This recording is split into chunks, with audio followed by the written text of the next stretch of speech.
Chapter 47. The Mat Maker.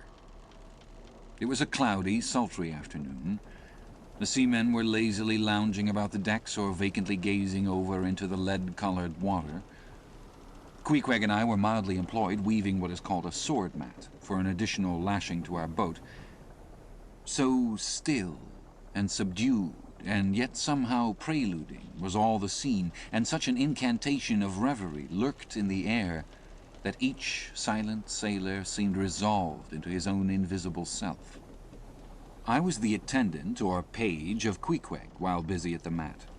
As I kept passing and repassing the filling or woof of marline between the long yarns of the warp, using my own hand for the shuttle, and as Queequeg, standing sideways, ever and anon slid his heavy oaken sword between the threads, and idly looking off upon the water, carelessly and unthinkingly drove home every yarn, I say so strange a dreaminess did there then reign all over the ship and all over the sea, only broken by the intermitting dull sound of the sword, that it seemed as if this were the loom of time, and I myself were a shuttle, mechanically weaving and weaving away at the fates.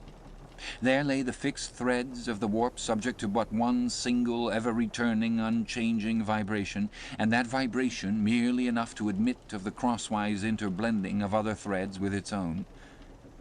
This warp seemed necessity, and here, thought I, with my own hand I ply my own shuttle, and weave my own destiny into these unalterable threads.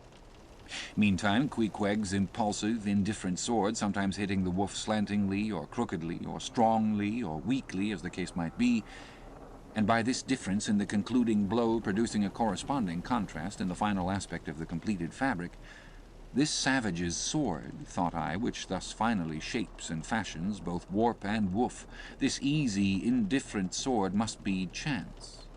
Aye, chance, free will, and necessity, nowise incompatible, all interweavingly working together. The straight warp of necessity, not to be swerved from its ultimate course, its every alternating vibration indeed only tending to that, free will still free to ply her shuttle between given threads, and chance, though restrained in its play within the right lines of necessity, and sideways in its motions directed by free will, though thus prescribed to by both, chance by turns rules either, and has the last featuring blow at events. Thus we were weaving and weaving away, when I started at a sound so strange, long-drawn, and musically wild and unearthly, that the ball of free will dropped from my hand, and I stood gazing up at the clouds whence that voice dropped like a wing. High aloft in the cross-trees was that mad gay-header Tashtego. His body was reaching eagerly forward, his hands stretched out like a wand, and at brief, sudden intervals he continued his cries. To be sure, the same sound was that very moment perhaps being heard all over the seas, from hundreds of whalemen's lookouts perched as high in the air, but from few of those lungs could that accustomed old cry have derived such a marvelous cadence as from Tashtego the Indian's. As he stood hovering over you, half suspended in air, so wildly and eagerly peering towards the horizon, you would have thought him some prophet or seer beholding the shadows of fate, and by those wild cries announcing their coming. "There she blows! There she blows! She blows! Where away? On the lee beam, about 2 miles off, a school of them!" Instantly all was commotion. The sperm whale blows as a clock ticks, with the same undeviating and reliable uniformity, and thereby whalemen distinguish this fish from other tribes of his genus. "There go flukes!" was now the cry from Tashtego, and the whales disappeared. "Quick, steward!" cried Ahab. "Time! Time!" Doughboy hurried below, glanced at the watch, and reported the exact minute to Ahab. The ship was now kept away from the wind, and she went gently rolling before it. Tashtego reporting that the whales had gone down, heading to leeward, we confidently looked to see them again directly in advance of our bows. For that singular craft at times evinced by the sperm whale, when sounding with his head in one direction, he nevertheless, while concealed beneath the surface, mills round and swiftly swims off in the opposite quarter, this deceitfulness of his could not now be in action, for there was no reason to suppose that the fish seen by Tashtego had been in any way alarmed, or indeed knew at all of our vicinity. One of the men selected for shipkeepers, that is, those not appointed to the boats, by this time relieved the Indian at the mainmast head. The sailors at the fore and mizzen had come down, the line tubs were fixed in their places, the cranes were thrust out, the mainyard was backed, and the 3 boats swung over the sea like 3 samphire baskets over high cliffs. Outside of the bulwarks, their eager crews with one hand clung to the rail, while one foot was expectantly poised on the gunwale. So looked the long line of man-o'-war's men about to throw themselves on board an enemy's ship. But at this critical instant, a sudden exclamation was heard that took every eye from the whale. With a start, all glared at dark Ahab, who was surrounded by 5 dusky phantoms that seemed fresh formed out of air.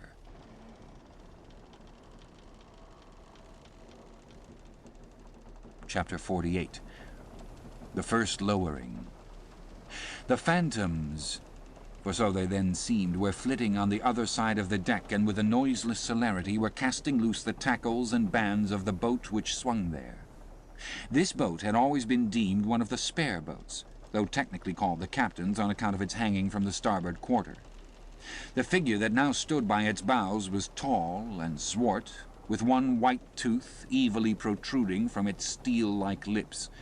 A rumpled Chinese jacket of black cotton funereally invested him, with wide black trousers of the same dark stuff. But strangely crowning this ebonness was a glistening white plaited turban, the living hair braided and coiled round and round upon his head.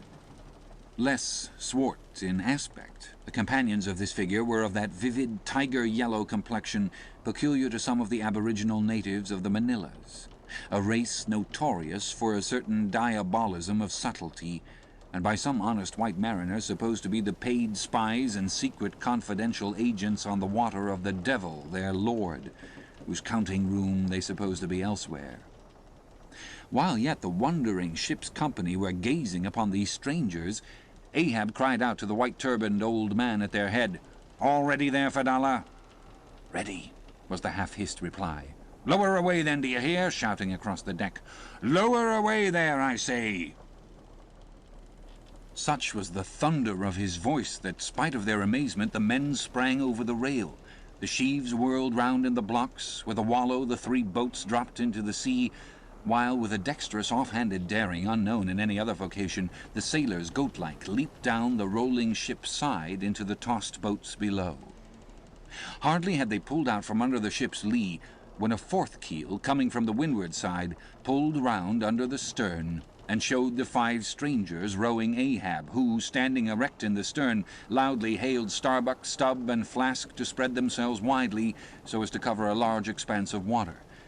But with all their eyes again riveted upon the swart Fedallah and his crew, the inmates of the other boats obeyed not the command. "Captain Ahab," said Starbuck. "Spread yourselves," cried Ahab. "Give way, all 4 boats. Now, Flask, pull out more to leeward." "Aye, aye, sir," cheerily cried little King Post, sweeping round his great steering oar. "Lay back," addressing his crew. There again. There she blows right ahead, boys. Lay back. Never heed yonder yellow boys, Archie."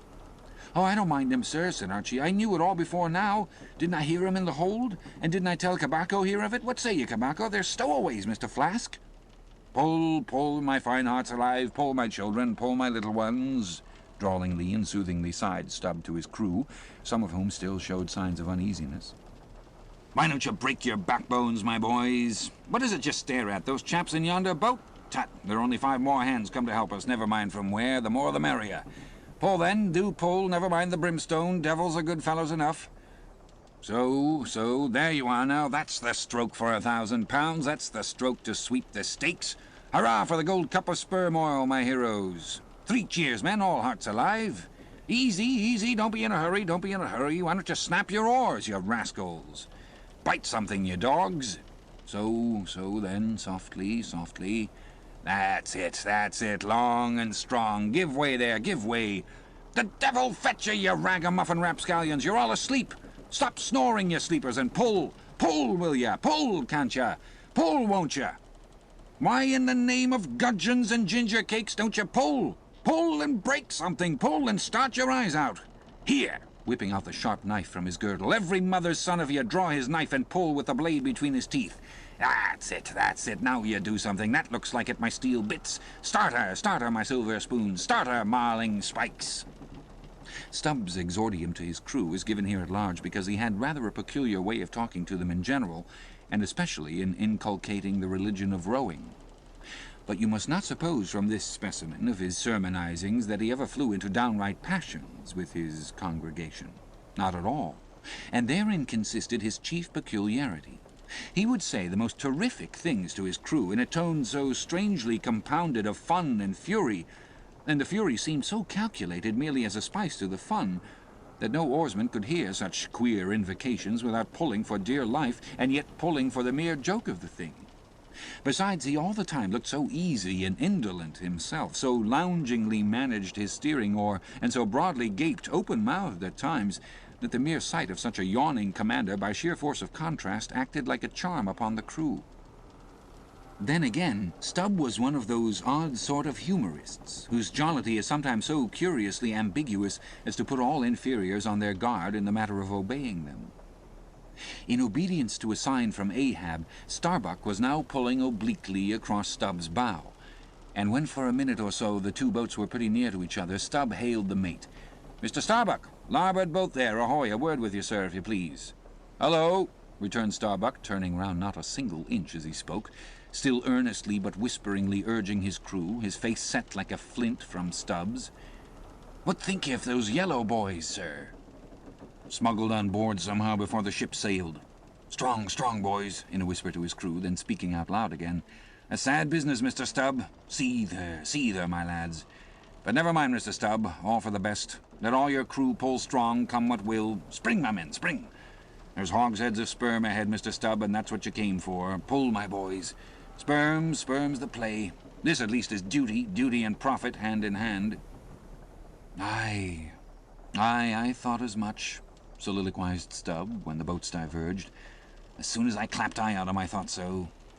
Aye, and that's what he went into the afterhold for so often, as Doughboy long suspected. They were hidden down there. The white whale's at the bottom of it. Well, so be it, can't be helped. All right, give way, men, it ain't the white whale today, give way." Now the advent of these outlandish strangers at such a critical instant as the lowering of the boats from the deck, this had not unreasonably awakened a sort of superstitious amazement in some of the ship's company. But Archie's fancied discovery, having some time previous got abroad among them, though indeed not credited then, this had in some small measure prepared them for the event. It took off the extreme edge of their wonder, and so what with all this, and Stubb's confident way of accounting for their appearance, they were for the time freed from superstitious surmisings, though the affair still left abundant room for all manner of wild conjectures as to dark Ahab's precise agency in the matter from the beginning. For me, I silently recalled the mysterious shadows I had seen creeping on board the Pequod during the dim Nantucket dawn, as well as the enigmatical hintings of the unaccountable Elijah. Meantime, Ahab, out of hearing of his officers, having sided the furthest to windward, was still ranging ahead of the other boats, a circumstance bespeaking how potent a crew was pulling him. Those tiger-yellow creatures of his seemed all steel and whalebone. Like 5 trip-hammers, they rose and fell with regular strokes of strength, which periodically started the boat along the water like a horizontal burst boiler out of a Mississippi steamer. As for Fedallah, who was seen pulling the harpooneer oar, he had thrown aside his black jacket and displayed his naked chest with the whole part of his body above the hull, clearly cut against the alternating depressions of the watery horizon, while at the other end of the boat, Ahab, with one arm, like a fencer's, thrown half backward into the air, as if to counterbalance any tendency to trip, Ahab was seen steadily managing his steering oar, as in 1,000 boat lowerings ere the white whale had torn him. All at once, the outstretched arm gave a peculiar motion and then remained fixed, while the boat's 5 oars were seen simultaneously peaked. Boat and crew sat motionless on the sea. Instantly, the 3 spread boats in the rear paused on their way. The whales had irregularly settled bodily down into the blue, thus giving no distantly discernible token of the movement, though from his closer vicinity Ahab had observed it. "Every man look out along his oar!" cried Starbuck. "Thou, Queequeg, stand up!" Nimbly springing up on the triangular raised box in the bow, the savage stood erect there, and with intensely eager eyes gazed off towards the spot where the chase had last been descried. Likewise, upon the extreme stern of the boat, where it was also triangularly platformed, level with the gunwale, Starbuck himself was seen coolly and adroitly balancing himself to the jerking tossings of his chip of a craft, and silently eyeing the vast blue eye of the sea. Not very far distant, Flask's boat was also lying breathlessly still, its commander recklessly standing upon the top of the loggerhead, a stout sort of post rooted in the keel and rising some 2 feet above the level of the stern platform. It is used for catching turns with the whale line. Its top is not more spacious than the palm of a man's hand, and standing upon such a base as that, Flask seemed perched at the masthead of some ship which had sunk to all but her trucks.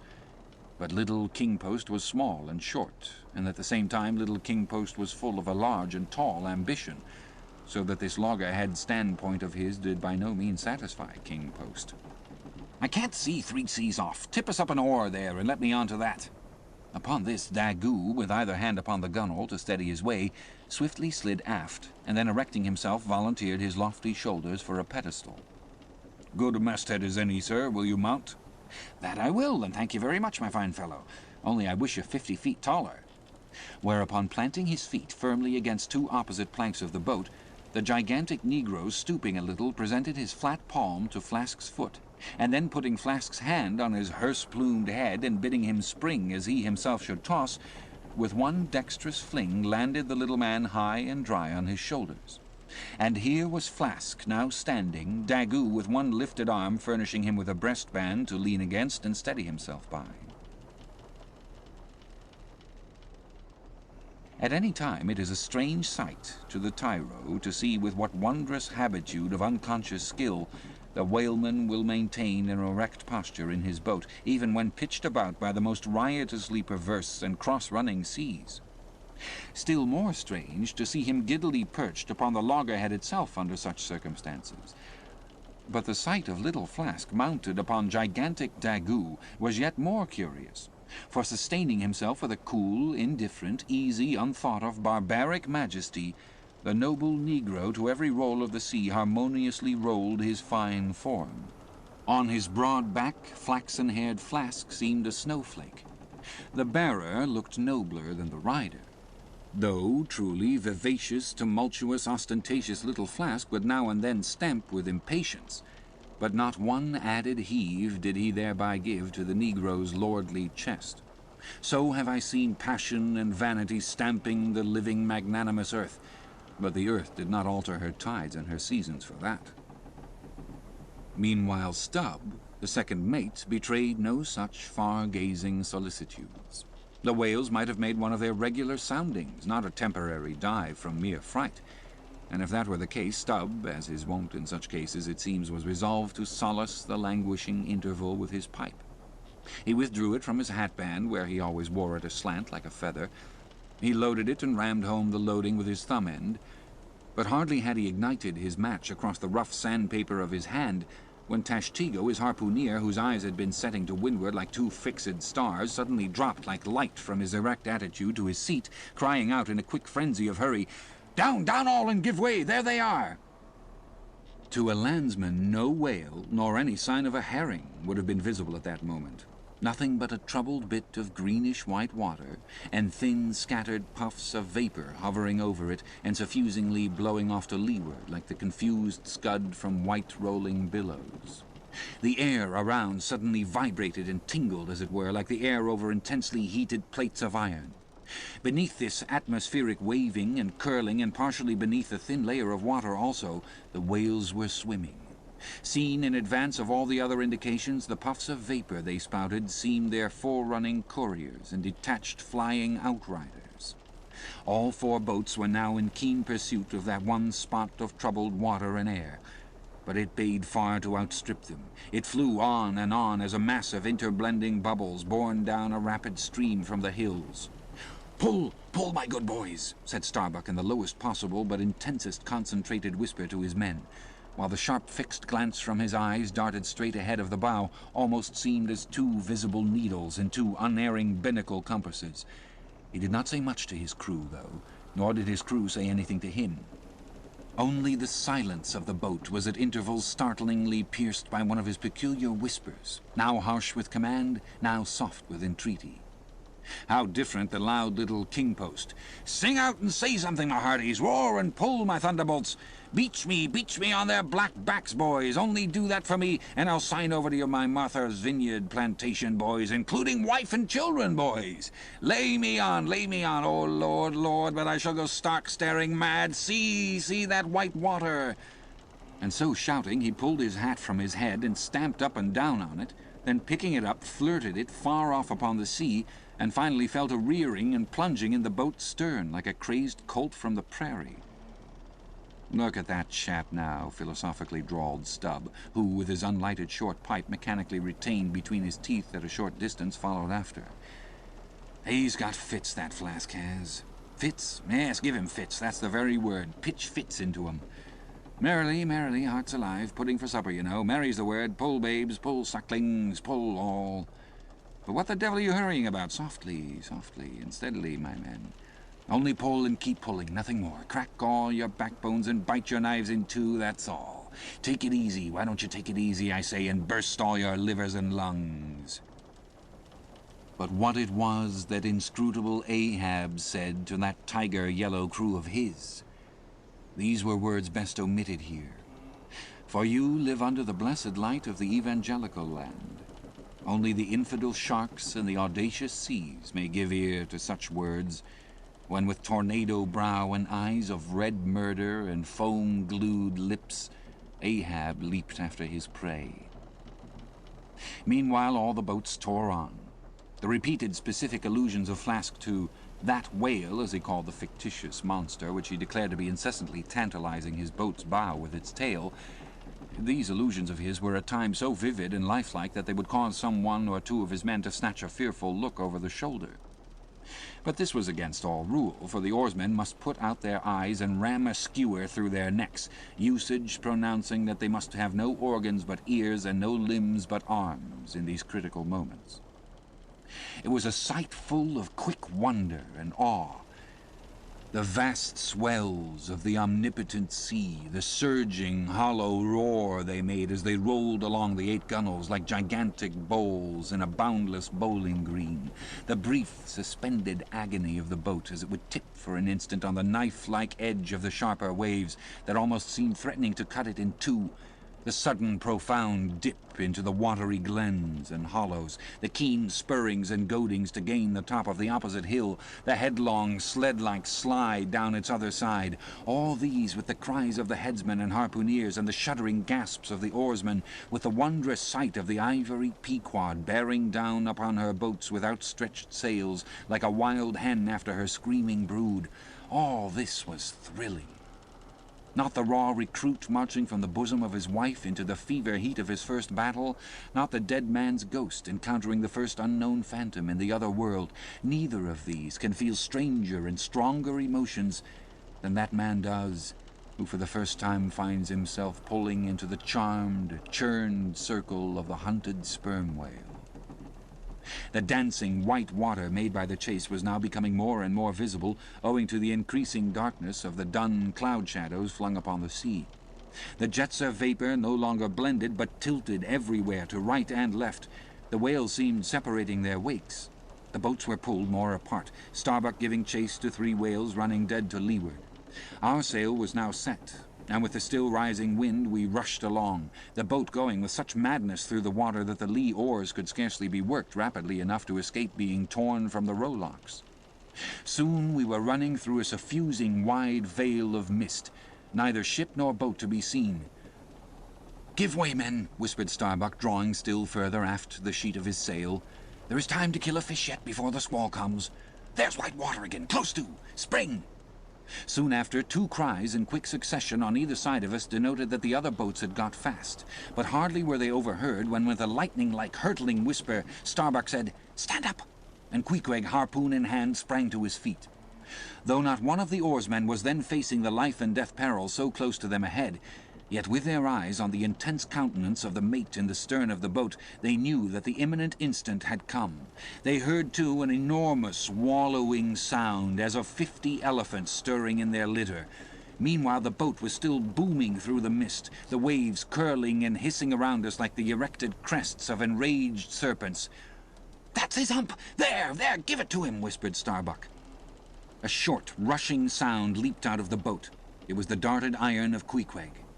Then, all in one welded commotion, came an invisible push from astern, while forward the boat seemed striking on a ledge. The sail collapsed and exploded. A gush of scalding vapor shot up nearby. Something rolled and tumbled like an earthquake beneath us. The whole crew were half suffocated as they were tossed helter-skelter into the white curdling cream of the squall. Squall, whale, and harpoon had all blended together, and the whale, merely grazed by the iron, escaped.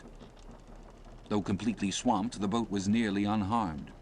Swimming round it, we picked up the floating oars and, lashing them across the gunwale, tumbled back to our places. There we sat, up to our knees in the sea, the water covering every rib and plank, so that to our downward-gazing eyes the suspended craft seemed a coral boat grown up to us from the bottom of the ocean. The wind increased to a howl. The waves dashed their bucklers together. The whole squall roared, forked, and crackled around us like a white fire upon the prairie, in which, unconsumed, we were burning, immortal in these jaws of death. In vain we hailed the other boats. As well roar to the live coals down the chimney of a flaming furnace as hail those boats in that storm. Meanwhile the driving scud, rack, and mist grew darker with the shadows of night. No sign of the ship could be seen. The rising sea forbade all attempts to bail out the boat. The oars were useless as propellers, performing now the office of life-preservers. So, cutting the lashing of the waterproof match keg after many failures, Starbuck contrived to ignite the lamp in the lantern. Then, stretching it on a waif pole, handed it to Queequeg as the standard-bearer of this forlorn hope. There, then, he sat, holding up that imbecile candle in the heart of that almighty forlornness. There, then, he sat, the sign and symbol of a man without faith, hopelessly holding up hope in the midst of despair. Wet, drenched through, and shivering cold, despairing of ship or boat, we lifted up our eyes as the dawn came on. The mist still spread over the sea. The empty lantern lay crushed in the bottom of the boat. Suddenly Queequeg started to his feet, hollowing his hand to his ear. We all heard a faint creaking, as of ropes and yards hitherto muffled by the storm. The sound came nearer and nearer. The thick mists were dimly parted by a huge, vague form. Affrighted, we all sprang into the sea, as the ship at last loomed into view, bearing right down upon us within a distance of not much more than its length. Floating on the waves, we saw the abandoned boat, as for one instant it tossed and gaped beneath the ship's bows like a chip at the base of a cataract, and then the vast hull rolled over it, and it was seen no more till it came up weltering astern. Again we swam for it, were dashed against it by the seas, and were at last taken up and safely landed on board. Ere the squall came close to, the other boats had cut loose from their fish and returned to the ship in good time. The ship had given us up, but was still cruising, if haply it might light upon some token of our perishing, an oar or a lance-pole.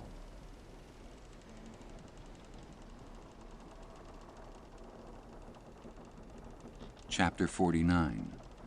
The Hyena.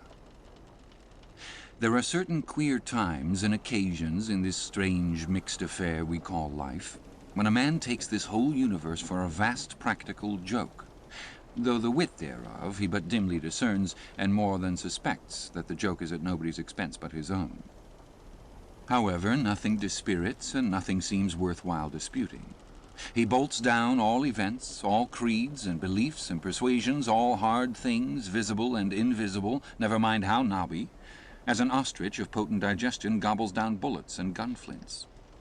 And as for small difficulties and worryings, prospects of sudden disaster, peril of life and limb, all these and death itself seem to him only sly, good-natured hits and jolly punches in the side bestowed by the unseen and unaccountable old joker. That odd sort of wayward mood I am speaking of comes over a man only in some time of extreme tribulation. It comes in the very midst of his earnestness, so that what just before might have seemed to him a thing most momentous now seems but a part of the general joke.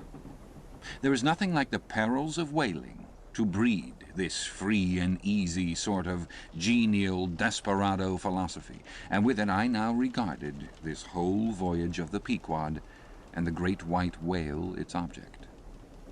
"Queequeg," said I, when they had dragged me, the last man, to the deck, and I was still shaking myself in my jacket to fling off the water. "Queequeg, my fine friend, does this sort of thing often happen?" Without much emotion, though soaked through, just like me, he gave me to understand that such things did often happen. "Mr. Stubb," said I, turning to that worthy, who, buttoned up in his oil jacket, was now calmly smoking his pipe in the rain. "Mr. Stubb, I think I have heard you say that of all the whalemen you ever met, our chief mate, Mr. Starbuck, is by far the most careful and prudent. I suppose, then, that going plump on a flying whale with your sails set in a foggy squall is the height of a whaleman's discretion." "Certain. I've lowered for whales from a leaking ship in a gale off Cape Horn." "Mr. Flask," said I, turning round to little Kingpost, who was standing close by, "you are experienced in these things, and I am not. Will you tell me whether it is an unalterable law in this fishery, Mr. Flask, for an oarsman to break his own back, pulling himself back foremost into death's jaws?" "Can't you twist that smaller?" said Flask. "Yes, that's the law. I should like to see a boat's crew backing water up to a whale face foremost. Ha ha! The whale would give them squint for squint, mind that." Here, then, from three impartial witnesses, I had a deliberate statement of the entire case.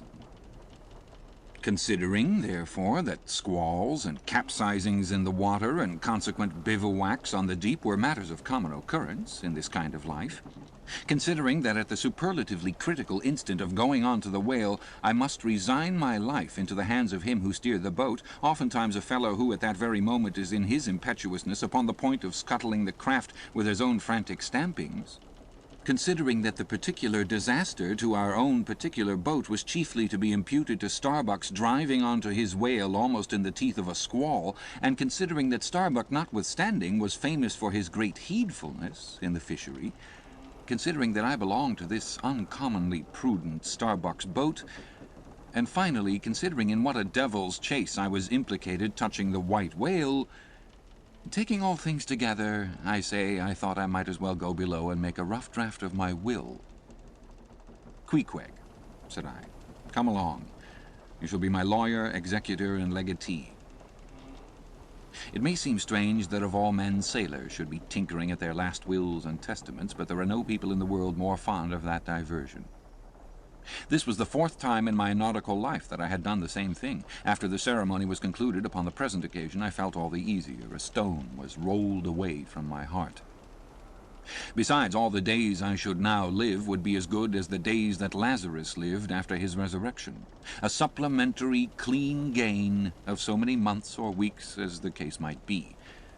I survived myself. My death and burial were locked up in my chest. I looked round me tranquilly and contentedly, like a quiet ghost with a clean conscience sitting inside the bars of a snug family vault. Now then, thought I, unconsciously rolling up the sleeves of my frock, here goes for a cool, collected dive at death and destruction, and the devil fetch the hindmost.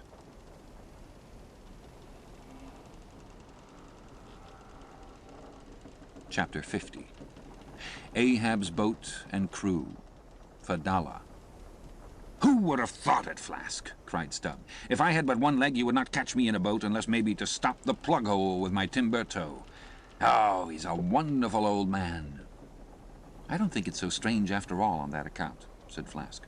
"If his leg were off at the hip, now, it would be a different thing. That would disable him. But he has one knee, and a good part of the other left, you know." "I don't know that, my little man. I never yet saw him kneel." Among whale-wise people, it has often been argued whether, considering the paramount importance of his life to the success of the voyage, it is right for a whaling captain to jeopardize that life in the active perils of the chase. So Tamerlane's soldiers often argued with tears in their eyes whether that invaluable life of his ought to be carried into the thickest of the fight. But with Ahab, the question assumed a modified aspect.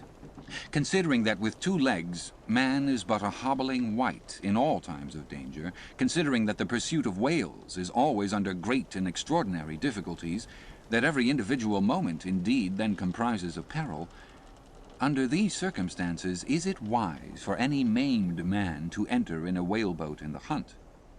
As a general thing, the joint owners of the Pequod must have plainly thought not. Ahab well knew that although his friends at home would think little of his entering a boat in certain comparatively harmless vicissitudes of the chase for the sake of being near the scene of the action and giving his orders in person, yet for Captain Ahab to have a boat actually apportioned to him as a regular headsman in the hunt, above all for Captain Ahab to be supplied with 5 extra men as that same boat's crew, he well knew that such generous conceits never entered the heads of the owners of the Pequod. Therefore he had not solicited a boat's crew from them, nor had he in any way hinted his desires on that head. Nevertheless, he had taken private measures of his own touching all that matter. Until Archie's published discovery, the sailors had little foreseen it, though to be sure when, after being a little while out of port, all hands had concluded the customary business of fitting the whaleboats for service, when some time after this Ahab was now and then found bestirring himself in the matter of making thole pins with his own hands for what was thought to be one of the spare boats, and even solicitously cutting the small wooden skewers, which, when the line is running out, are pinned over the groove in the bow, when all this was observed in him, and particularly his solicitude in having an extra coat of sheathing in the bottom of the boat, as if to make it better withstand the pointed pressure of his ivory limb, and also the anxiety he evinced in exactly shaping the thigh-board, or clumsy cleat, as it is sometimes called, the horizontal piece in the boat's bow for bracing the knee against in darting or stabbing at the whale, when it was observed how often he stood up in that boat, with his solitary knee fixed in the semicircular depression in the cleat, and with a carpenter's chisel gouged out a little here and straightened it a little there, all these things, I say, had awakened much interest and curiosity at the time. But almost everybody supposed that this particular preparative heedfulness in Ahab must only be with a view to the ultimate chase of Moby Dick, for he had already revealed his intention to hunt that mortal monster in person. But such a supposition did by no means involve the remotest suspicion as to any boat's crew being assigned to that boat. Now, with the subordinate phantoms, what wonder remained soon waned away, for in a whaler wonders soon wane.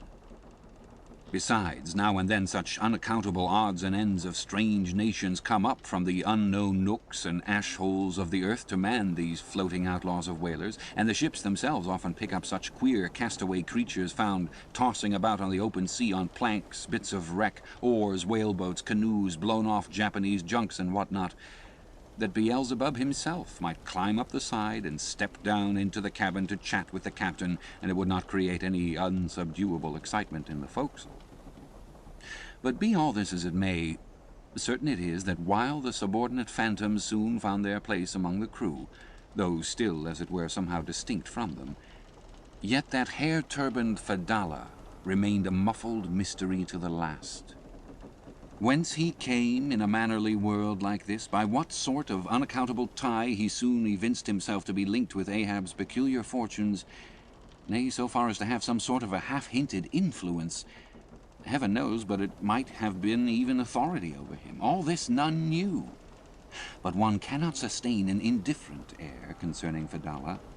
He was such a creature as civilized domestic people in the temperate zone only see in their dreams, and that but dimly.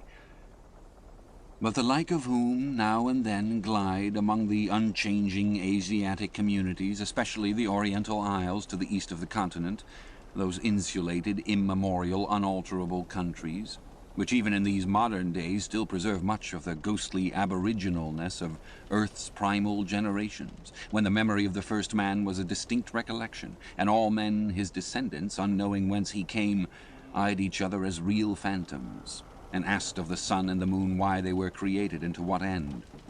When, though, according to Genesis, the angels indeed consorted with the daughters of men, the devils also add the uncanonical rabbins, indulged in mundane amours.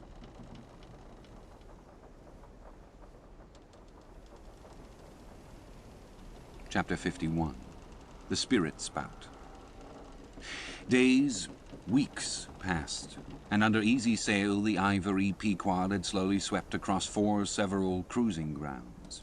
That off the Azores, off the Cape de Verdes, on the Plate, so-called, being off the mouth of the Rio de la Plata, and the Carroll Ground, an unstaked watery locality southerly from St. Helena. It was while gliding through these latter waters that one serene and moonlit night, when all the waves rolled by like scrolls of silver, and by their soft, suffusing seethings made what seemed a silvery silence, not a solitude. On such a silent night, a silvery jet was seen, far in advance of the white bubbles at the bow. Lit up by the moon, it looked celestial, seemed some plumed and glittering god uprising from the sea.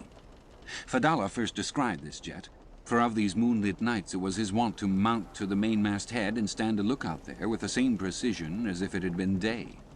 And yet, though herds of whales were seen by night, not one whaleman in 100 would venture a lowering for them. You may think with what emotions, then, the seamen beheld this old Oriental perched aloft at such unusual hours, his turban and the moon companions in one sky. But when, after spending his uniform interval there for several successive nights without uttering a single sound, when after all this silence his unearthly voice was heard, announcing that silvery moonlit jet, every reclining mariner started to his feet as if some winged spirit had lighted in the rigging and hailed the mortal crew. "There she blows!" Had the trump of judgment blown, they could not have quivered more. Yet still they felt no terror, rather pleasure. For though it was a most unwonted hour, yet so impressive was the cry, and so deliriously exciting, that almost every soul on board instinctively desired a lowering. Walking the deck with quick, side-lunging strides, Ahab commanded the topgallant sails and royals to be set and every stunsail spread. The best man in the ship must take the helm. Then, with every masthead manned, the piled-up craft rolled down before the wind. The strange, upheaving, lifting tendency of the taffrail breeze following the hollows of so many sails made the buoyant, hovering deck to feel like air beneath the feet, while still she rushed along as if 2 antagonistic influences were struggling in her, one to mount direct to heaven, the other to drive yawingly to some horizontal goal. And had you watched Ahab's face that night, you would have thought that in him also 2 different things were warring. While his one live leg made lively echoes along the deck, every stroke of his dead limb sounded like a coffin tap. On life and death this old man walked. But though the ship so swiftly sped, and though from every eye like arrows the eager glances shot, yet the silvery jet was no more seen that night. Every sailor swore he saw it once, but not a second time. This midnight spout had almost grown a forgotten thing, when some days after, lo, at the same silent hour, it was again announced. Again it was descried by all, but upon making sail to overtake it once more it disappeared, as if it had never been. And so it served us, night after night, till no one heeded it but to wonder at it. Mysteriously jetted into the clear moonlight, or starlight as the case may be, disappearing again for 1 whole day, or 2 days, or 3, and somehow seeming at every distinct repetition to be advancing still further and further in our van, this solitary jet seemed forever alluring us on. Nor with the immemorial superstition of their race, and in accordance with their preternaturalness, as it seemed, which in many things invested the Pequod, were there wanting some of the seamen who swore that whenever and wherever descried, at however remote times, or in however far apart latitudes and longitudes, that unnearable spout was cast by one self-same whale, and that whale Moby Dick. For a time there reigned, too, a sense of peculiar dread at this flitting apparition, as if it were treacherously beckoning us on, in order that the monster might turn round upon us and rend us at last in the remotest and most savage seas. These temporary apprehensions, so vague but so awful, derived a wondrous potency from the contrasting serenity of the weather, in which, beneath all its blue blandness, some thought there lurked a devilish charm, as for days and days we voyaged along through seas so wearily, lonesomely mild, that all space and repugnance to our vengeful errand seemed vacating itself of life before our urn-like prow. But at last, when turning to the eastward, the Cape winds began howling around us, and we rose and fell upon the long, troubled seas that are there, when the ivory-tusked Pequod sharply bowed to the blast and gored the dark waves in her madness, till like showers of silver chips the foam flakes flew over her bulwarks. Then all this desolate vacuity of life went away, but gave place to sights more dismal than before. Close to our bows, strange forms in the water darted hither and thither before us, while thick in our rear flew the inscrutable sea-ravens. And every morning, perched on our stays, rows of these birds were seen, and spite of our hootings, for a long time obstinately clung to the hemp, as though they deemed our ship some drifting, uninhabited craft, a thing appointed to desolation, and therefore fit roosting place for their homeless selves. And heaved, still unrestingly heaved, the black sea, as if its vast tides were a conscience, and the great mundane soul were in anguish and remorse for the long sin and suffering it had bred. Cape of Good Hope, do they call you? Rather Cape Tormentoso, as called of yore.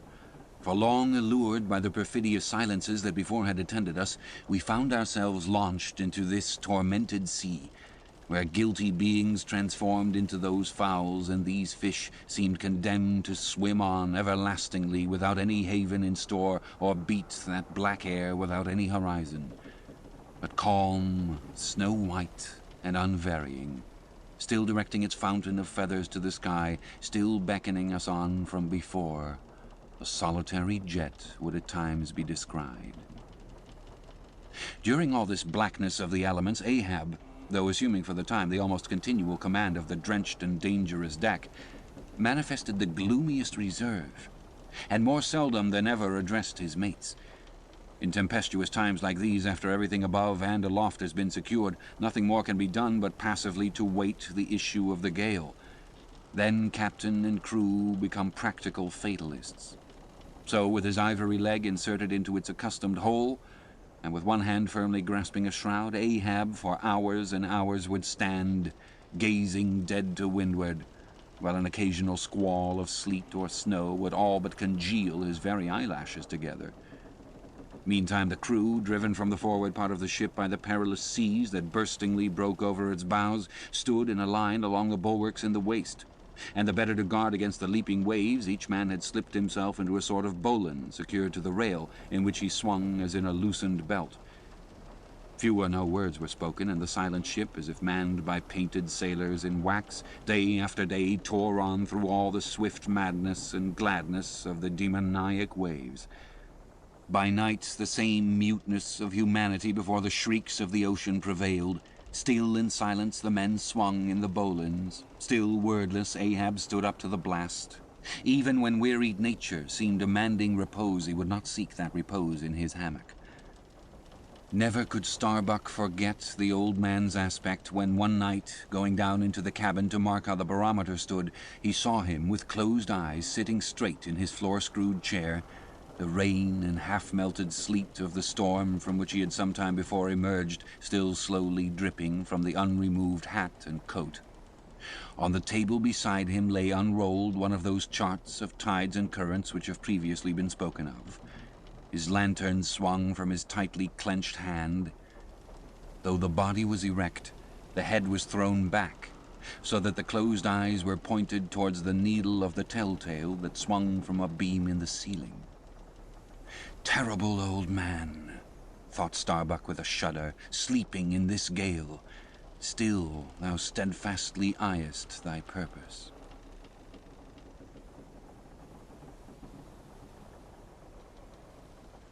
Chapter 52. The Albatross. Southeastward from the Cape, off the distant Crozettes, a good cruising ground for right whalemen, a sail loomed ahead, the Goni Albatross by name. As she slowly drew nigh from my lofty perch at the foremast head, I had a good view of that sight so remarkable to a tyro in the far ocean fisheries, a whaler at sea and long absent from home. As if the waves had been fullers, this craft was bleached like the skeleton of a stranded walrus. All down her sides this spectral appearance was traced with long channels of reddened rust, while all her spars and her rigging were like the thick branches of trees furred over with hoar-frost. Only her lower sails were set. A wild sight it was to see her long bearded lookouts at those 3 mastheads. They seemed clad in the skin of beasts, so torn and bepatched the raiment that had survived nearly 4 years of cruising. Standing in iron hoops nailed to the masts, they swayed and swung over a fathomless sea, and though when the ship slowly glided close under our stern, we 6 men in the air came so nigh to each other that we might almost have leaped from the mastheads of one ship to those of the other, yet those forlorn-looking fishermen, mildly eyeing us as they passed, said not one word to our own lookouts, while the quarter-deck hail was being heard from below. "Ship ahoy! Have you seen the white whale?" But as the strange captain leaning over the pallid bulwarks was in the act of putting his trumpet to his mouth, it somehow fell from his hand into the sea, and the wind now rising amain, he in vain strove to make himself heard without it. Meantime his ship was still increasing the distance between. While in various silent ways the seamen of the Pequod were evincing their observance of this ominous incident at the first mere mention of the white whale's name to another ship, Ahab for a moment paused. It almost seemed as though he would have lowered a boat to board the stranger, had not the threatening wind forbade. But taking advantage of his windward position, he again seized his trumpet, and knowing by her aspect that the stranger vessel was a Nantucketer and shortly bound home, he loudly hailed, "Ahoy there! This is the Pequod, bound round the world. Tell them to address all future letters to the Pacific Ocean. And this time 3 years, if I am not at home, tell them to address them to—" At that moment the 2 wakes were fairly crossed, and instantly then, in accordance with their singular ways, shoals of small, harmless fish that for some days before had been placidly swimming by our side, darted away with what seemed shuddering fins, and ranged themselves fore and aft with the stranger's flanks. Though in the course of his continual voyagings Ahab must often before have noticed a similar sight, yet to any monomaniac man the veriest trifles capriciously carry meanings. "Swim away from me, do you?" murmured Ahab, gazing over into the water. There seemed but little in the words, but the tone conveyed more of a deep, helpless sadness than the insane old man had ever before evinced. But turning to the steersman, who thus far had been holding the ship in the wind to diminish her headway, he cried out in his old lion voice, "Up helm, keep her off round the world." Round the world. There is much in that sound to inspire proud feelings. But whereto does all that circumnavigation conduct? Only through numberless perils to the very point whence we started, where those that we left behind secure were all the time before us.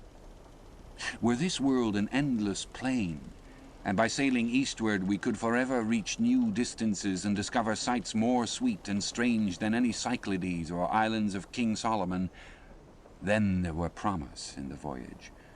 But in pursuit of those far mysteries we dream of, or in tormented chase of that demon phantom that sometime or other swims before all human hearts, while chasing such over this round globe, they either lead us on in barren mazes, or midway leave us whelmed.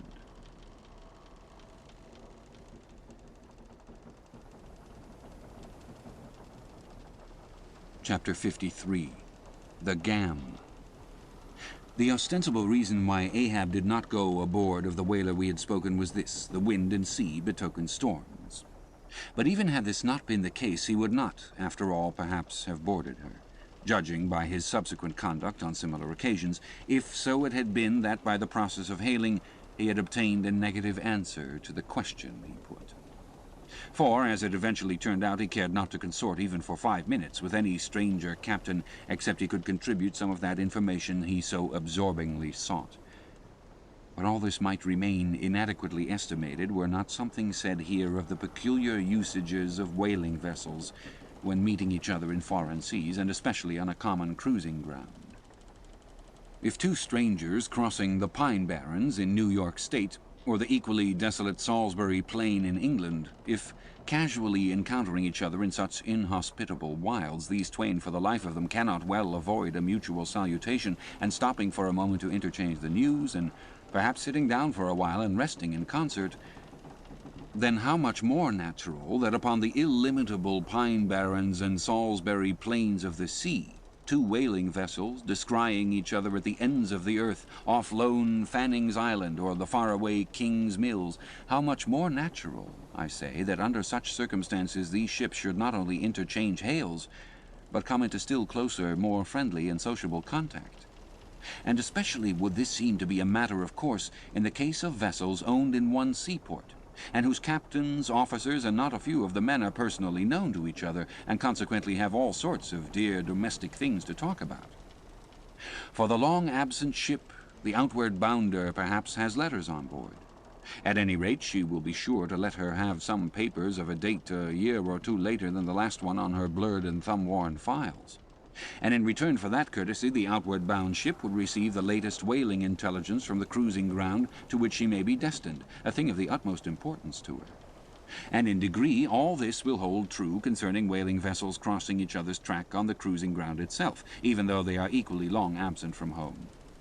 For one of them may have received a transfer of letters from some third and now far remote vessel, and some of those letters may be for the people of the ship she now meets. Besides, they would exchange the whaling news and have an agreeable chat. For not only would they meet with all the sympathies of sailors, but likewise with all the peculiar congenialities arising from a common pursuit and mutually shared privations and perils.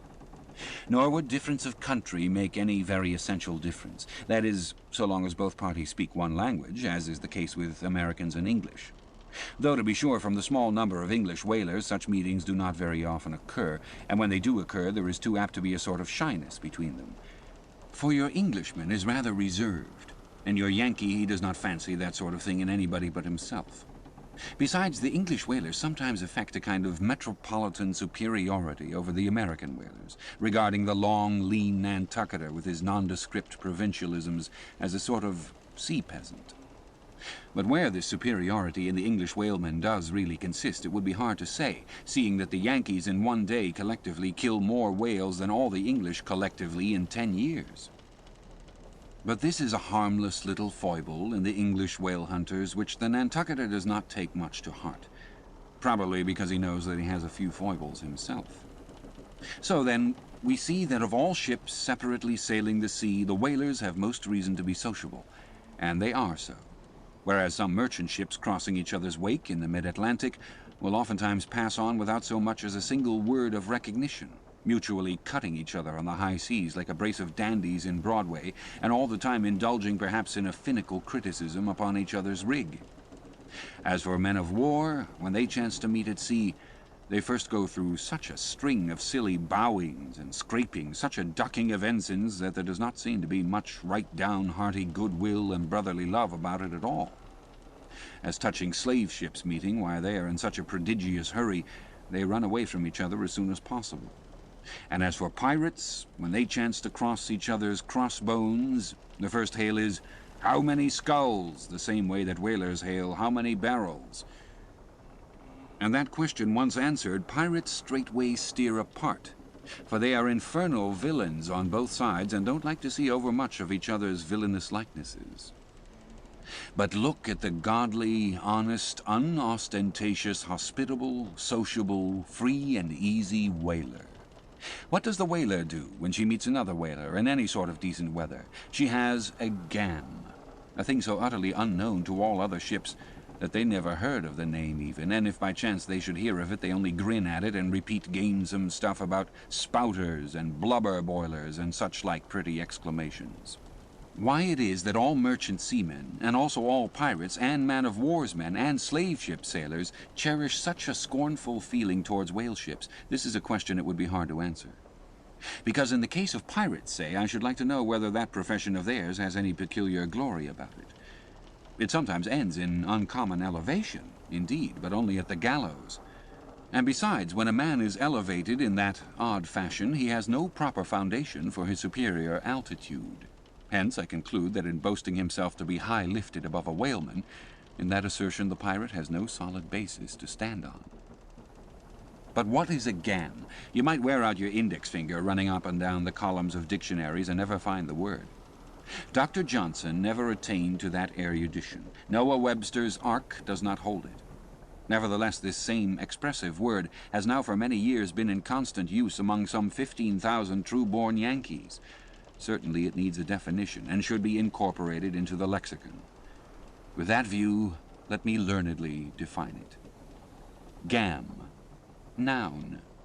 A social meeting of two or more whale ships, generally on a cruising ground, when, after exchanging hails, they exchange visits by boat's crews, the two captains remaining for the time on board of one ship and the two chief mates on the other.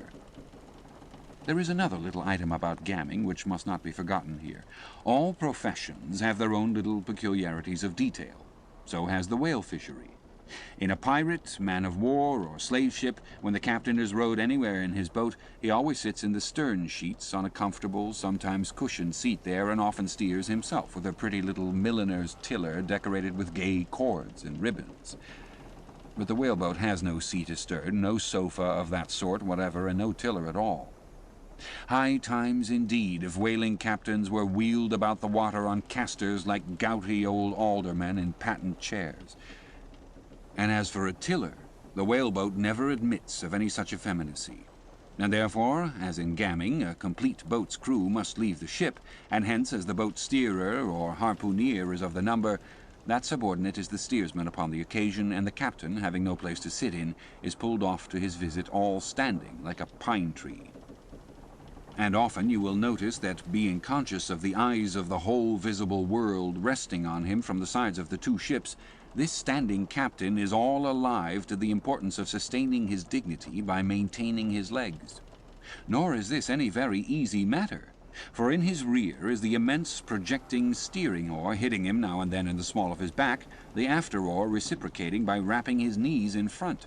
He is thus completely wedged before and behind, and can only expand himself sideways by settling down on his stretched legs. But a sudden violent pitch of the boat will often go far to topple him, because the length of foundation is nothing without corresponding breadth. Merely make a spread angle of two poles and you cannot stand them up. Then again, it would never do in plain sight of the world's riveted eyes. It would never do, I say, for this straddling captain to be seen steadying himself the slightest particle by catching hold of anything with his hands. Indeed, as token of his entire buoyant self-command, he generally carries his hands in his trousers pockets. But perhaps being generally very large, heavy hands, he carries them there for ballast. Nevertheless, there have been occurred instances, well authenticated ones too, where the captain has been known for an uncommonly critical moment or two in a sudden squall, say, to seize hold of the nearest oarsman's hair and hold on there like grim death. Chapter 54. The Town Ho's Story, as told at the Golden Inn. The Cape of Good Hope, and all the watery region round about there, is much like some noted four corners of a great highway, where you meet more travelers than in any other part. It was not very long after speaking the Goni that another homeward-bound whaleman, the Town Ho, was encountered. Town Ho is the ancient whale cry upon first sighting a whale from the masthead. She was manned almost wholly by Polynesians. In the short gam that ensued, she gave us strong news of Moby Dick. To some, the general interest in the white whale was now wildly heightened by a circumstance of the Town Ho's story, which seemed obscurely to involve with the whale a certain wondrous inverted visitation of one of those so-called judgments of God, which at times are said to overtake some men. This latter circumstance, with its own particular accompaniments, forming what may be called the secret part of the tragedy about to be narrated, never reached the ears of Captain Ahab or his mates. For that secret part of the story was unknown to the captain of the Town Ho himself. It was the private property of 3 Confederate white seamen of that ship, one of whom, it seems, communicated it to Tashtego with Romish injunctions of secrecy. But the following night Tashtego rambled in his sleep, and revealed so much of it in that way that when he was awakened he could not well withhold the rest. Nevertheless, so potent an influence did this thing have on those seamen in the Pequod who came to the full knowledge of it, and by such a strange delicacy, to call it so, were they governed in this matter, that they kept the secret among themselves so that it never transpired abaft the Pequod's mainmast. Interweaving in its proper place this darker thread with the story as publicly narrated on the ship, the whole of this strange affair I now proceed to put on lasting record. For my humour's sake I shall preserve the style in which I once narrated it at Lima to a lounging circle of my Spanish friends, one Saint's Eve, smoking upon the thick gilt tiled piazza of the Golden Inn. Of those fine cavaliers, the young Dons Pedro and Sebastian were on the closer terms with me, and hence the interluding questions they occasionally put, and which are duly answered at the time.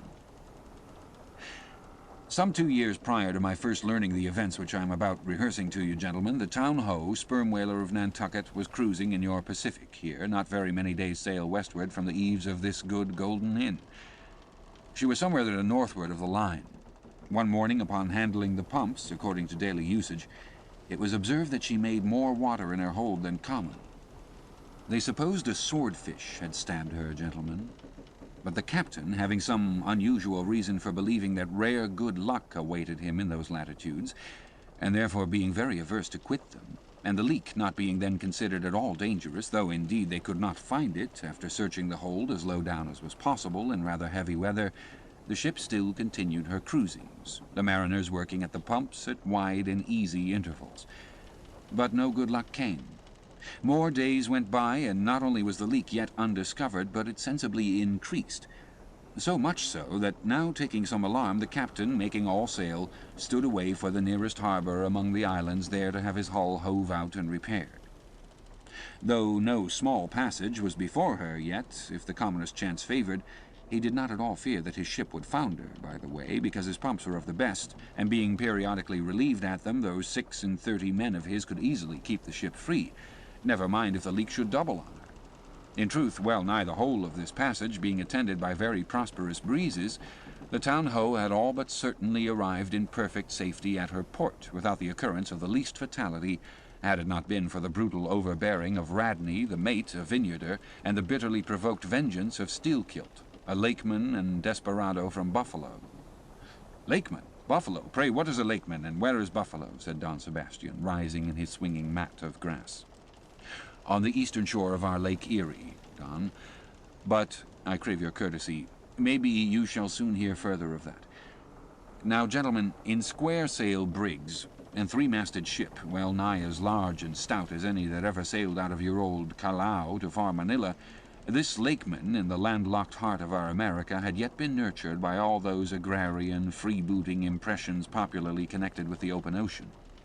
For in their interflowing aggregate, those grand freshwater seas of ours, Erie and Ontario and Hudson and Superior and Michigan, possess an ocean-like expansiveness, with many of the ocean's noblest traits, with many of its rimmed varieties of races and of climes.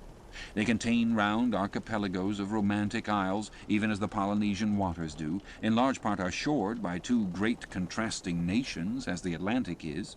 They furnish long maritime approaches to our numerous territorial colonies from the east, dotted all round their banks. Here and there are frowned upon by batteries, and by the goat-like craggy guns of lofty Mackinaw.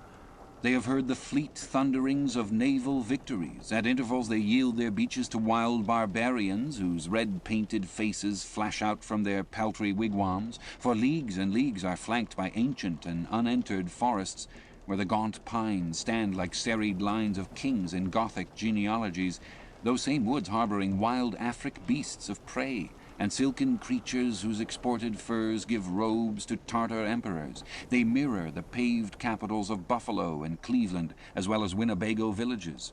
They float alike the full-rigged merchant ship, the armed cruiser of the state, the steamer and the beach canoe. They are swept by Borean and dismasting blasts as direful as any that lash the salted wave. They know what shipwrecks are, for out of sight of land, however inland, they have drowned full many a midnight ship with all its shrieking crew. Thus, gentlemen, though an inlander, Steelkilt was wild ocean born and wild ocean nurtured, as much of an audacious mariner as any. And for Radney, though in his infancy he may have laid him down on the lone Nantucket beach to nurse at his maternal sea, though in afterlife he had long followed our austere Atlantic and your contemplative Pacific, yet he was quite as vengeful and full of social quarrel as the backwoods seamen fresh from the latitudes of buckhorn-handled bowie knives. Yet was this Nantucketer a man with some good-hearted traits, and this Lakeman a mariner who, though a sort of devil indeed, might yet by inflexible firmness only tempered by that common decency of human recognition which is the meanest slave's right. Thus treated, this Steelkilt had long been retained harmless and docile. At all events he had proved so thus far. But Radney was doomed and made mad. And Steelkilt... But, gentlemen, you shall hear. It was not more than a day or two at the furthest after pointing her prow for her island haven that the town-hose leak seemed again increasing, but only so as to require an hour or more at the pumps every day. You must know that in a settled and civilized ocean like our Atlantic, for example, some skippers think little of pumping their whole way across it. Though of a still sleepy night, should the officer of the deck happen to forget his duty in that respect, the probability would be that he and his shipmates would never again remember it, on account of all hands gently subsiding to the bottom. Nor in the solitary and savage seas far from you to the westward, gentlemen, is it altogether unusual for ships to keep clanging at their pump handles in full chorus even for a voyage of considerable length. That is, if it lie along a tolerably accessible coast, or if any other reasonable retreat is afforded them. It is only when a leaky vessel is in some very out-of-the-way part of those waters, some really landless latitude, that her captain begins to feel a little anxious. Much this way had it been with the town-ho. So when her leak was found gaining once more, there was in truth some small concern, manifested by several of her company, especially by Radney, the mate.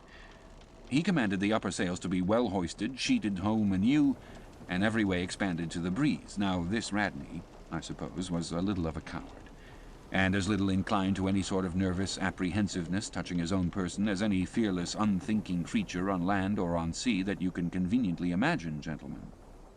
Therefore, when he betrayed this solicitude about the safety of the ship, some of the seamen declared that it was only on account of his being a part owner in her. So when they were working that evening at the pumps, there was on this head no small gamesomeness slyly going on among them as they stood with their feet continually overflowed by the rippling clear water, clear as any mountain spring, gentlemen, that bubbling from the pumps ran across the deck and poured itself out in steady spouts at the lee scupper holes. Now, as you well know, it is not seldom the case in this conventional world of ours, watery or otherwise, that when a person placed in command over his fellow men finds one of them to be very significantly his superior in general pride of manhood, straightway against that man he conceives an unconquerable dislike and bitterness. And if he have a chance, he will pull down and pulverize that subaltern's tower and make a little heap of dust of it. Be this conceit of mine as it may, gentlemen, at all events, Steelkilt was a tall and noble animal, with a head like a Roman and a flowing golden beard like the tasseled housings of your last viceroy's snorting charger, and a brain and a heart and a soul in him, gentlemen, which had made Steelkilt Charlemagne, had he been born son to Charlemagne's father. But Radney, the mate, was ugly as a mule, yet as hardy, as stubborn, as malicious. He did not love Steelkilt, and Steelkilt knew it. Espying the mate drawing near as he was toiling at the pump with the rest, the Lakeman affected not to notice him, but, unawed, went on with his gay banterings. "Aye, aye, my merry lads, it's a lively leak, this. Hold a cannikin, one of you, let's have a taste. By the Lord, it's worth bottling. I tell you what, men, old Rad's investment must go for it. We had best cut away his part of the hull and tow it home. The fact is, boys, that swordfish only began the job. He's come back again with a gang of ship carpenters, sawfish and filefish and what-not, and the whole posse of 'em are now hard at work cutting and slashing at the bottom, making improvements, I suppose. If old Rad were here now, I'd tell him to jump overboard and scatter 'em. They're playing the devil with his estate, I can tell him. But he's a simple old soul, Rad, and a beauty, too. Boys, they say the rest of his property is invested in looking-glasses. I wonder if he'd give a poor devil like me the model of his nose." "Damn your eyes! What's that pump stopping for?" roared Radney, pretending not to have heard the sailor's talk. "Thunder away at it! "Aye, aye, sir," said Steelkilt, merry as a cricket. "Lively, boys, lively now." And with that the pump clanged like 50 fire engines. The men tossed their hats off to it, and ere long that peculiar gasping of the lungs was heard, which denotes the fullest tension of life's utmost energies. Quitting the pump at last with the rest of his band, the lakeman went forward all panting and sat himself down on the windlass, his face fiery red, his eyes bloodshot, and wiping the profuse sweat from his brow. Now what cozening fiend it was, gentlemen, that possessed Radney to meddle with such a man in that corporeally exasperated state, I know not, but so it happened. Intolerably striding along the deck, the mate commanded him to get a broom and sweep down the planks, and also a shovel and remove some offensive matters consequent upon allowing a pig to run at large. Now, gentlemen, sweeping a ship's deck at sea is a piece of household work which in all times but raging gales is regularly attended to every evening. It has been known to be done in the case of ships actually foundering at the time. Such, gentlemen, is the inflexibility of sea usages and the instinctive love of neatness in seamen, some of whom would not willingly drown without first washing their faces. But in all vessels this broom business is the prescriptive province of the boys, if boys there be aboard. Besides, it was the stronger men in the town-ho that had been divided into gangs taking turns at the pumps. And being the most athletic seaman of them all, Steelkilt had been regularly assigned captain of one of the gangs. Consequently, he should have been freed from any trivial business not connected with truly nautical duties, such being the case with his comrades. I mention all these particulars so that you may understand exactly how this affair stood between the two men. But there was more than this. The order about the shovel was almost as plainly meant to sting and insult Steelkilt as though Radney had spat in his face. Any man who has gone sailor in a whale ship will understand this, and all this, and doubtless much more, the lakeman fully comprehended when the mate uttered his command. But as he sat still for a moment, and as he steadfastly looked into the mate's malignant eye and perceived the stacks of powder casks heaped up in him and the slow match silently burning along towards them, as he instinctively saw all this, that strange forbearance and unwillingness to stir up the deeper passionateness in any already ireful being, a repugnance most felt when felt at all by really valiant men, even when aggrieved, this nameless phantom feeling, gentlemen, stole over Steelkilt. Therefore, in his ordinary tone, only a little broken by the bodily exhaustion he was temporarily in, he answered him, saying that sweeping the deck was not his business, and he would not do it. And then, without at all alluding to the shovel, he pointed to 3 lads as the customary sweepers who, not being billeted at the pumps, had done little or nothing all day. To this Radney replied with an oath in a most domineering and outrageous manner, unconditionally reiterating his command, meanwhile advancing upon the still-seated lakeman with an uplifted Cooper's club hammer, which he had snatched from a cask near by. Heated and irritated as he was by his spasmodic toil at the pumps, for all his first nameless feeling of forbearance, the sweating Steelkilt could but ill brook this bearing in the mate. But somehow still smothering the conflagration within him, without speaking, he remained doggedly rooted to his seat, till at last the incensed Radney shook the hammer within a few inches of his face, furiously commanding him to do his bidding. Steelkilt rose, and slowly retreating round the windlass, steadily followed by the mate with his menacing hammer, deliberately repeated his intention not to obey. Seeing, however, that his forbearance had not the slightest effect, by an awful and unspeakable intimation with his twisted hand, he warned off the foolish and infatuated man, but it was to no purpose. And in this way the two went once slowly round the windlass, when, resolved at last no longer to retreat, bethinking him that he had now forborne as much as comported with his humour, the lakeman paused on the hatches, and thus spoke to the officer. "Mr. Radney, I will not obey you. Take that hammer away, or look to yourself." But the predestinated mate, coming still closer to him, where the lakeman stood fixed, now shook the heavy hammer within an inch of his teeth, meanwhile repeating a string of insufferable maledictions. Retreating not the 1,000th part of an inch, stabbing him in the eye with the unflinching poniard of his glance, Steelkilt, clenching his right hand behind him and creepingly drawing it back, told his persecutor that if the hammer but grazed his cheek, he, Steelkilt, would murder him. But, gentlemen, the fool had been branded for the slaughter by the gods. Immediately the hammer touched the cheek. The next instant the lower jaw of the mate was stove in his head. He fell on the hatch, spouting blood like a whale. Ere the cry could go aft, Steelkilt was shaking one of the backstays, leading far aloft to where two of his comrades were standing their mastheads. They were both canalers. "Canalers!" cried Don Pedro. "We have seen many whale ships in our harbors, but never heard of your canalers. Pardon, who and what are they?" Canalers, Don, are the boatmen belonging to our grand Erie Canal. You must have heard of it." "Nay, senor. Hereabouts in this dull, warm, most lazy and hereditary land we know but little of your vigorous north." "Aye? Well then, Don, refill my cup. Your chicha is very fine, and ere proceeding further I will tell you what our canalers are, for such information may throw sidelight upon my story.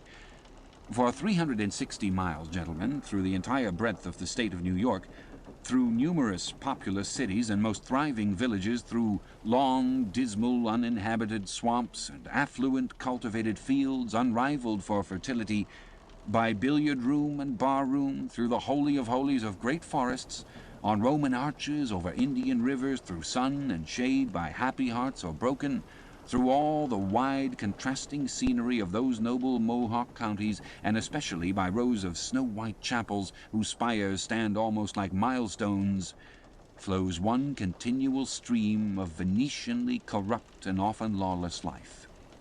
There's your true Ashante, gentlemen. There howl your pagans, where you ever find them next door to you, under the long-flung shadow and the snug, patronizing lee of churches. For by some curious fatality, as it is often noted of your metropolitan freebooters that they ever encamp around the halls of justice, so sinners, gentlemen, most abound in holiest vicinities." "Was that a friar passing?" said Don Pedro, looking downwards into the crowded plaza with humorous concern. "Well, for our northern friend, Dame Isabella's Inquisition wanes in Lima," laughed Don Sebastian. "Proceed, senor." "A moment, pardon," cried another of the company. "In the name of all us Limese, I but desire to express to you, Sir Sailor, that we have by no means overlooked your delicacy in not substituting present Lima for distant Venice in your corrupt comparison. Oh, do not bow and look surprised. You know the proverb all along this coast, 'Corrupt as Lima.' It but bears out your saying, too. Churches more plentiful than billiard tables, and forever open, and corrupt as Lima. So too Venice. I have been there, the holy city of the blessed evangelist St. Mark. St. Dominic purge it. Your cup, thanks. Here I refill. Now you pour out again." Freely depicted in his own vocation, gentlemen, the canaler would make a fine dramatic hero, so abundantly and picturesquely wicked is he. Like Mark Antony, for days and days along his green-turfed, flowery Nile he indolently floats, openly toying with his red-cheeked Cleopatra, ripening his apricot thigh upon the sunny deck. But ashore all this effeminacy is dashed. The brigandish guise which the canaler so proudly sports, his slouched and gaily ribboned hat betoken his grand features. A terror to the smiling innocence of the villages through which he floats, his swart visage and bold swagger are not unshunned in cities. Once a vagabond on his own canal, I have received good turns from one of these canalers. I thank him heartily, would fain be not ungrateful. But it is often one of the prime redeeming qualities of your man of violence that at times he has as stiff an arm to back a poor stranger in a strait as to plunder a wealthy one.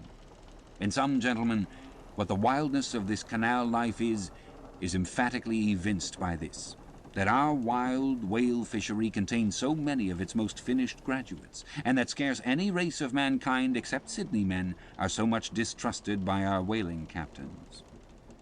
Nor does it at all diminish the curiousness of this matter, that to many thousands of our rural boys and young men born along its line, the probationary life of the Grand Canal furnishes the sole transition between quietly reaping in a Christian cornfield and recklessly plowing the waters of the most barbaric seas." I see, impetuously exclaimed Don Pedro, spilling his chicha upon his silvery ruffles. "No need to travel. The world's one Lima. I had thought now that at your temperate north their generations were cold and holy as the hills. But the story. I left off, gentlemen, where the lakeman shook the backstay. Hardly had he done so when he was surrounded by the 3 junior mates and the 4 engineers who all crowded him to the deck. But sliding down the ropes like baleful comets, the 2 canallers rushed into the uproar and sought to drag their man out of it towards the forecastle. Others of the sailors joined with them in this attempt, and a twisted turmoil ensued, while, standing out of harm's way, the valiant captain danced up and down with a whale pike, calling upon his officers to manhandle that atrocious scoundrel and smoke him along to the quarter-deck. At intervals he ran close up to the revolving border of the confusion, and prying into the heart of it with his pike sought to prick out the object of his resentment. But Steelkilt and his desperadoes were too much for them all. They succeeded in gaining the forecastle deck, where, hastily slewing about 3 or 4 large casks in a line with the windlass, these sea Parisians entrenched themselves behind the barricade.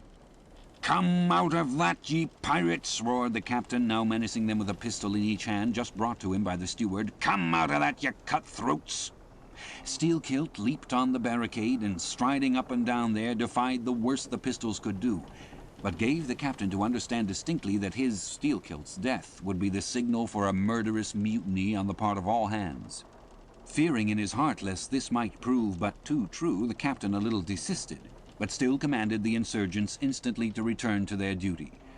"Will you promise not to touch us if we do?" demanded their ringleader. Turn to, I make no promise. To your duty. You want to sink the ship by knocking off at a time like this? Turn to!" And he once more raised a pistol. "Sink the ship?" cried Steelkilt. "Aye, let her sink. Not a man of us turns to unless you swear not to raise a rope yarn against us. What say ye, men?" turning to his comrades. A fierce cheer was their response. The lakeman now patrolled the barricade, all the while keeping his eye on the captain and jerking out such sentences as these. "It's not our fault. We didn't want it. I told him to take his hammer away. It was boy's business. He might have known me before this. I told him not to prick the buffalo. I believe I've broken a finger here against his cursed jaw. Ain't those mincing knives down in the forecastle there, men? Look to those handspikes, my hearties. Captain, by God, look to yourself. Say the word. Don't be a fool. Forget it all. We're ready to turn to. Treat us decently, and we're your men. But we won't be flogged." "Turn to! I make no promises. Turn to, I say." "Look ye now," cried the lakeman, flinging out his arm towards him. "There are a few of us here, and I am one of them who have shipped for the cruise, d'ye see? Now, as you well know, sir, we can claim our discharge as soon as the anchor is down. So we don't want a row. It's not in our interest. We want to be peaceable. We are ready to work, but we won't be flogged." "Turn to!" roared the captain. Steelkilt glanced round him a moment and then said, "I tell you what it is now, Captain. Rather than kill you and be hung for such a shabby rascal, we won't lift a hand against you unless you attack us. But till you say the word about not flogging us, we don't do a hand's turn. Down into the forecastle, and down with you. I'll keep you there till you're sick of it. Down you go." "Shall we?" cried the ringleader to his men. Most of them were against it, but at length, in obedience to Steelkilt, they preceded him down into their dark den, growlingly disappearing like bears into a cave. As the lakeman's bare head was just level with the planks, the captain and his posse leaped the barricade and, rapidly drawing over the slide of the scuttle, planted their group of hands upon it and loudly called for the steward to bring the heavy brass padlock belonging to the companionway. Then, opening the slide a little, the captain whispered something down the crack, closed it, and turned the key upon them, 10 in number, leaving on deck some 20 or more who thus far had remained neutral. All night a wide-awake watch was kept by all the officers, forward and aft, especially about the forecastle scuttle and fore hatchway, at which last place it was feared the insurgents might emerge after breaking through the bulkhead below. But the hours of darkness passed in peace. The men who still remained at their duty, toiling hard at the pumps, whose clinking and clanking at intervals through the dreary night dismally resounded through the ship. At sunrise the captain went forward and, knocking on the deck, summoned the prisoners to work, but with a yell they refused. Water was then lowered down to them, and a couple of handfuls of biscuit were tossed after it, when, again turning the key upon them and pocketing it, the captain returned to the quarter-deck. Twice every day for 3 days this was repeated. But on the 4th morning a confused wrangling and then a scuffling was heard as the customary summons was delivered, and suddenly 4 men burst up from the forecastle saying they were ready to turn to. The fetid closeness of the air and a famishing diet, united perhaps to some fears of ultimate retribution, had constrained them to surrender at discretion. Emboldened by this, the captain reiterated his demand to the rest. But Steelkilt shouted up to him a terrific hint to stop his babbling and betake himself where he belonged. On the 5th morning, 3 others of the mutineers bolted up into the air from the desperate arms below that sought to restrain them. Only 3 were left. "Better turn to now," said the captain with a heartless jeer. "Shut us up again, will you?" cried Steelkilt. "Oh, certainly," said the captain, and the key clicked. It was at this point, gentlemen, that, enraged by the defection of 7 of his former associates, and stung by the mocking voice that had at last hailed him, and maddened by his long entombment in a place as black as the bowels of despair, it was then that Steelkilt proposed to the 2 Canallers, thus far apparently of one mind with him, to burst out of their hole at the next summoning of the garrison, and armed with their keen mincing knives, long, crescentic, heavy implements with a handle at each end, run amuck from the bowsprit to the taffrail, and if by any devilishness of desperation possible, seize the ship. For himself he would do this, he said, whether they joined him or not. That was the last night he should spend in that den. But the scheme met with no opposition on the part of the other 2. They swore they were ready for that, or for any other mad thing, for anything, in short, but a surrender. And what was more, they each insisted upon being the first man on deck when the time to make the rush should come. But to this their leader as fiercely objected, reserving that priority for himself, particularly as his 2 comrades would not yield, the one to the other in the matter, and both of them could not be first, for the latter would but admit 1 man at a time. And here, gentlemen, the foul play of these miscreants must come out.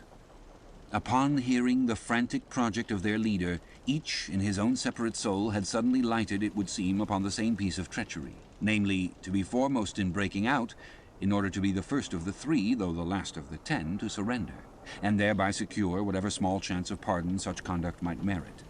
But when Steelkilt made known his determination still to lead them to the last, they, in some way, by some subtle chemistry of villainy, mixed their before secret treacheries together, and when their leader fell into a doze, verbally opened their souls to each other in 3 sentences, and bound the sleeper with cords, and gagged him with cords, and shrieked out for the captain at midnight. Thinking murder at hand, and smelling in the dark for the blood, he and all his armed mates and harpooneers rushed for the forecastle. In a few minutes the scuttle was opened, and bound hand and foot, the still struggling ringleader was shoved up into the air by his perfidious allies, who at once claimed the honor of securing a man who had been fully ripe for murder. But all 3 were collared and dragged along the deck like dead cattle, and side by side were seized up into the mizzen rigging like 3 quarters of meat, and there they hung till morning. "Damn ye!" cried the captain, pacing to and fro before them. "The vultures would not touch ye villains!" At sunrise he summoned all hands, and separating those who had rebelled from those who had taken no part in the mutiny, he told the former that he had a good mind to flog them all round. Thought upon the whole he would do so. He ought to, justice demanded it. But for the present, considering their timely surrender, he would let them go with a reprimand, which he accordingly administered in the vernacular. "But as for you, ye carrion rogues," turning to the 3 men in the rigging, "for you I mean to mince ye up for the trypots." And seizing a rope, he applied it with all his might to the backs of the 2 traitors, till they yelled no more, but lifelessly hung their heads sideways, as the 2 crucified thieves are drawn. "My wrist is sprained with ye," he cried at last, "but there is still rope enough left for you, my fine bantam, that wouldn't give up. Take that gag from his mouth, and let us hear what he can say for himself." For a moment the exhausted mutineer made a tremulous motion of his cramped jaws, and then, painfully twisting round his head, said in a sort of hiss, "What I say is this, and mind it well. If you flog me, I murder you." "Say ye so? Then see how you frighten me," and the captain drew off at the rope to strike. "Best not," hissed the lakeman, "but I must," and the rope was once more drawn back for the stroke. Steelkilt here hissed out something, inaudible to all but the captain, who, to the amazement of all hands, started back, paced the deck rapidly 2 or 3 times, and then suddenly throwing down his rope, said, "I won't do it. Let him go. Cut him down, do you hear?" But as the junior mates were hurrying to execute the order, a pale man with a bandaged head arrested them. Radney, the chief mate. Ever since the blow he had lain in his berth, but that morning, hearing the tumult on the deck, he had crept out, and thus far had watched the whole scene. Such was the state of his mouth that he could hardly speak, but mumbling something about his being willing and able to do what the captain dared not attempt, he snatched the rope and advanced to his pinioned foe. "You are a coward," hissed the lakeman. "So I am, but take that." The mate was in the very act of striking when another hiss stayed his uplifted arm. He paused, and then pausing no more made good his word, spite of Steelkilt's threat, whatever that might have been.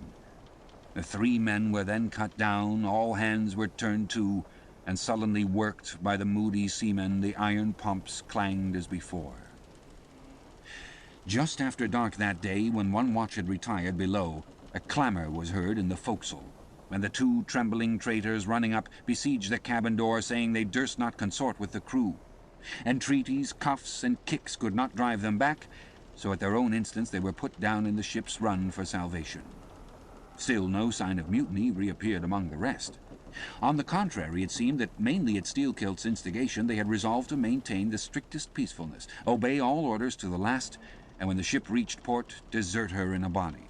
But in order to ensure the speediest end to the voyage, they all agreed to another thing, namely, not to sing out for whales in case any should be discovered. For spite of her leak, and spite of all her other perils, the town-ho still maintained her mastheads, and her captain was just as willing to lower for a fish that moment as on the day his craft first struck the cruising ground, and Radney the mate was quite as ready to change his berth for a boat, and with his bandaged mouth seek to gag in death the vital jaw of the whale. But though the lakeman had induced the seamen to adopt this sort of passiveness in their conduct, he kept his own counsel, at least till all was over, concerning his own proper and private revenge upon the man who had stung him in the ventricles of his heart. He was in Radney the chief mate's watch, and as if the infatuated man sought to run more than halfway to meet his doom after the scene in the rigging, he insisted, against the express counsel of the captain, upon resuming the head of his watch at night. Upon this, and 1 or 2 other circumstances, Steelkilt systematically built the plan of his revenge. During the night, Radney had an unseamanlike way of sitting on the bulwarks of the quarter-deck, and leaning his arm upon the gunwale of the boat which was hoisted up there, a little above the ship's side. In this attitude, it was well known, he sometimes dozed. There was a considerable vacancy between the boat and the ship, and down between this was the sea. Steelkilt calculated his time, and found that his next trick at the helm would come round at 2 o'clock, in the morning of the 3rd day from that in which he had been betrayed. At his leisure he employed the interval in braiding something very carefully in his watches below. "What are you making there?" said a shipmate. "What do you think? What does it look like?" "Like a lanyard for your bag, but it's an odd one, seems to me." "Yes, rather oddish," said the lakeman, holding it at arm's length before him. "But I think it will answer. Shipmate, I haven't enough twine. Have you any?" But there was none in the forecastle. "Then I must go get some from old Rad," and he rose to go aft. "You don't mean to go a-begging to him?" said a sailor. "Why not? Do you think he won't do me a turn when it's to help himself in the end, shipmate?" And going to the mate, he looked at him quietly and asked him for some twine to mend his hammock. It was given him. Neither twine nor lanyard were seen again, but the next night an iron ball, closely netted, partly rolled from the pocket of the lakeman's monkey jacket as he was tucking the coat into his hammock for a pillow. 24 hours after, his trick at the silent helm, nigh to the man who was apt to doze over the grave always ready dug to the seaman's hand, that fatal hour was then to come, and in the foreordaining soul of Steelkilt the mate was already stark and stretched as a corpse with his forehead crushed in.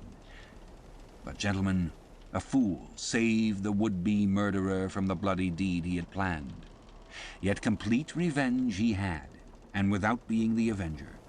For by a mysterious fatality, heaven itself seemed to step in to take out of his hands into its own the damning thing he would have done. It was just between daybreak and sunrise of the morning of the 2nd day, when they were washing down the decks, that a stupid Tenerife man, drawing water in the main chains, all at once shouted out, "There she rolls! There she rolls! Jesu, what a whale!" It was Moby Dick. "Moby Dick?" cried Don Sebastian. "St. Dominic, sir, sailor, but do whales have christenings? Whom call you Moby Dick?" "A very white and famous and most deadly immortal monster, Don. but that would be too long a story. "Now, how?" cried all the young Spaniards, crowding. "Nay, Dons, nay, I cannot rehearse that now. Let me get more into the air, sirs." The chicha, cried Don Pedro. "Our vigorous friend looks faint. Fill up his empty glass." "No need, gentlemen. One moment, and I proceed. Now, gentlemen, so suddenly perceiving the snowy whale within 50 yards of the ship, forgetful of the compact among the crew, in the excitement of the moment, the Tenerife man had instinctively and involuntarily lifted his voice for the monster, though for some little time past it had been plainly beheld from the 3 sullen mastheads. All was now a frenzy.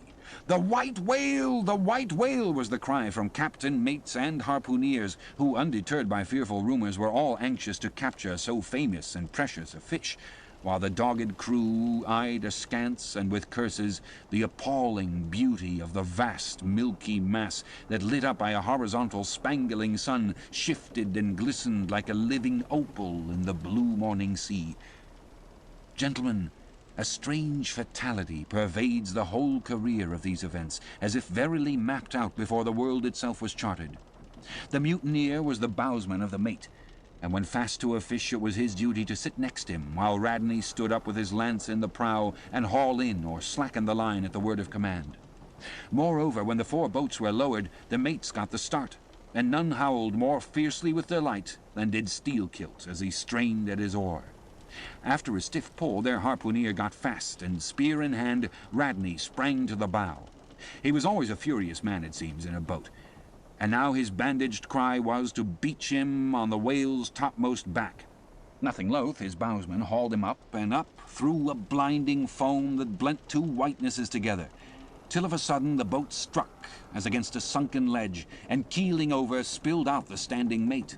That instant, as he fell on the whale's slippery back, the boat righted and was dashed aside by the swell, while Radney was tossed over into the sea on the other flank of the whale. He struck out through the spray, and for an instant was dimly seen through that veil, wildly seeking to remove himself from the eye of Moby Dick.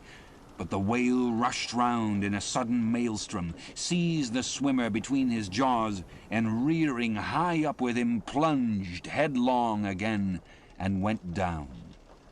Meantime, at the first tap of the boat's bottom, the lakeman had slackened the line so as to drop astern from the whirlpool. Calmly looking on, he thought his own thoughts. But a sudden, terrific, downward jerking of the boat quickly brought his knife to the line. He cut it, and the whale was free. But at some distance, Moby Dick rose again, with some tatters of Radney's red woolen shirt caught in the teeth that had destroyed him.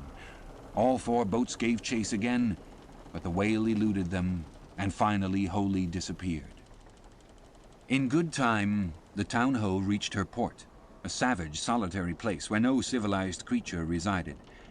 There, headed by the lakemen, all but 5 or 6 of the foremast men deliberately deserted among the palms, eventually, as it turned out, seizing a large double war canoe of the savages and setting sail for some other harbor.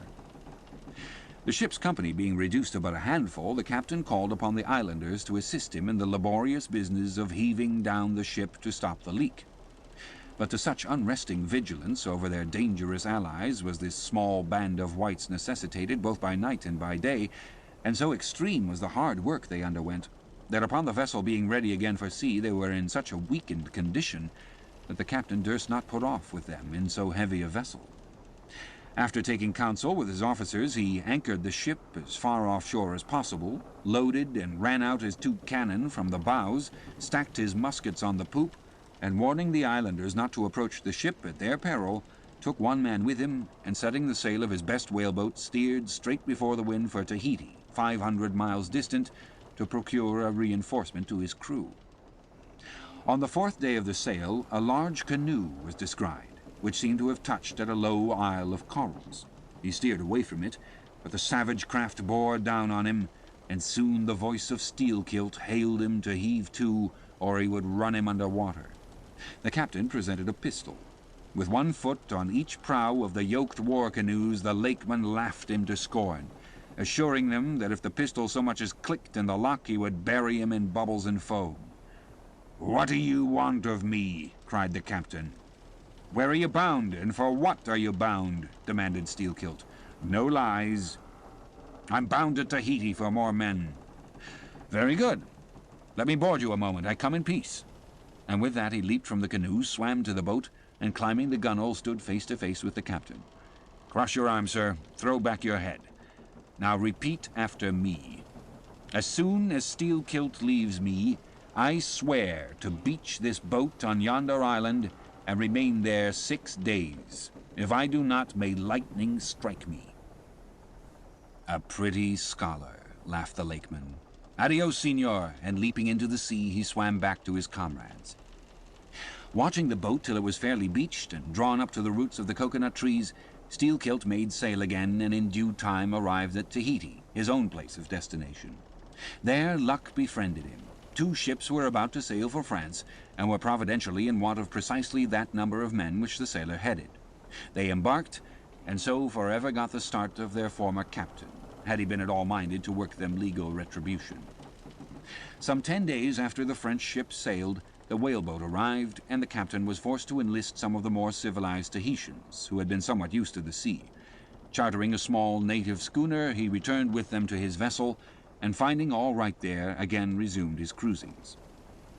Where Steelkilt now is, gentlemen, none know. But upon the island of Nantucket, the widow of Radney still turns to the sea which refuses to give up its dead. Still in dreams sees the awful white whale that destroyed him. "Are you through?" said Don Sebastian quietly. "I am, Don."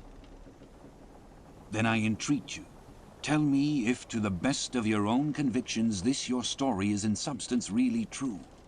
It is so passing wonderful. Did you get it from an unquestionable source? Bear with me if I seem to press." "Also bear with all of us, Sir Sailor, for we all join in Don Sebastian's suit," cried the company with exceeding interest. "Is there a copy of the Holy Evangelists in the Golden Inn, gentlemen?" "Nay," said Don Sebastian, "but I know a worthy priest nearby who will quickly procure one for me. I go for it. But are you well advised? This may grow too serious." "Will you be so good as to bring the priest also, Don?" "Though there are no auto de fe in Lima now," said one of the company to another, "I fear our sailor friend runs risk of the archiepiscopacy. Let us withdraw more out of the moonlight. I see no need of this." "Excuse me for running after you, Don Sebastian, but may I also beg that you will be particular in procuring the largest-sized evangelist you can?" "This is the priest, he brings you the evangelists," said Don Sebastian gravely, returning with a tall and solemn figure. "Let me remove my hat. Now, venerable priest, further into the light and hold the holy book before me that I may touch it. So help me heaven, and on my honor, the story I have told you, gentlemen, is in substance, and its great items, true. I know it to be true. It happened on this ball. I trod the ship. I knew the crew. I have seen and talked with Steelkilt since the death of Radney.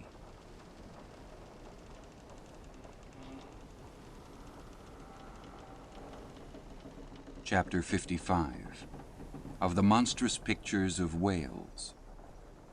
I shall ere long paint to you, as well as one can without canvas, something like the true form of the whale as he actually appears to the eye of the whaleman when in his own absolute body the whale is moored alongside the whale ship so that he can be fairly stepped upon there. It may be worth while, therefore, previously to advert to those curious imaginary portraits of him, which even down to the present day confidently challenge the faith of the landsman. It is time to set the world right in this matter by proving such pictures of the whale all wrong. It may be that the primal source of all those pictorial delusions will be found among the oldest Hindu, Egyptian, and Grecian sculptures. But ever since those inventive but unscrupulous times, when on the marble panellings of temples, the pedestals of statues, and on shields, medallions, cups, and coins, the dolphin was drawn in scales of chain armor like Saladin's, and a helmeted head like St. George's, ever since then has something of the same sort of license prevailed, not only in most popular pictures of the whale, but in many scientific presentations of him. Now, by all odds, the most ancient extant portrait, anyways purporting to be the whale's, is to be found in the famous cavern pagoda of Elephanta in India. The Brahmins maintained that in the almost endless sculptures of that immemorial pagoda, all the trades and pursuits, every conceivable avocation of man, were prefigured ages before any of them actually came into being. No wonder, then, that in some sort our noble profession of whaling should have been there shadowed forth. The Hindu whale referred to occurs in a separate department of the wall, depicting the incarnation of Vishnu in the form of Leviathan, learnedly known as the Matsi Avatar. But though this sculpture is half man and half whale, so as only to give the tail of the latter, yet that small section of him is all wrong. It looks more like the tapering tail of an anaconda than the broad palms of the true whale's majestic flukes. But go to the old galleries and look now at a great Christian painter's portrait of this fish, for he succeeds no better than the antediluvian Hindu. It is Guido's picture of Perseus rescuing Andromeda from the sea monster or whale. Where did Guido get the model of such a strange creature as that? Nor does Hogarth, in painting the same scene in his own Perseus Descending, make out one whit better. The huge corpulence of that Hogarthian monster undulates on the surface, scarcely drawing 1 inch of water. It has a sort of howdah on its back, and its distended, tusked mouth, into which the billows are rolling, might be taken for the Traitor's Gate, leading from the Thames by water into the Tower. Then there are the Prodromus whales of old Scotch Sibbald, and Jonah's whale is depicted in the prints of old Bibles and the cuts of old primers. What shall be said of these? As for the bookbinder's whale winding like a vine stalk round the stalk of a descending anchor, as stamped and gilded on the backs and title pages of many books, both old and new, that is a very picturesque but purely fabulous creature, imitated, I take it, from the like figures on antique vases. Though universally denominated a dolphin, I nevertheless call this bookbinder's fish an attempt at a whale, because it was so intended when the device was first introduced. It was introduced by an old Italian publisher somewhere about the 15th century during the revival of learning, and in those days, and even down to a comparatively late period, dolphins were popularly supposed to be a species of the Leviathan. In the vignettes and other embellishments of some ancient books you will at times meet with very curious touches at the whale, where all manner of spouts, hot springs, and cold Saratoga and Baden-Baden come bubbling up from his unexhausted drain. In the title page of the original edition of The Advancement of Learning, you will find some curious whales. But quitting all these unprofessional attempts, let us glance at those pictures of Leviathan purporting to be sober, scientific delineations by those who know. In old Harris's collection of voyages, there are some plates of whales extracted from a Dutch book of voyages, A.D. 1671, entitled A Whaling Voyage to Spitzbergen in the Ship Jonas in the Whale, Peter Peterson of Friesland, Master. In one of those plates, the whales, like great rafts of logs, are represented lying among ice isles with white bears running over their living backs. In another plate, the prodigious blunder is made of representing the whale with perpendicular flukes. Then again, there is an imposing quarto written by one Captain Colnett, a post-captain in the English Navy, entitled A Voyage Round Cape Horn into the South Seas for the purpose of extending the spermaceti whale fisheries. In this book is an outline purporting to be a picture of the Physeter, or spermaceti whale, drawn by scale from one killed on the coast of Mexico August 1793 and hoisted on deck. I doubt not the captain had this veracious picture taken for the benefit of his marines. To mention but one thing about it, let me say that it has an eye, which applied according to the accompanying scale to a full-grown sperm whale, would make the eye of that whale a bow window some 5 feet long. Ah, my gallant captain, why did you not give us Jonah looking out of that eye? Nor are the most conscientious compilations of natural history for the benefit of the young and tender free from the same heinousness of mistake. Look at that popular work, Goldsmith's Animated Nature. In the abridged London edition of 1807, there are plates of an alleged whale and a narwhale. I do not wish to seem inelegant, but this unsightly whale looks much like an amputated sow.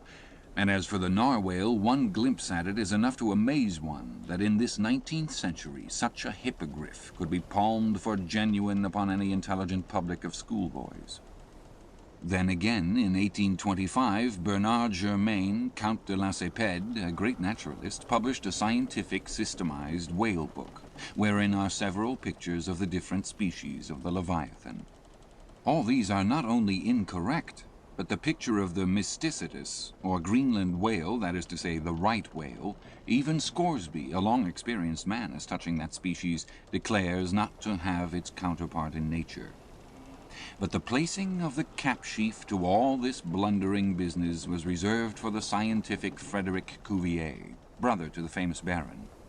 In 1836, he published a natural history of whales, in which he gives what he calls a picture of the sperm whale. Before showing that picture to any Nantucketer, you had best provide for your summary retreat from Nantucket. In a word, Frederick Cuvier's sperm whale is not a sperm whale, but a squash. Of course, he never had the benefit of a whaling voyage. Such men seldom have. But whence he derived that picture, who can tell? Perhaps he got it as his scientific predecessor in the same field, Desmarais, got one of his authentic abortions, that is, from a Chinese drawing. And what sort of lively lads with the pencil those Chinese are, many queer cups and saucers inform us. As for the sign painters' whales seen in the streets hanging over the shops of oil dealers, what shall be said of them?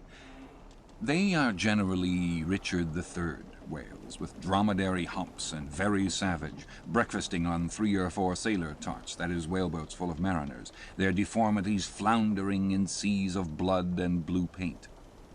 But these manifold mistakes in depicting the whale are not so very surprising after all.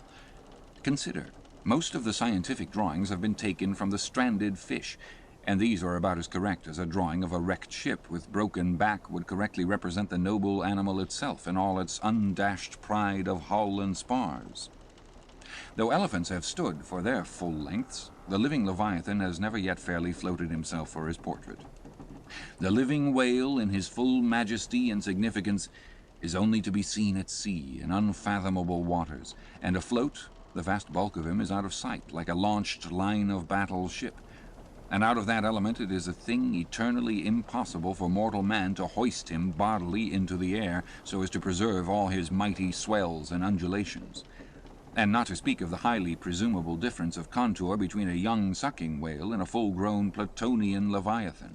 Yet even in the case of one of those young sucking whales hoisted to a ship's deck, such is then the outlandish, eel-like, limbered, varying shape of him that his precise expression the devil himself could not catch.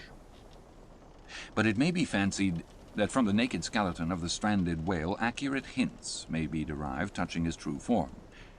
Not at all, for it is one of the more curious things about this Leviathan that his skeleton gives very little idea of his general shape.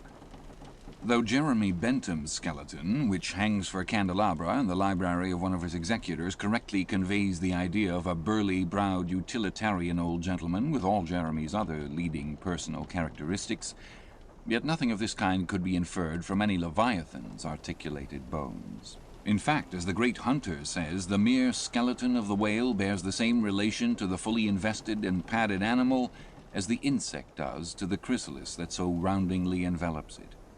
This peculiarity is strikingly evinced in the head, as in some part of this book will be incidentally shown. It is also very curiously displayed in the side fin, the bones of which almost exactly answer to the bones of the human hand, minus only the thumb. This fin has 4 regular bone fingers, the index, middle, ring, and little finger. But all these are permanently lodged in their fleshy covering, as the human fingers in an artificial covering.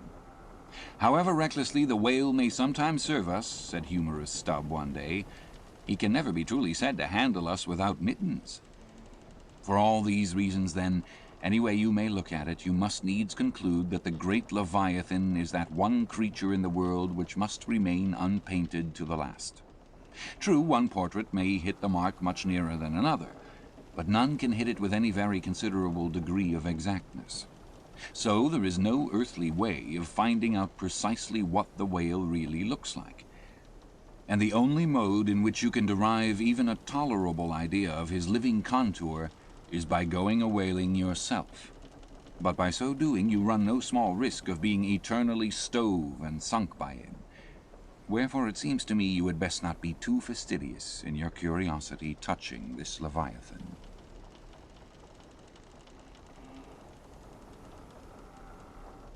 Chapter 56. Of the less erroneous pictures of whales and the true pictures of whaling scenes. In connection with the monstrous pictures of whales, I am strongly tempted here to enter upon those still more monstrous stories of them, which are to be found in certain books, both ancient and modern, especially in Purkis, Hakluyt, Harris, Cuvier, etc. But I pass that matter by.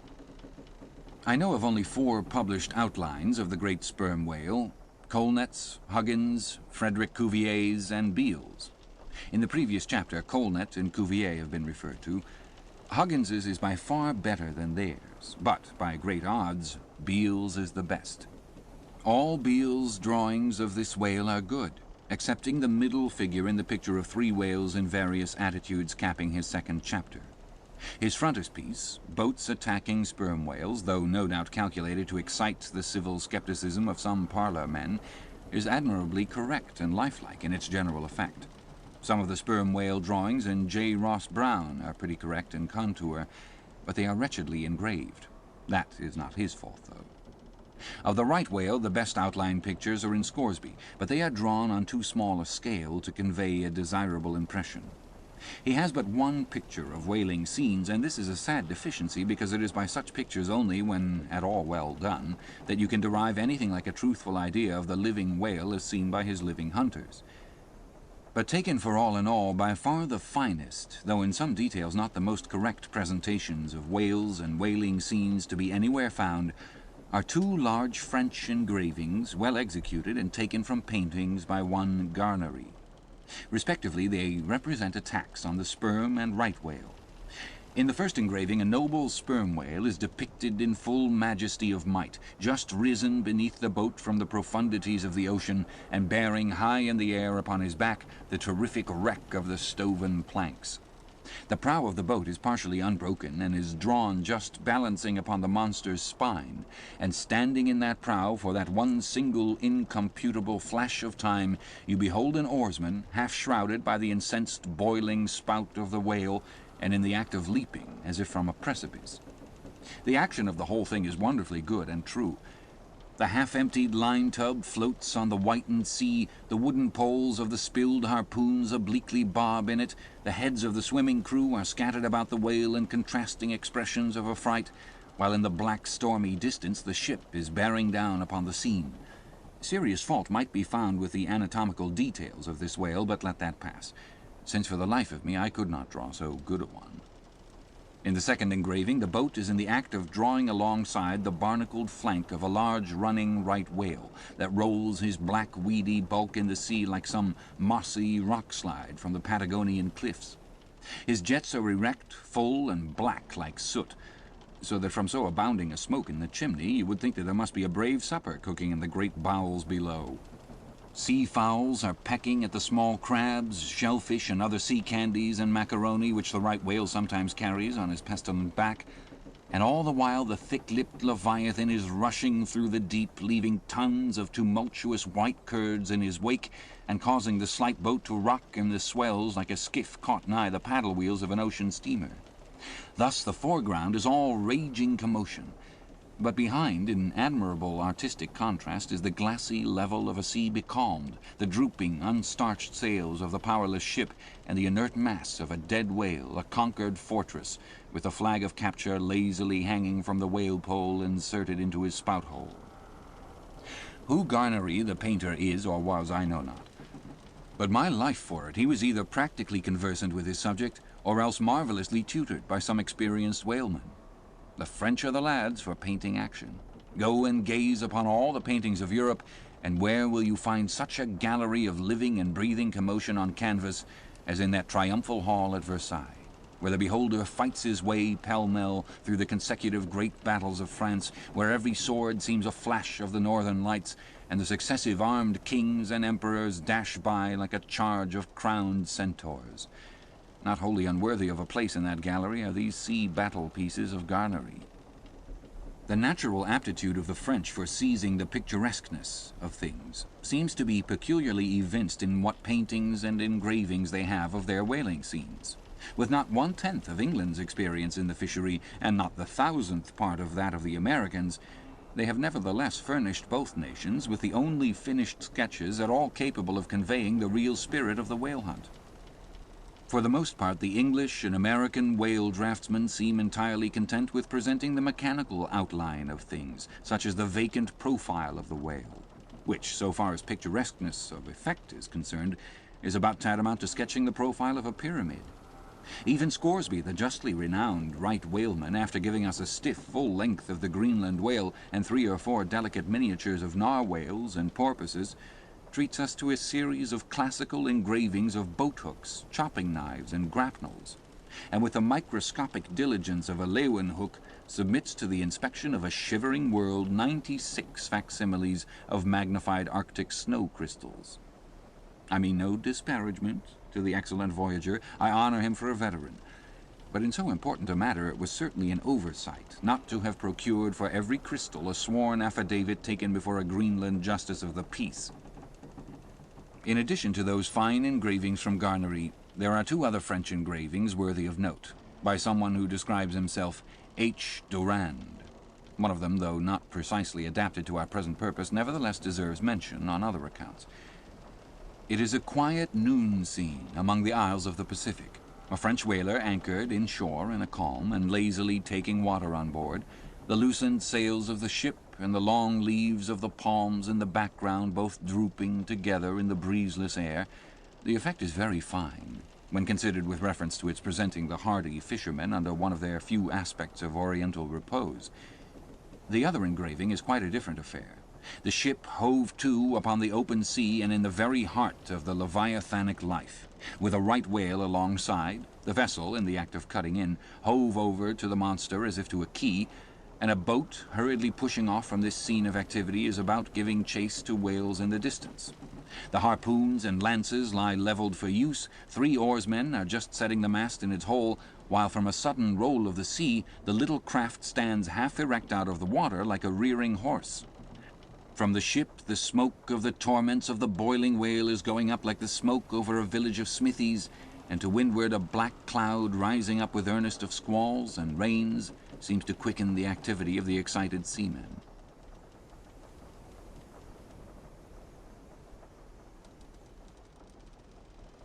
Chapter 57. Of whales in paint, in teeth, in wood, in sheet iron, in stone, in mountains, in stars.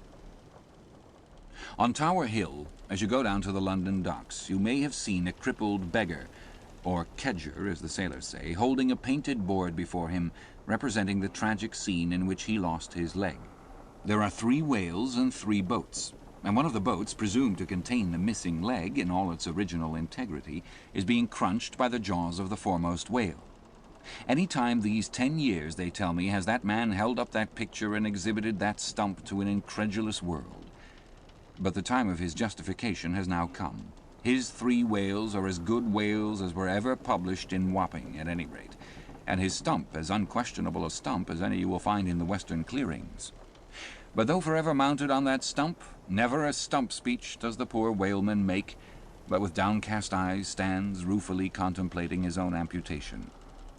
Throughout the Pacific, and also in Nantucket and New Bedford and Sag Harbor, you will come across lively sketches of whales and whaling scenes graven by the fishermen themselves on sperm whale teeth, or ladies' busks wrought out of the right whalebone and other like scrimshander articles, as the whalemen call the numerous little ingenious contrivances they elaborately carve out of the rough material in their hours of ocean leisure.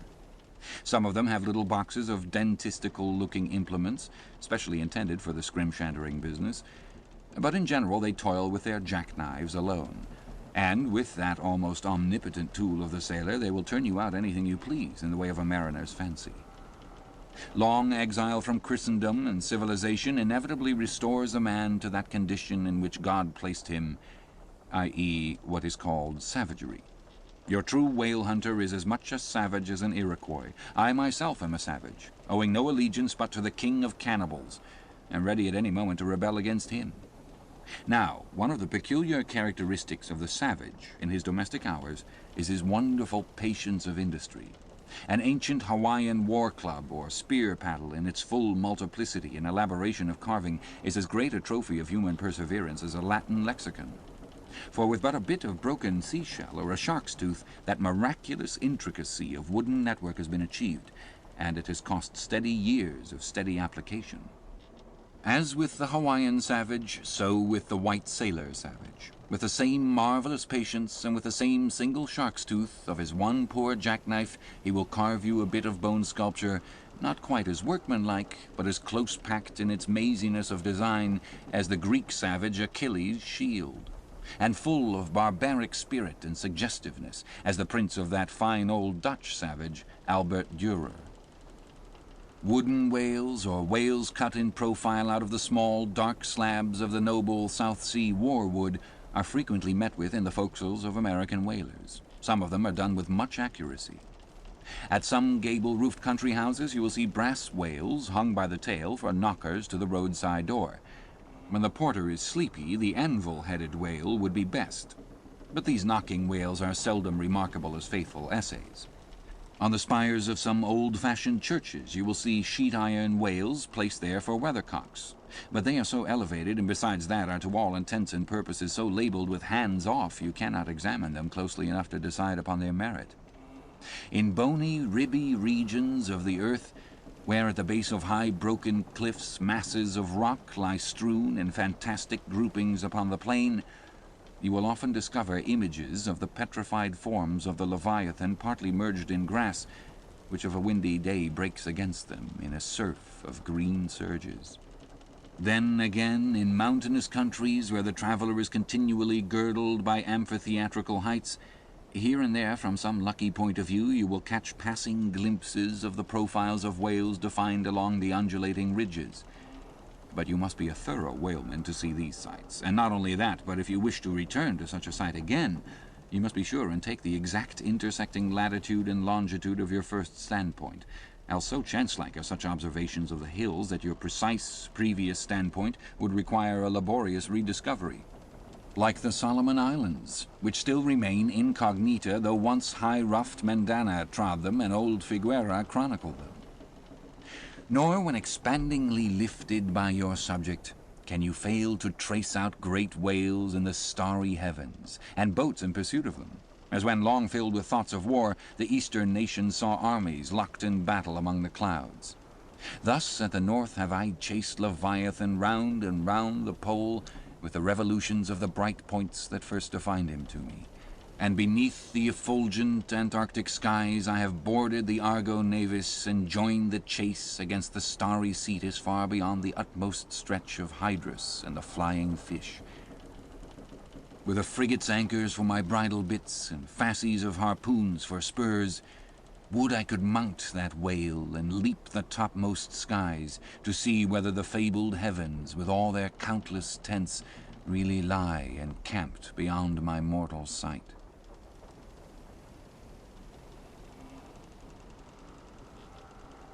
Chapter 58. Brit. Steering northeastward from the Crozettes, we fell in with vast meadows of brit, the minute yellow substance upon which the right whale largely feeds. For leagues and leagues it undulated round us, so that we seemed to be sailing through boundless fields of ripe and golden wheat. On the second day, numbers of right whales were seen, who, secure from the attack of a sperm whaler, like the Pequod, with open jaws sluggishly swam through the brit, which, adhering to the fringing fibers of that wondrous Venetian blind in their mouths, was in that manner separated from the water that escaped at the lip.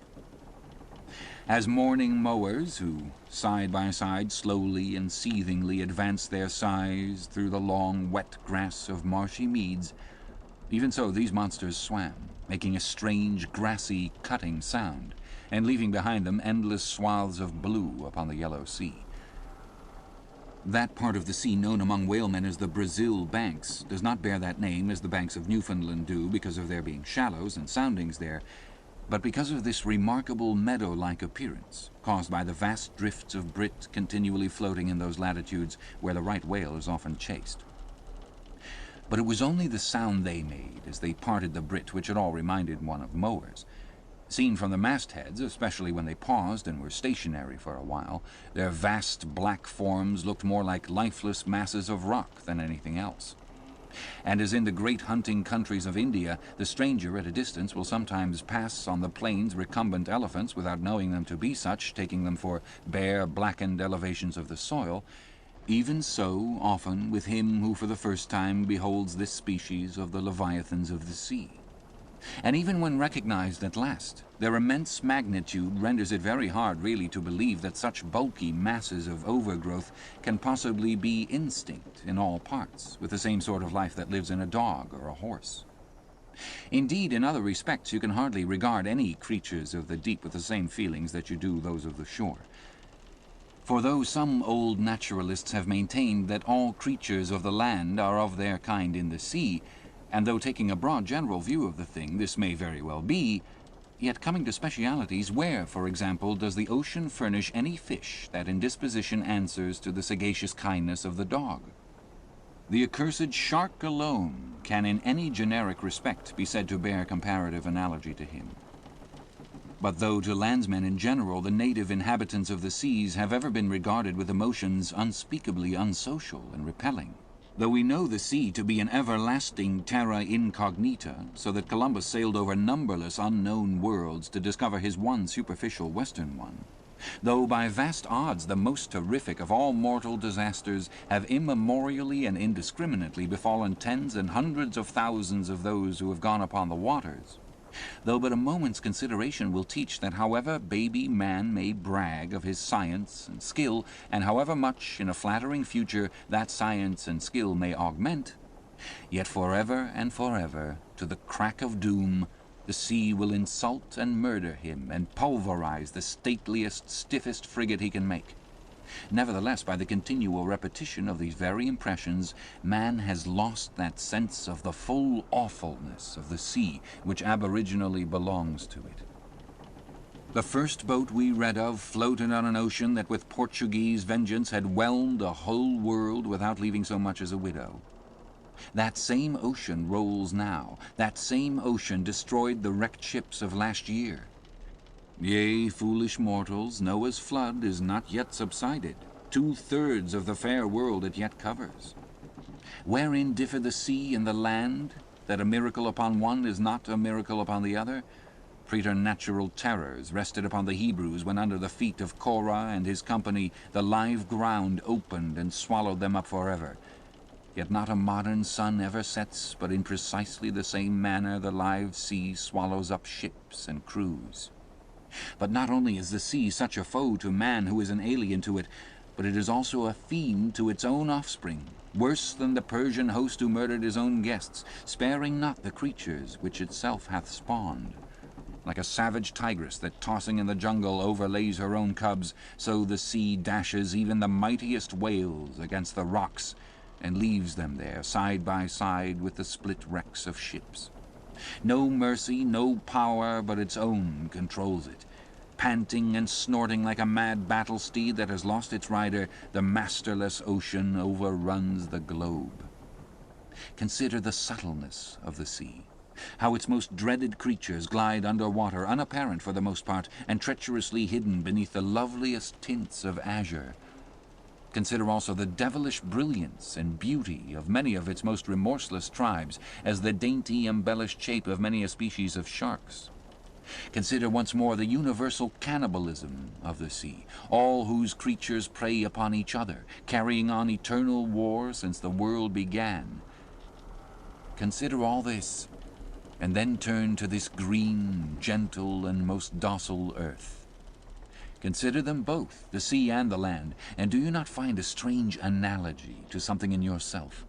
For as this appalling ocean surrounds the verdant land, so in the soul of man there lies one insular Tahiti, full of peace and joy, but encompassed by all the horrors of the half-known life. God keep thee. Push not off from that isle, thou canst never return.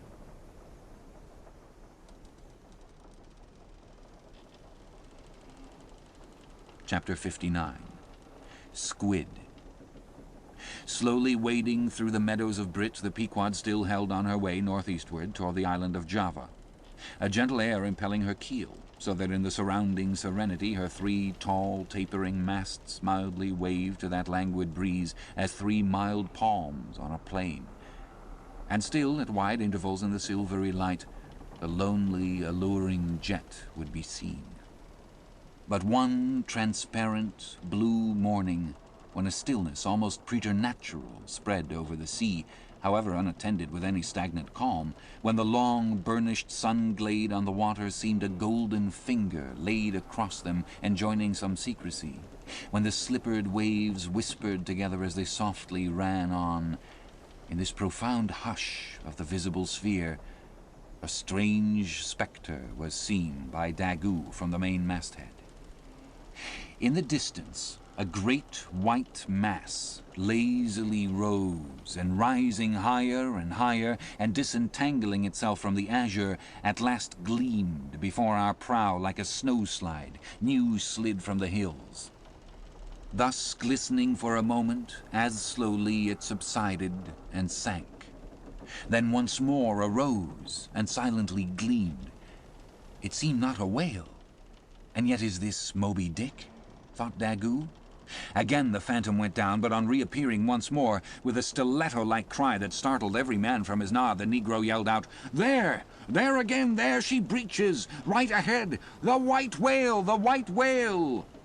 Bareheaded in the sultry sun, Ahab stood on the bowsprit, and with one hand pushed far behind in readiness to wave his orders to the helmsman, cast his eager glance in the direction indicated aloft by the outstretched motionless arm of Daggoo. Whether the flitting attendance of the one still and solitary jet had gradually worked upon Ahab so that he was now prepared to connect the ideas of mildness and repose with the first sight of the particular whale he pursued, however this was, or whether his eagerness betrayed him, whichever way it might have been, no sooner did he distinctly perceive the white mass than with a quick intensity he instantly gave orders for lowering. The 4 boats were soon on the water, Ahab's in advance, and all swiftly pulling towards their prey. Soon it went down, and while with oars suspended we were awaiting its reappearance, lo, in the same spot where it sank, once more it slowly rose. Almost forgetting for the moment all thoughts of Moby Dick, we now gazed at the most wondrous phenomenon which the secret seas have hitherto revealed to mankind. A vast pulpy mass, furlongs in length and breadth, of a glancing cream color, lay floating on the water, innumerable long arms radiating from its center, and curling and twisting like a nest of anacondas, as if blindly to clutch at any hapless object within reach.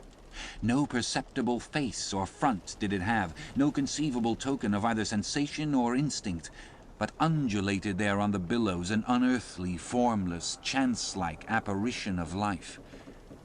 As with a low, sucking sound it slowly disappeared again, Starbuck, still gazing at the agitated waters where it had sunk, with a wild voice exclaimed, "Almost rather had I seen Moby Dick and fought him, than to have seen thee, thou white ghost." "What was it, sir?" said Flask. "The great live squid, which, they say, few whale ships ever beheld and returned to their ports to tell of it." But Ahab said nothing. Turning his boat, he sailed back to the vessel, the rest as silently following. Whatever superstitions the sperm whalemen in general have connected with the sight of this object, certain it is that a glimpse of it being so very unusual, that circumstance has gone far to invest it with portentousness. So rarely is it beheld that though one and all of them declare it to be the largest animated thing in the ocean, yet very few of them have any but the most vague ideas concerning its true nature and form. Notwithstanding, they believe it to furnish to the sperm whale his only food. For though other species of whales find their food above water, and may be seen by man in the act of feeding, the spermaceti whale obtains his whole food in unknown zones below the surface, and only by inference is it that anyone can tell of what precisely that food consists. At times, when closely pursued, he will disgorge what are supposed to be the detached arms of the squid, some of them thus exhibited exceeding 20 and 30 feet in length. They fancy that the monster to which these arms belonged ordinarily clings by them to the bed of the ocean, and that the sperm whale, unlike other species, is supplied with teeth in order to attack and tear it. There seems some ground to imagine that the great kraken of Bishop Pontoppidan may ultimately resolve itself into squid. The manner in which the bishop describes it as alternately rising and sinking, with some other particulars he narrates, in all this the two correspond. But much abatement is necessary with respect to the incredible bulk he assigns it. By some naturalists who have vaguely heard rumors of the mysterious creature here spoken of, it is included in the class of cuttlefish, to which indeed in certain external respects it would seem to belong, but only as the anak of the tribe.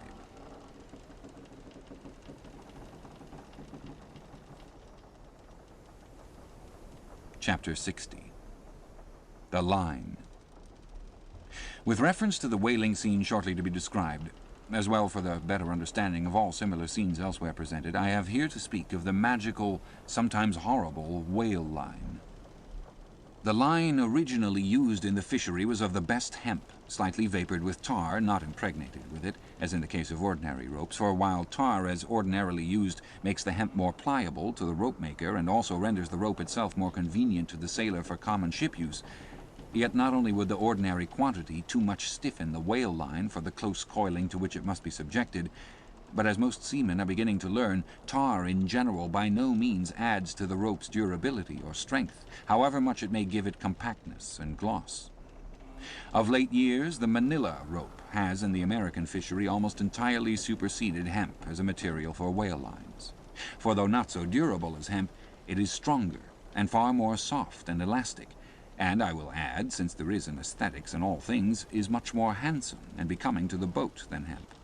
Hemp is a dusky, dark fellow, a sort of Indian, but manila is as a golden-haired Circassian to behold. The whale line is only 2/3 of an inch in thickness. At first sight you would not think it so strong as it really is. By experiment, its 1 in 50 yarns will each suspend a weight of 120 pounds, so that the whole rope will bear a strain nearly equal to 3 tons. In length, the common sperm whale line measures something over 200 fathoms. Towards the stern of the boat it is spirally coiled away in the tub, not like the worm pipe of a still, though, but as to form one round, cheese-shaped mass of densely bedded sheaves, or layers of concentric spiralizations, without any hollow but the heart, or minute vertical tube formed at the axis of the cheese. As the least tangle or kink in the coiling would, in running out, infallibly take somebody's arm, leg, or entire body off, the utmost precaution is used in stowing the line in its tub. Some harpooneers will consume almost an entire morning in this business, carrying the line high aloft and then reeving it downwards through a block towards the tub, so as in the act of coiling to free it from all possible wrinkles and twists. In the English boats 2 tubs are used instead of 1, the same line being continuously coiled in both tubs. There is some advantage in this, because these twin tubs being so small they fit more readily into the boat and do not strain it so much, whereas the American tub, nearly 3 feet in diameter and of proportionate depth, makes a rather bulky freight for a craft whose planks are but 1/2 inch in thickness, for the bottom of the whaleboat is like critical ice, which will bear up under a considerable distributed weight, but not very much of a concentrated one. When the painted canvas cover is clapped on the American line tub, the boat looks as if it were pulling off with a prodigious great wedding cake to present to the whales. Both ends of the line are exposed, the lower end terminating in an eye splice or loop coming up from the bottom against the side of the tub and hanging over its edge completely disengaged from everything.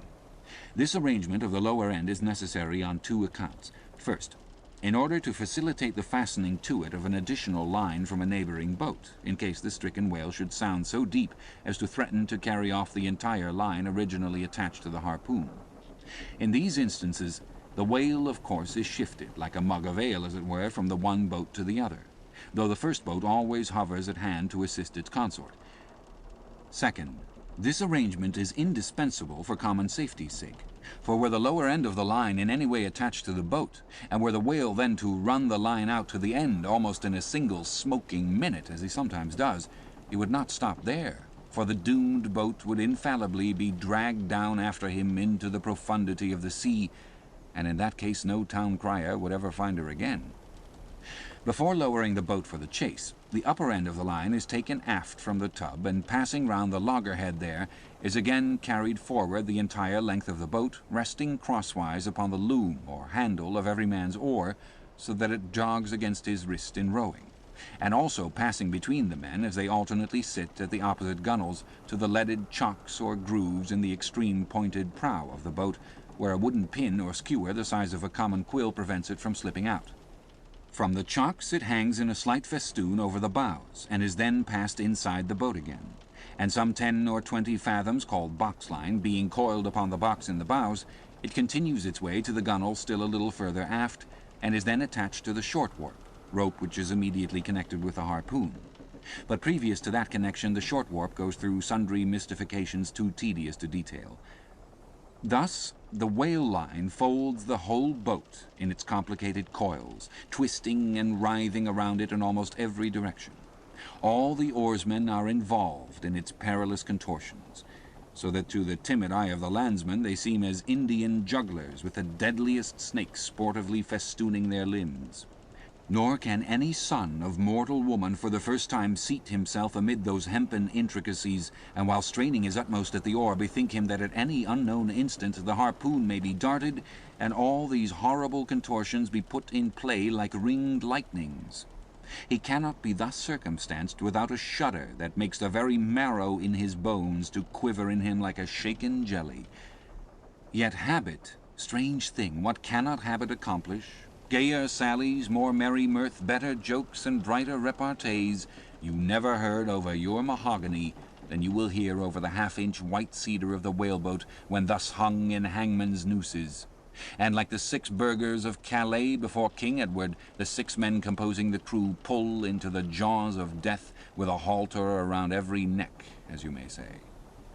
Perhaps a very little thought will now enable you to account for these repeated whaling disasters, some few of which are casually chronicled, of this man or that man being taken out of the boat by the line and lost.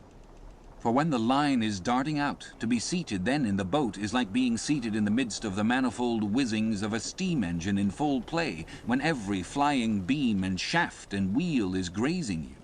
It is worse, for you cannot sit motionless in the heart of these perils, because the boat is rocking like a cradle, and you are pitched one way and the other without the slightest warning, and only by a certain self-adjusting buoyancy and simultaneousness of volition and action can you escape being made a Mazeppa of and run away with where the all-seeing sun himself could never pierce you out.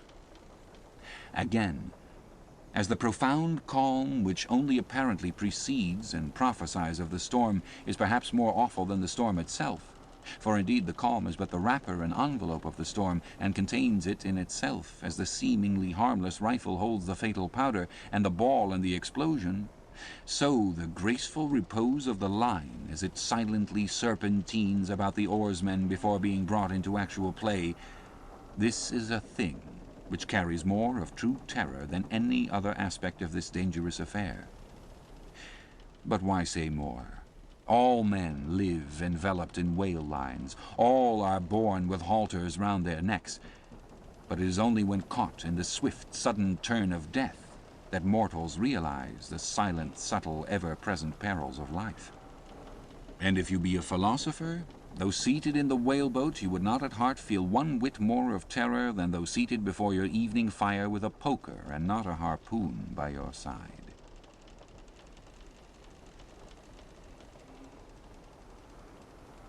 Chapter 61. Stubb Kills a Whale. If to Starbuck the apparition of the squid was a thing of portents, to Queequeg it was quite a different object. "When you see him, Quid," said the savage, honing his harpoon in the bow of his hoisted boat, "then you quick see him parm whale." The next day was exceedingly still and sultry, and with nothing special to engage them, the Pequod's crew could hardly resist the spell of sleep induced by such a vacant sea. For this part of the Indian Ocean through which we then were voyaging is not what whalemen call a lively ground. That is, it affords fewer glimpses of porpoises, dolphins, flying fish, and other vivacious denizens of more stirring waters than those off the Rio de la Plata or the inshore ground off Peru. It was my turn to stand at the foremast head, and with my shoulders leaning against the slackened royal shrouds, to and fro I idly swayed in what seemed an enchanted air. No resolution could withstand it. In that dreamy mood, losing all consciousness, at last my soul went out of my body, though my body still continued to sway as a pendulum will, long after the power which first moved it is withdrawn. Ere forgetfulness altogether came over me, I had noticed that the seamen at the main and mizzen mastheads were already drowsy, so that at last all three of us lifelessly swung from the spars, and for every swing that we made there was a nod from below from the slumbering helmsman. The waves, too, nodded their indolent crests, and across the wide trance of the sea east nodded to west, and the sun over all. Suddenly bubbles seemed bursting beneath my closed eyes. Like vices, my hands grasped the shrouds. Some invisible gracious agency preserved me. With a shock, I came back to life. And lo, close under our lee, not 40 fathoms off, a gigantic sperm whale lay rolling in the water like the capsized hull of a frigate, his broad, glossy back of an Ethiopian hue glistening in the sun's rays like a mirror. But lazily undulating in the trough of the sea, and ever and anon tranquilly spouting his vapoury jet, the whale looked like a portly burgher smoking his pipe of a warm afternoon. But that pipe, poor whale, was thy last. As if struck by some enchanter's wand, the sleepy ship and every sleeper in it all at once started into wakefulness, and more than a score of voices from all parts of the vessel, simultaneously with the 3 notes from aloft, shouted forth the accustomed cry, as the great fish slowly and regularly spouted the sparkling brine into the air. "Clear away the boats! Luff!" cried Ahab, and obeying his own order he dashed the helm down before the helmsman could handle the spokes. The sudden exclamations of the crew must have alarmed the whale, and ere the boats were down, majestically turning, he swam away to the leeward, but with such a steady tranquillity, and making so few ripples as he swam, that thinking after all he might not as yet be alarmed, Ahab gave orders that not an oar should be used, and no man must speak but in whispers. So seated like Ontario Indians on the gunwales of the boats, we swiftly but silently paddled along, the calm not admitting of the noiseless sails being set. Presently, as we thus glided in chase, the monster perpendicularly flitted his tail 40 feet into the air, and then sank out of sight like a tower swallowed up. "There go flukes!" was the cry, an announcement immediately followed by Stubbs producing his match and igniting his pipe, for now a respite was granted. After the full interval of his sounding had elapsed, the whale rose again, and being now in advance of the smoker's boat, and much nearer to it than to any of the others, Stubb counted upon the honor of the capture. It was obvious now that the whale had at length become aware of his pursuers. All silence of cautiousness was therefore no longer of use. Paddles were dropped and oars came loudly into play, and still puffing at his pipe, Stubb cheered on his crew to the assault. Yes, a mighty change had come over the fish. All alive to his jeopardy, he was going head out, that part obliquely projecting from the mad yeast which he brewed. It will be seen in some other place of what a very light substance the entire interior of the sperm whale's enormous head consists. Though apparently the most massive, it is by far the most buoyant part about him, so that with ease he elevates it in the air, and invariably does so when going at his utmost speed. Besides, such is the breadth of the upper part of the front of his head, and such the tapering cut-water formation of the lower part, that by obliquely elevating his head he thereby may be said to transform himself from a bluff-bowed, sluggish galliot into a sharp-pointed New York pilot-boat. "Start her up, my men! Start her, my men! Don't hurry yourselves, take plenty of time, but start her like thunderclaps, that's all!" cried Stubbs, spluttering out the smoke as he spoke. "Start her now! Give him the long and strong stroke, Tashtigo! Start her, Tash, my boy! Start her, all! But keep cool, cucumbers is the word, easy, only start her like grim death and grinning devils, and raise the buried dead perpendicular out of their graves, boys, that's all! Start her!" "Woo-hoo-ah-hee!" screamed the gay-header in reply, raising some old war-whoop to the skies, as every oarsman in the strained boat involuntarily bounced forward with the one tremendous leading stroke which the eager Indian gave. But his wild screams were answered by others quite as wild. "Kee-hee-kee-hee!" yelled Daggoo, straining forwards and backwards on his seat like a pacing tiger in his cage. "Kala-kulu!" howled Queequeg, as if smacking his lips over a mouthful of grenadier's steak. And thus with oars and yells the keels cut the sea. Meanwhile, Stubb, retaining his place in the van, still encouraged his men to the onset, all the while puffing the smoke from his mouth. Like desperadoes they tugged and they strained, till the welcome cry was heard, "Stand up, Tashtigo! Give it to him!" The harpoon was hurled. "Stern all!" The oarsmen backed water. The same moment something went hot and hissing along every one of their wrists. It was the magical line. An instant before, Stubb had swiftly caught 2 additional turns with it round the loggerhead, whence, by reason of its increased rapid circlings, a hempen blue smoke now jetted up and mingled with the steady fumes from his pipe. As the line passed round and round the loggerhead, so also, just before reaching that point, it blisteringly passed through and through both of Stubb's hands, from which the handcloths, or squares of quilted canvas sometimes worn at these times, had accidentally dropped. It was like holding an enemy's sharp 2-edged sword by the blade, and that enemy all the time striving to wrest it out of your clutch. "Wet the line! Wet the line!" cried Stubb to the tub oarsman, him seated by the tub, who, snatching off his hat, dashed the sea-water into it. Partly to show the indispensableness of this act, it may here be stated that in the old Dutch fishery a mop was used to dash the running line with water. In many other ships a wooden piggin, or bailer, is set apart for that purpose. Your hat, however, is the most convenient. More turns were taken, so that the line began holding its place. The boat now flew through the boiling water like a shark all fins. Stubb and Tashtego here changed places, stem for stern. A staggering business, truly, in that rocking commotion. From the vibrating line extending the entire length of the upper part of the boat, and from its now being more tight than a harp string, you would have thought the craft had 2 keels, one cleaving the water, the other the air, as the boat churned on through both opposing elements at once. A continual cascade played at the bows, a ceaseless whirling eddy in her wake, and at the slightest motion from within, even but of a little finger, the vibrating, cracking craft canted over her spasmodic gunwale into the sea. Thus they rushed, each man with might and main clinging to his seat to prevent from being tossed to the foam, and the tall form of Tashtego at the steering oar crouching almost double in order to bring down his center of gravity. Whole Atlantics and Pacifics seemed past as they shot on their way, till at length the whale somewhat slackened his flight. "Haul in! Haul in!" cried Stubb to the bowsman, and facing round towards the whale, all hands began pulling the boat up to him, while yet the boat was being towed on. Soon ranging up by his flank, Stubb, firmly planting his knee in the clumsy cleat, darted dart after dart into the flying fish. At the word of command, the boat alternately sterning out of the way of the whale's horrible wallow, and then ranging up for another fling. The red tide now poured from all sides of the monster like brooks down a hill. His tormented body rolled not in brine but in blood, which bubbled and seethed for furlongs behind in their wake. The slanting sun playing upon this crimson pond in the sea sent back its reflection into every face, so that they all glowed to each other like red men. And all the while jet after jet of white smoke was agonizingly shot from the spiracle of the whale, and vehement puff after puff from the mouth of the excited headsman, as at every dart hauling in upon his crooked lance by the line attached to it, Stubb straightened it again and again by a few rapid blows against the gunwale, then again and again sent it into the whale. "Pull up! Pull up!" he now cried to the bowsman, as the waning whale relaxed in his wrath. "Pull up! Close to!" And the boat ranged along the fish's flank.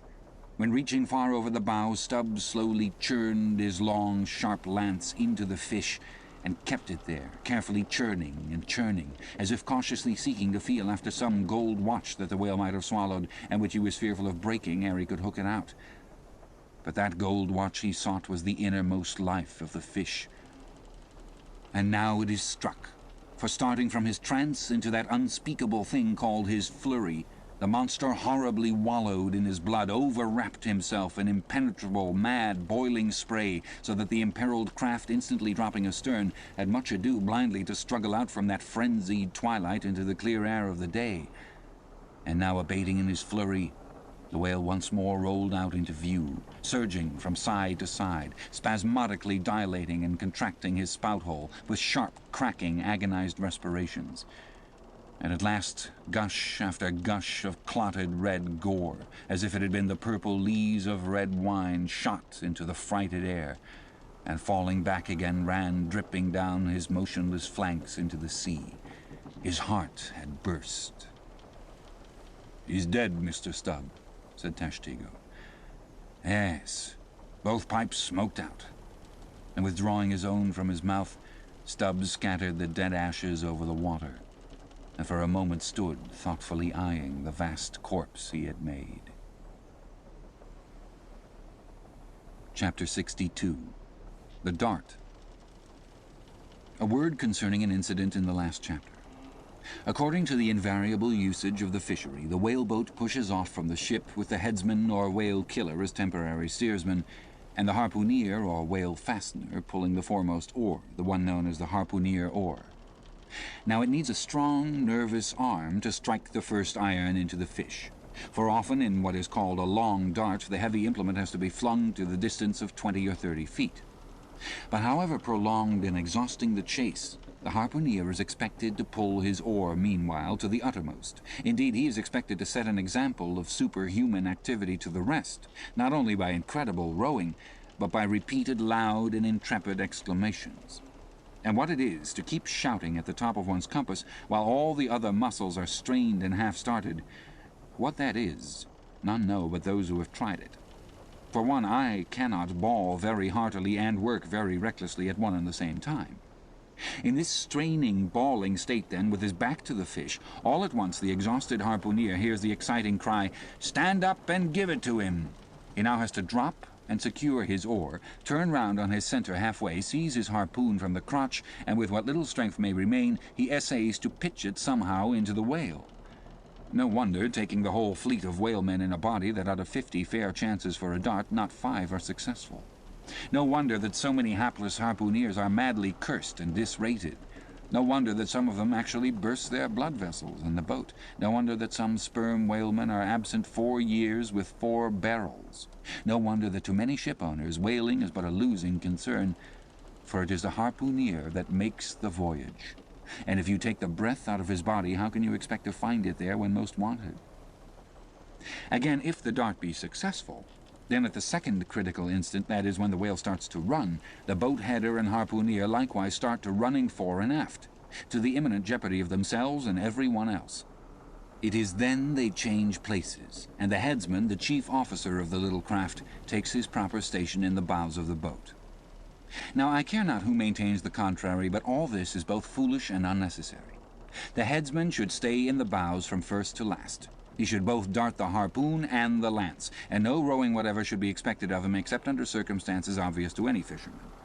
I know that this would sometimes involve a slight loss of speed in the chase, but long experience in various whalemen of more than one nation has convinced me that in the vast majority of failures in the fishery it has not by any means been so much the speed of the whale as the before described exhaustion of the harpooneer that has caused them.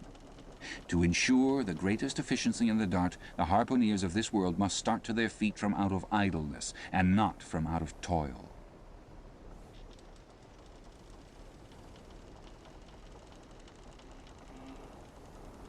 Chapter 63.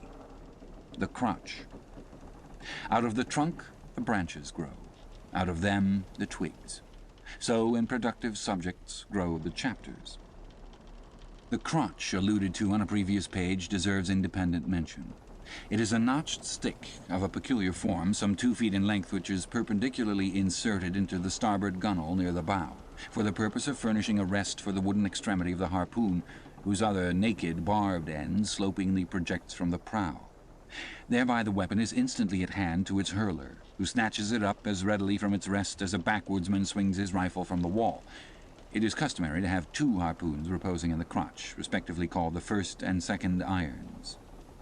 But these 2 harpoons, each by its own cord, are both connected with the line, the object being this: to dart them both, if possible, one instantly after the other into the same whale, so that if in the coming drag one should draw out, the other may still retain a hold. It is a doubling of the chances. But it very often happens that owing to the instantaneous, violent, convulsive running of the whale upon receiving the first iron, it becomes impossible for the harpooneer, however lightning-like in his movements, to pitch the second iron into him. Nevertheless, as the second iron is already connected with the line, and the line is running, hence that weapon must, at all events, be anticipatingly tossed out of the boat, somehow and somewhere. Else the most terrible jeopardy would involve all hands.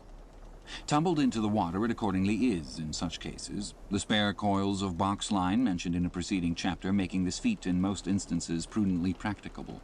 But this critical act is not always unattended with the saddest and most fatal casualties. Furthermore, you must know that when the second iron is thrown overboard, it thenceforth becomes a dangling, sharp-edged terror, skittishly curvetting about both boat and whale, entangling the lines or cutting them, and making a prodigious sensation in all directions. Nor, in general, is it possible to secure it again until the whale is fairly captured and a corpse.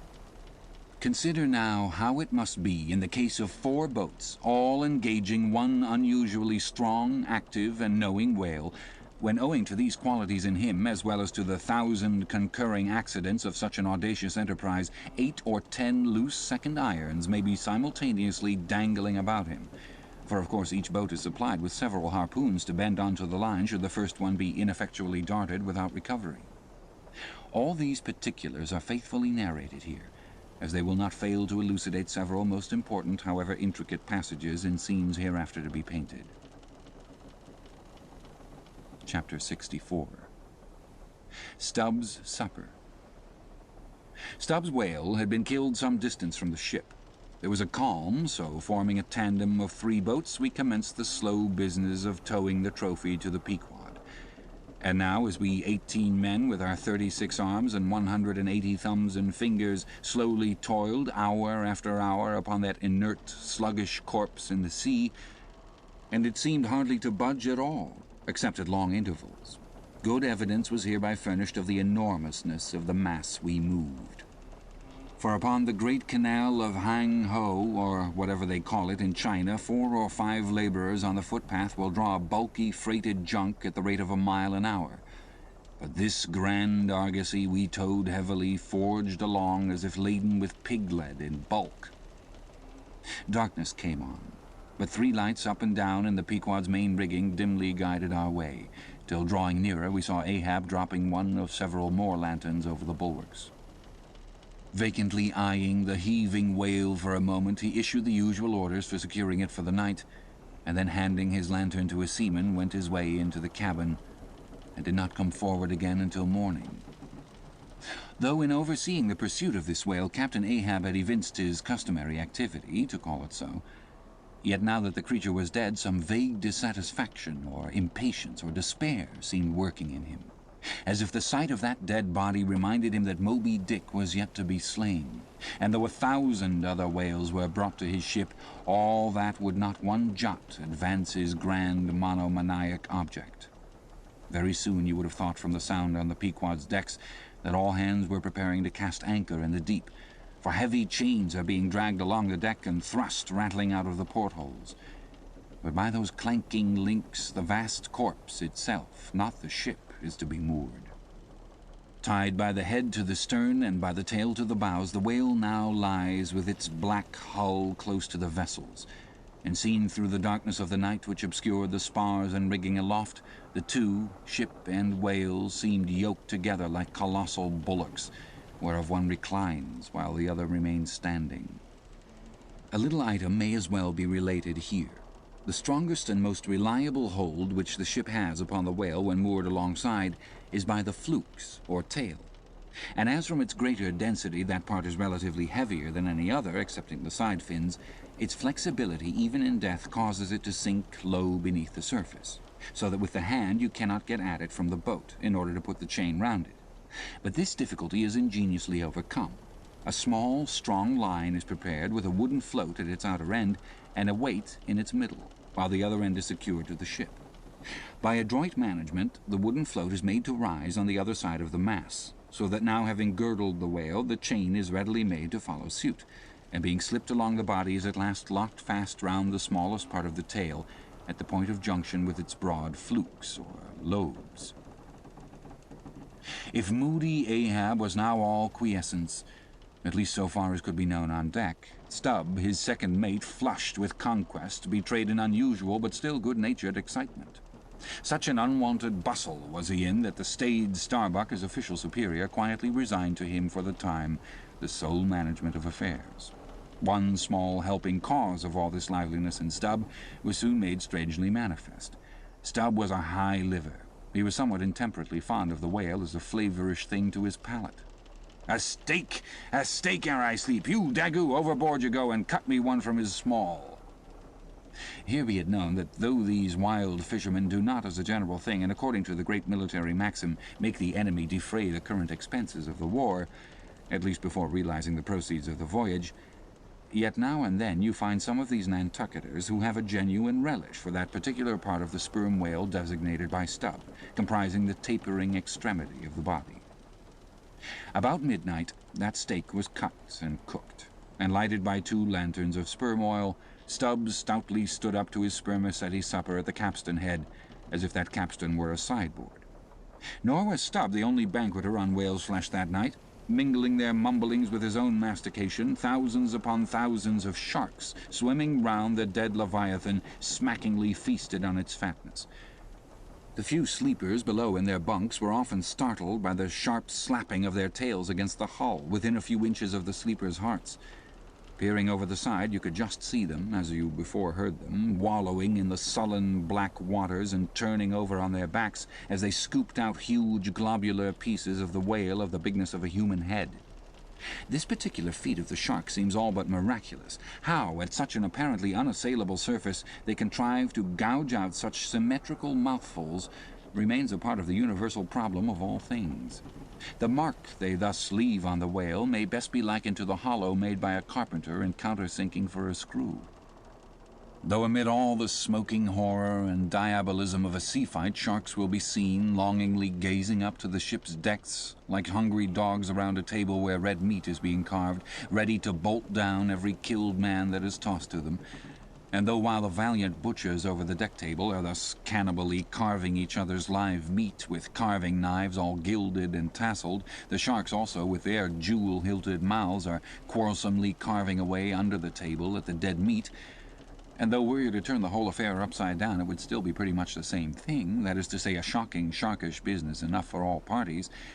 And though sharks also are the invariable outriders of all slave ships crossing the Atlantic, systematically trotting alongside, to be handy in case a parcel is to be carried anywhere or a dead slave to be decently buried, and though 1 or 2 other like instances might be set down touching the set terms, places, and occasions when sharks do most socially congregate and most hilariously feast, yet there is no conceivable time or occasion when you will find them in such countless numbers and in gayer or more jovial spirits than around a dead sperm whale moored by night to a whale ship at sea. If you have never seen that sight, then suspend your decision about the propriety of devil worship and the expediency of conciliating the devil. But as yet Stubb heeded not the mumblings of the banquet that was going on so nigh him, no more than the sharks heeded the smacking of his own Epicurean lips. "Cook! Cook! Where's that old fleece?" he cried at length, widening his legs still further, as if to form a more secure base for his supper, and at the same time darting his fork into the dish, as if stabbing with his lance. "Cook! You, cook! Sail this way, cook!"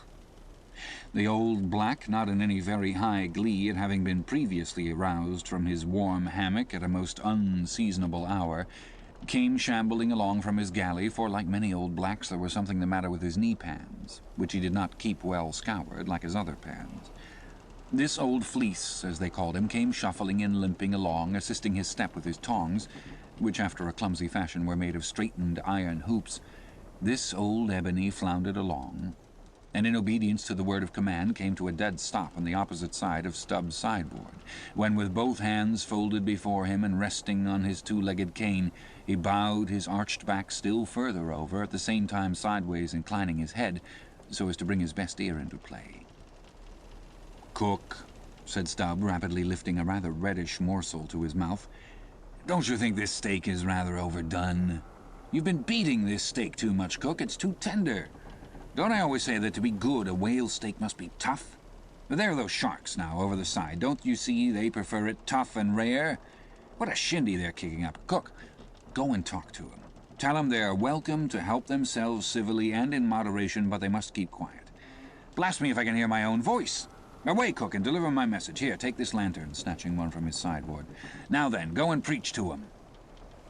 Sullenly taking the offered lantern, old Fleece limped across the deck to the bulwarks, and then with one hand dropping his light low over the sea so as to get a good view of his congregation, with the other hand he solemnly flourished his tongs and, leaning far over the side, in a mumbling voice began addressing the sharks, while Stubb, softly crawling behind, overheard all that was said. "Fellow critters, I's ordered here to say that you must stop that damn noise there. You hear? Stop that damn smacking of the lip. Master Stubbs say that you can fill your damn bellies up to the hatchings, but by go, you must stop that damn racket. Cook, here interposed Stubb, accompanying the word with a sudden slap on the shoulder. Cook, why, damn your eyes, you mustn't swear that way when you're preaching. That's no way to convert sinners, Cook. Who that? Then preach them yourself, sullenly turning to go. No, Cook, go on, go on. Well then, beloved fellow critters. Right, exclaimed Stubb approvingly. Coax 'em to it. Try that. And Fleece continued. Though you is all sharks, and by nature very voracious, yet I say to you fellow critters that voraciousness, top that damn slapping of the tail, how you think to hear? Suppose you keep up such a damn slapping and biting there. Cook, cried Stubb, collaring him. I won't have that swearing. Talk to him gentlemanly. Once more the sermon proceeded. Your voraciousness, fellow critters, I don't blame you so much for. That is nature, and it can't be helped. But to govern that wicked nature, that is the pint. You is sharks, certain, but if you govern the shark in you, why then you be angel. For all angel is nothing more than the shark well governed. Now look here, brethren, just try once to be civil a helping yourselves from that whale. Don't be tearing the blubber out your neighbor's mouth, I say. Is not one shark dude right as t'other to that whale? And by God, none of you has the right to that whale. That whale belonged to someone else. I know some of you has very big mouth, bigger than others, but then the big mouth sometimes had the small bellies, so that the bigness of the mouth is not to swallow it, but to bite off the blubber for the small fry of the sharks that can't get into the scrounge to help themselves. Well done, old Fleece, cried Stubb. That's Christianity. Go on. No use going on. Them damn villains will keep a-scrounging and slapping each other, Master Stubb. They don't hear one word. No use of preaching to such damn guttons, as you call them, till their bellies is full, and their bellies is bottomless. And when they do get 'em full, they won't hear you then, for then they sink in the sea, go fast asleep on the coral, and can't hear nothing at all no more for ever and ever. Upon my soul, I am about of the same opinion, so give the benediction, Fleece, and I'll away to my supper. Upon this, Fleece, holding both hands over the fishy mob, raised his shrill voice and cried, Cussed fellow critters! Kick up the damnedest row as ever you can, fill your damn bellies till they bust, and then die. Now, Cook, said Stubb, resuming his supper at the capstan. Stand just where you stood before, there, over against me, and pay particular attention. All attention, said Fleece, again stooping over upon his tongs in the desired position. Well, said Stubb, helping himself freely meanwhile, I shall now go back to the subject of this steak. In the first place, how old are you, Cook? What'd that do with the steak? Said the old black testily. Silence, how old are you, Cook? About 90, they say, he gloomily muttered. And have you lived in this world hard upon 100 years, Cook, and don't yet know how to cook a whale steak? Rapidly bolting another mouthful at the last word, so that morsel seemed a continuation of the question. Where were you born, Cook? Hand the hatchway in a ferry boat going over to Roanoke. Born in a ferry boat? That's queer, too. But I want to know what country you were born in, Cook. Didn't I say the Roanoke country? He cried sharply. No, you didn't, Cook, but I'll tell you what I'm coming to, Cook. You must go home and be born over again. You don't know how to cook a whale steak yet. Bless my soul if I cook another one, he growled angrily, turning round to depart. Come back, Cook. Here, hand me those tongs. Now take that bit of steak there and tell me if you think that steak is cooked as it should be. Take it, I say, holding the tongs toward him. Take it and taste it. Faintly smacking his withered lips over it for a moment, the old Negro muttered, Best cooked steak I ever taste. Juicy, very juicy. Cook, said Stubb, squaring himself once more, do you belong to the church? Passed one once in Cape Town, said the old man sullenly. And have you ever once in your life passed a holy church in Cape Town where you doubtless overheard a holy parson addressing his hearers as his beloved fellow creatures, have you, Cook? And yet you come here and tell me such a dreadful lie as you did just now, eh? Said Stubb. Where do you expect to go to, Cook? Go to bed very soon, he mumbled, half turning as he spoke. Avast, heave to. I mean when you die, Cook. It's an awful question. Now what's your answer? When this old black man dies, said the Negro slowly, changing his whole air and demeanor, he himself won't go nowhere, but some blessed angel will come and fetch him. Fetch him? How, in a coach and four, as they fetched Elijah? And fetch him where? Up there, said Fleece, holding his tongs straight over his head and keeping it there very solemnly. "So, then, you expect to go up to our main top, do you, Cook, when you're dead? But don't you know the higher you climb, the colder it gets? Main top, eh?" "Didn't say that at all," said Fleece, again in the sulks. "You said up there, didn't you? And now look yourself and see where your tongs are pointing. But perhaps you expect to get into heaven by crawling through the lubber's hole, Cook. But no, Cook, you don't get there except you go the regular way, round by the rigging. It's a ticklish business, but it must be done, or else it's no go. And none of us are in heaven yet. Drop your tongs, Cook, and hear my orders. Do you hear? Hold your hat in one hand and clap t'other atop of your heart when I'm giving my orders, Cook. What, that's your heart there? That's your gizzard. Aloft, aloft! That's it, now you have it. Hold it there now and pay attention." "All attention," said the old black, with both hands placed as desired, vainly wriggling his grizzled head as if to get both ears in front at one and the same time. "Well then, Cook, you see this whale steak of yours was so very bad that I have put it out of sight as soon as possible. You see that, don't you? Well, for the future, when you cook another whale steak for my private table here, the capstan, I'll tell you what to do so as not to spoil it by overdoing. Hold the steak in one hand and show a live coal to it with the other. That done, dish it. You hear? And now tomorrow, Cook, when we're cutting in the fish, be sure you stand by to get the tips of his fins. Have 'em put in pickle. As for the ends of the flukes, have them soused, Cook. There, now you may go." But Fleece had hardly got 3 paces off when he was recalled. "Cook, give me cutlets for supper tomorrow night in the mid-watch. Do you hear? Away you sail, then. Hello, stop. Make a bow before you go. Avast heaving again. Whale balls for breakfast, don't forget." "Wish my gall whale eat him instead of him eat whale. I'm best if he ain't more of a shark than Massa Shark hisself," muttered the old man, limping away, with which sage ejaculation he went to his hammock.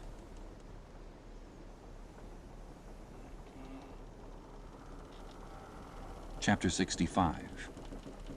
The Whale as a Dish. That mortal man should feed upon the creature that feeds his lamp, and like Stubb eat him by his own light, as you may say. This seems so outlandish a thing that one must needs go a little into the history and philosophy of it. It is upon record that 3 centuries ago the tongue of the right whale was esteemed a great delicacy in France, and commanded large prices there. Also that in Henry VIII's time a certain cook of the court obtained a handsome reward for inventing an admirable sauce to be eaten with barbecued porpoises, which you remember are a species of whale. Porpoises indeed are to this day considered fine eating. The meat is made into balls about the size of billiard balls, and being well seasoned and spiced might be taken for turtle balls or veal balls. The old monks of Dunfermline were very fond of them. They had a great porpoise grant from the crown. The fact is that among his hunters at least, the whale would by all hands be considered a noble dish were there not so much of him. But when you come to sit down before a meat pie nearly 100 feet long, it takes away your appetite. Only the most unprejudiced of men, like Stubb, nowadays partake of cooked whales.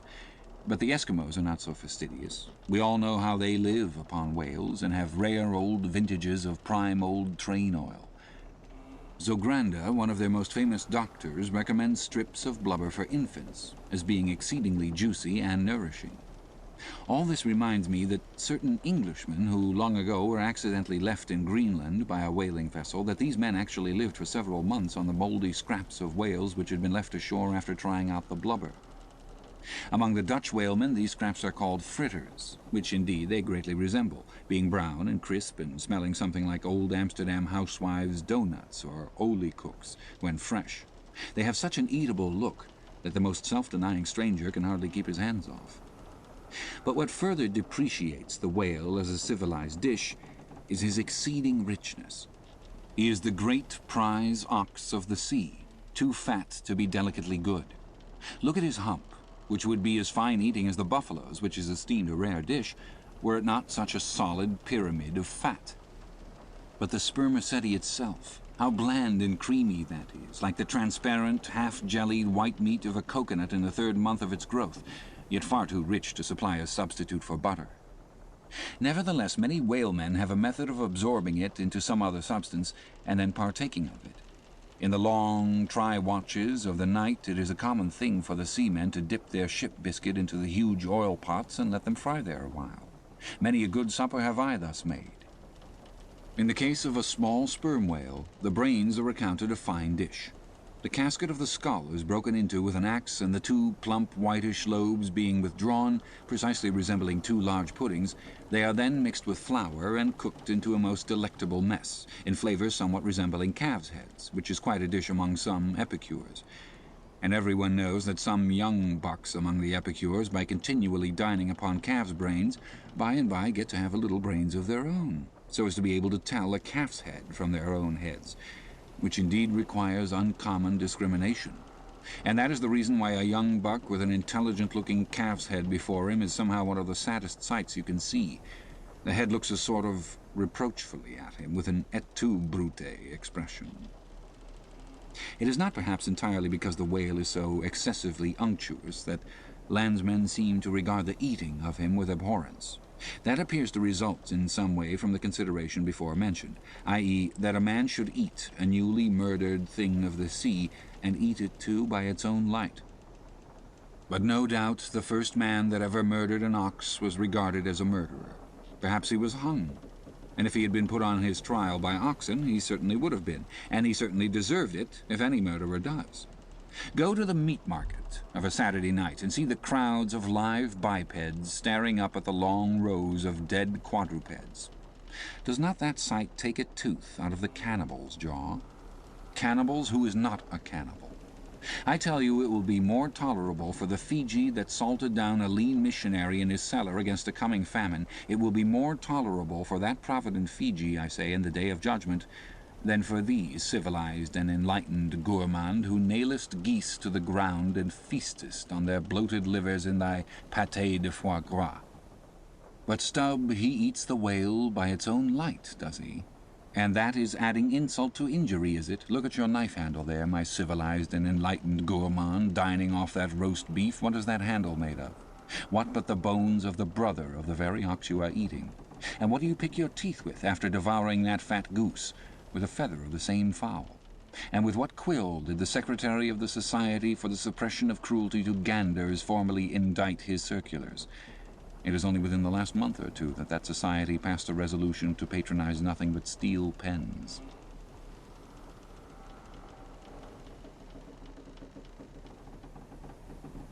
Chapter 66.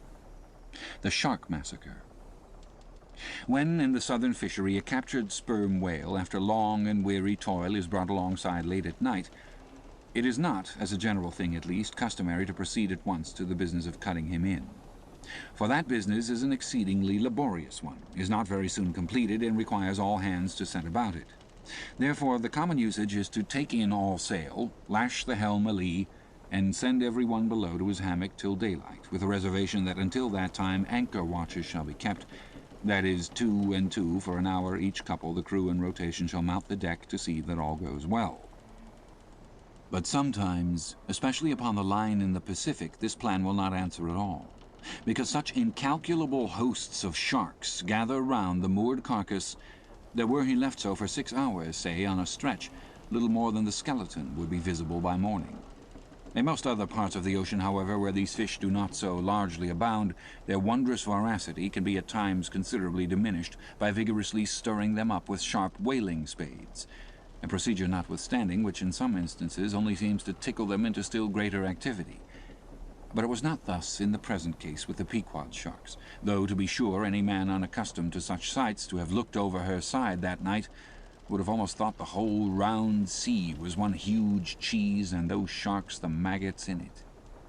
Nevertheless, upon Stubbs setting the anchor watch after his supper was concluded, and when, accordingly, Queequeg and a forecastle seaman came on deck, no small excitement was created among the sharks, for immediately suspending the cutting stages over the side, and lowering 3 lanterns so that they cast long gleams of light over the turbid sea, these 2 mariners, darting their long whaling spades, kept up an incessant murdering of the sharks by striking the keen steel deep into their skulls, seemingly their only vital part.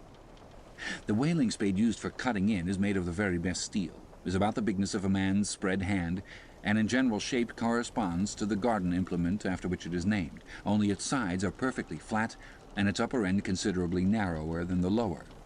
This weapon is always kept as sharp as possible, and when being used is occasionally honed just like a razor.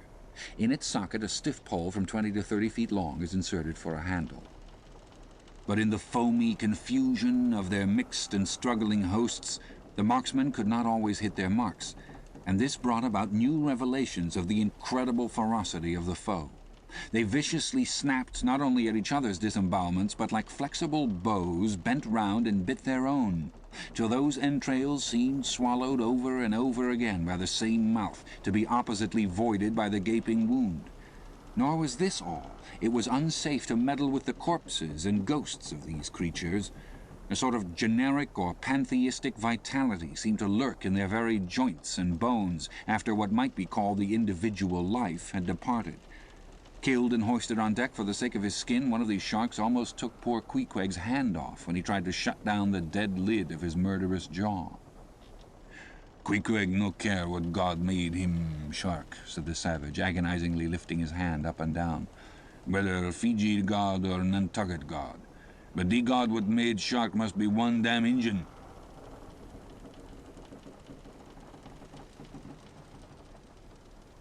Chapter 67. Cutting in. It was a Saturday night, and such a Sabbath as followed. Ex officio professors of Sabbath breaking are all whalemen. The ivory Pequod was turned into what seemed a shamble, every sailor a butcher. You would have thought we were offering up 10,000 red oxen to the sea gods. In the first place, the enormous cutting tackles, among other ponderous things comprising a cluster of blocks generally painted green, and which no single man can possibly lift, this vast bunch of grapes was swayed up to the maintop and firmly lashed to the lower masthead, the strongest point anywhere above a ship's deck. The end of the hawser-like rope winding through these intricacies was then conducted to the windlass, and the huge lower block of the tackles was swung over the whale. To this block the great blubber hook, weighing some 100 pounds, was attached, and now, suspended in stages over the side, Starbuck and Stubb, the mates, armed with their long spades, began cutting a hole in the body for the insertion of the hook just above the nearest of the two side fins.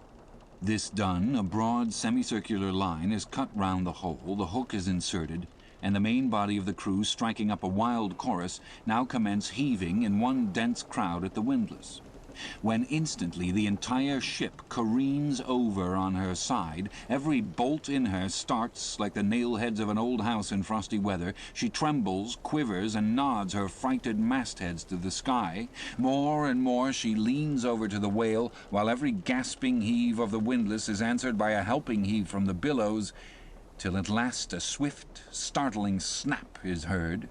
With a great swash, the ship rolls upwards and backwards from the whale, and the triumphant tackle rises into sight, dragging after it the disengaged semicircular end of the first strip of blubber. Now, as the blubber envelops the whale, precisely as the rind does an orange, so is it stripped off from the body precisely as an orange is sometimes stripped by spiralizing it. For the strain constantly kept up by the windlass continually keeps the whale rolling over and over in the water, and as the blubber in one strip uniformly peels off along the line called the scarf, simultaneously cut by the spades of Starbuck and Stubb, the mates, and just as fast as it is thus peeled off, and indeed by that very act itself, it is all the time being hoisted higher and higher aloft, till its upper end grazes the maintop. The men at the windlass then cease heaving, and for a moment or two the prodigious blood-dripping mass sways to and fro as if let down from the sky, and everyone present must take good heed to dodge it when it swings, else it may box his ears and pitch him headlong overboard. One of the attending harpooneers now advances with a long, keen weapon called a boarding sword, and watching his chance he dexterously slices out a considerable hole in the lower part of the swaying mass. Into this hole the end of the second alternating great tackle is then hooked, so as to retain a hold upon the blubber, in order to prepare for what follows.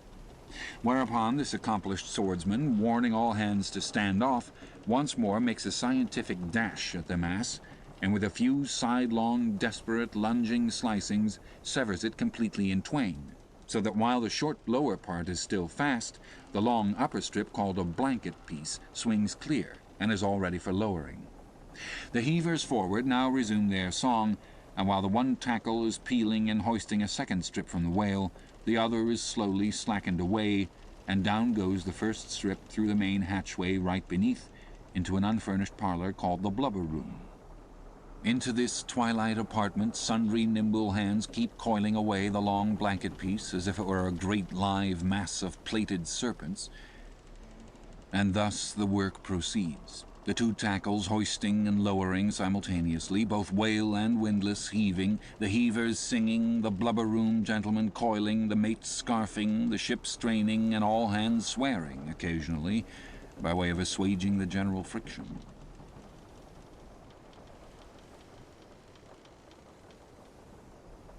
Chapter 68. The Blanket. I have given no small attention to that not unvexed subject, the skin of the whale. I have had controversies about it with experienced whalemen afloat and learned naturalists ashore. My original opinion remains unchanged, but it is only an opinion. The question is, what and where is the skin of the whale? Already you know what his blubber is. That blubber is something of the consistence of firm, close-grained beef, but tougher, more elastic and compact, and ranges from 8 or 10 to 12 and 15 inches in thickness. Now, however preposterous it may at first seem to talk of any creature's skin as being of that sort of consistence and thickness, yet in point of fact these are no arguments against such a presumption, because you cannot raise any other dense enveloping layer from the whale's body but that same blubber. And the outermost enveloping layer of any animal, if reasonably dense, what can that be but the skin? True, from the unmarred dead body of the whale you may scrape off with your hand an infinitely thin, transparent substance somewhat resembling the thinnest shreds of isinglass, only it is almost as flexible and soft as satin, that is, previous to being dried, when it not only contracts and thickens, but becomes rather hard and brittle. I have several such dried bits, which I use for marks in my whale books. It is transparent, as I said before, and being laid upon the printed page, I have sometimes pleased myself with fancying it exerted a magnifying influence. At any rate, it is pleasant to read about whales through their own spectacles, as you may say. But what I am driving at here is this. That same infinitely thin isinglass substance, which, I admit, invests the entire body of the whale, is not so much to be regarded as the skin of the creature as the skin of the skin, so to speak. For it were simply ridiculous to say that the proper skin of the tremendous whale is thinner and more tender than the skin of a newborn child. But no more of this. Assuming the blubber to be the skin of the whale, then when this skin, as in the case of a very large sperm whale, will yield the bulk of 100 barrels of oil, and when it is considered that in quantity, or rather weight, that oil in its expressed state is only 3/4 and not the entire substance of the coat, some idea may hence be had of the enormousness of that animated mass, a mere part of whose mere integument yields such a lake of liquid as that. Reckoning 10 barrels to the ton, you have 10 tons for the net weight of only 3/4 of the stuff of the whale's skin. In life, the visible surface of the sperm whale is not the least among the many marvels he presents. Almost invariably it is all over obliquely crossed and recrossed with numberless straight marks in thick array, something like those in the finest Italian line engravings. But these marks do not seem to be impressed upon the isinglass substance above mentioned, but seem to be seen through it, as if they were engraved upon the body itself. Nor is this all. In some instances, to the quick observant eye, those linear marks, as in a veritable engraving, but afford the ground for far other delineations. These are hieroglyphical. That is, if you call those mysterious ciphers on the walls of pyramids hieroglyphics, then that is the proper word to use in the present connection. By my retentive memory of the hieroglyphics upon one sperm whale in particular, I was much struck with a plate representing the old Indian characters chiseled on the famous hieroglyphic palisades on the banks of the upper Mississippi. Like those mystic rocks, too, the mystic-marked whale remains undecipherable. This allusion to the Indian rocks reminds me of another thing. Besides all the other phenomena which the exterior of the sperm whale presents, he not seldom displays the back, and more especially his flanks, effaced in great part of the regular linear appearance by reason of numerous rude scratches, altogether of an irregular random aspect. I should say that those New England rocks on the sea-coast, which Agassiz imagines to bear the marks of violent scraping contact with vast floating icebergs, I should say that those rocks must not a little resemble the sperm whale in this particular.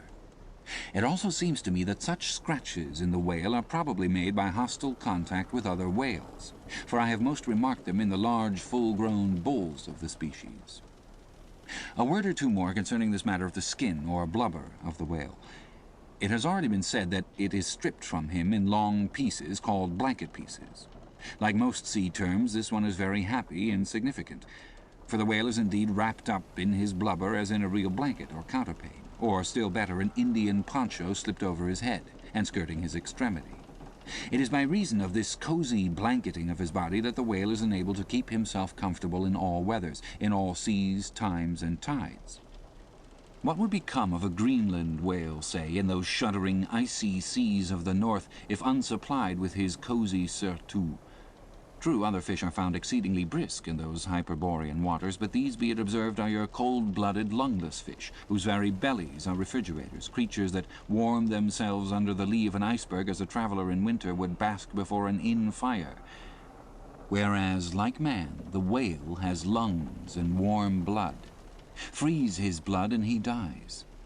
How wonderful is it then, except after explanation, that this great monster, to whom corporeal warmth is as indispensable as it is to man, how wonderful that he should be found at home, immersed to his lips for life in those Arctic waters, where, when seamen fall overboard, they are sometimes found months afterwards perpendicularly frozen into the hearts of fields of ice, as a fly is found glued in amber.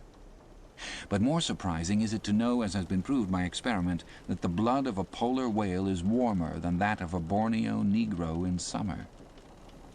It does seem to me that herein we see the rare virtue of a strong individual vitality, and the rare virtue of thick walls, and the rare virtue of interior spaciousness.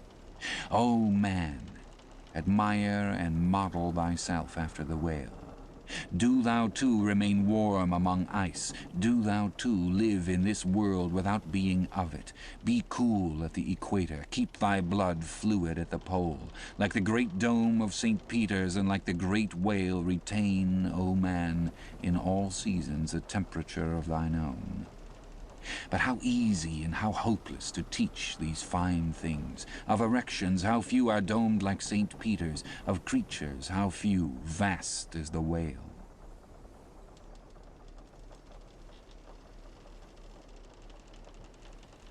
Chapter 69. The Funeral. Haul in the chains! Let the carcass go astern! The vast tackles have now done their duty. The peeled white body of the beheaded whale flashes like a marble sepulchre. Though changed in hue, it has not perceptibly lost anything in bulk. It is still colossal. Slowly it floats more and more away, the water round it torn and splashed by the insatiate sharks, and the air above vexed with rapacious flights of screaming fowls, whose beaks are like so many insulting poniards in the whale. The vast white headless phantom floats further and further from the ship, and every rod that it so floats, what seem square roods of sharks and cubic roods of fowls augment the murderous din. For hours and hours from the almost stationary ship that hideous sight is seen. Beneath the unclouded and mild azure sky, upon the fair face of the pleasant sea, wafted by the joyous breezes, that great mass of death floats on, till lost in infinite perspectives. There's a most doleful and most mocking funeral. The sea vultures all in pious mourning, the air sharks all punctiliously in black or speckled. In life but few of them would have helped the whale, I ween, if peradventure he had needed it. But upon the banquet of his funeral they most piously do pounce. O horrible vulturism of earth, from which not the mightiest whale is free. Nor is this the end. Desecrated as the body is, a vengeful ghost survives and hovers over it to scare. Espied by some timid man of war or blundering discovery vessel from afar, when the distance obscuring the swarming fowls nevertheless still shows the white mass floating in the sun and the white spray heaving high against it, straightway the whale's unharming corpse with trembling fingers is set down in the log. Shoals, rocks, and breakers hereabouts, beware! And for years afterwards, perhaps, ships shun the place, leaping over it, as silly sheep leap over a vacuum because their leader originally leaped there when a stick was held. There's your law of precedence. There's your utility of traditions. There's the story of your obstinate survival of old beliefs never bottomed on the earth, and now not even hovering in the air. There's orthodoxy. Thus, while in life the great whale's body may have been a real terror to his foes, in his death his ghost becomes a powerless panic to a world.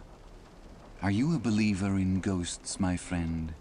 There are other ghosts than the Cock Lane one, and far deeper men than Dr. Johnson who believe in them.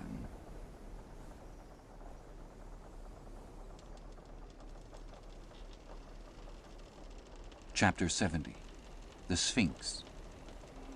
It should not have been omitted that previous to completely stripping the body of the Leviathan, he was beheaded. Now, the beheading of the sperm whale is a scientific anatomical feat, upon which experienced whale surgeons very much pride themselves, and not without reason. Consider that the whale has nothing that can properly be called a neck. On the contrary, where his head and body seem to join, there in that very place is the thickest part of him.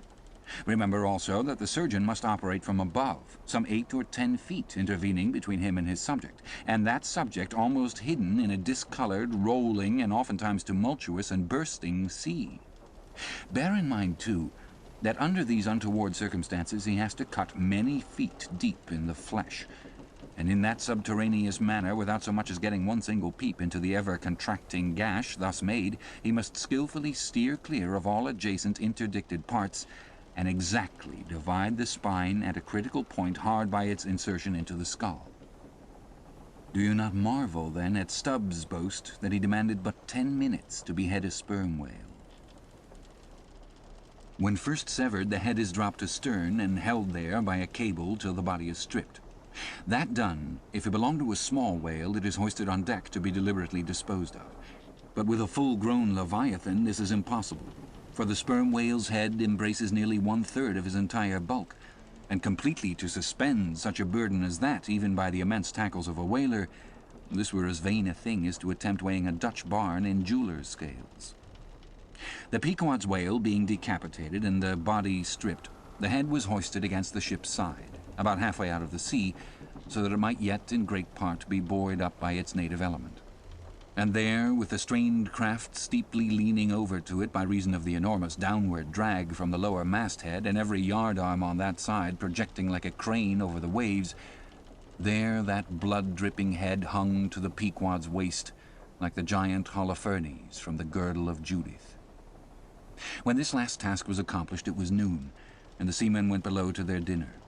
Silence reigned over the before tumultuous but now deserted deck. An intense copper calm, like a universal yellow lotus, was more and more unfolding its noiseless, measureless leaves upon the sea. A short space elapsed, and up into this noiselessness came Ahab, alone from his cabin. Taking a few turns on the quarter-deck, he paused to gaze over the side.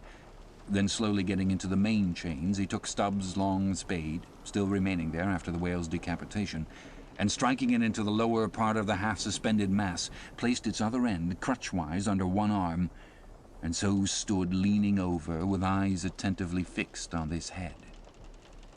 It was a black and hooded head, and hanging there in the midst of so intense a calm, it seemed the sphinxes in the desert.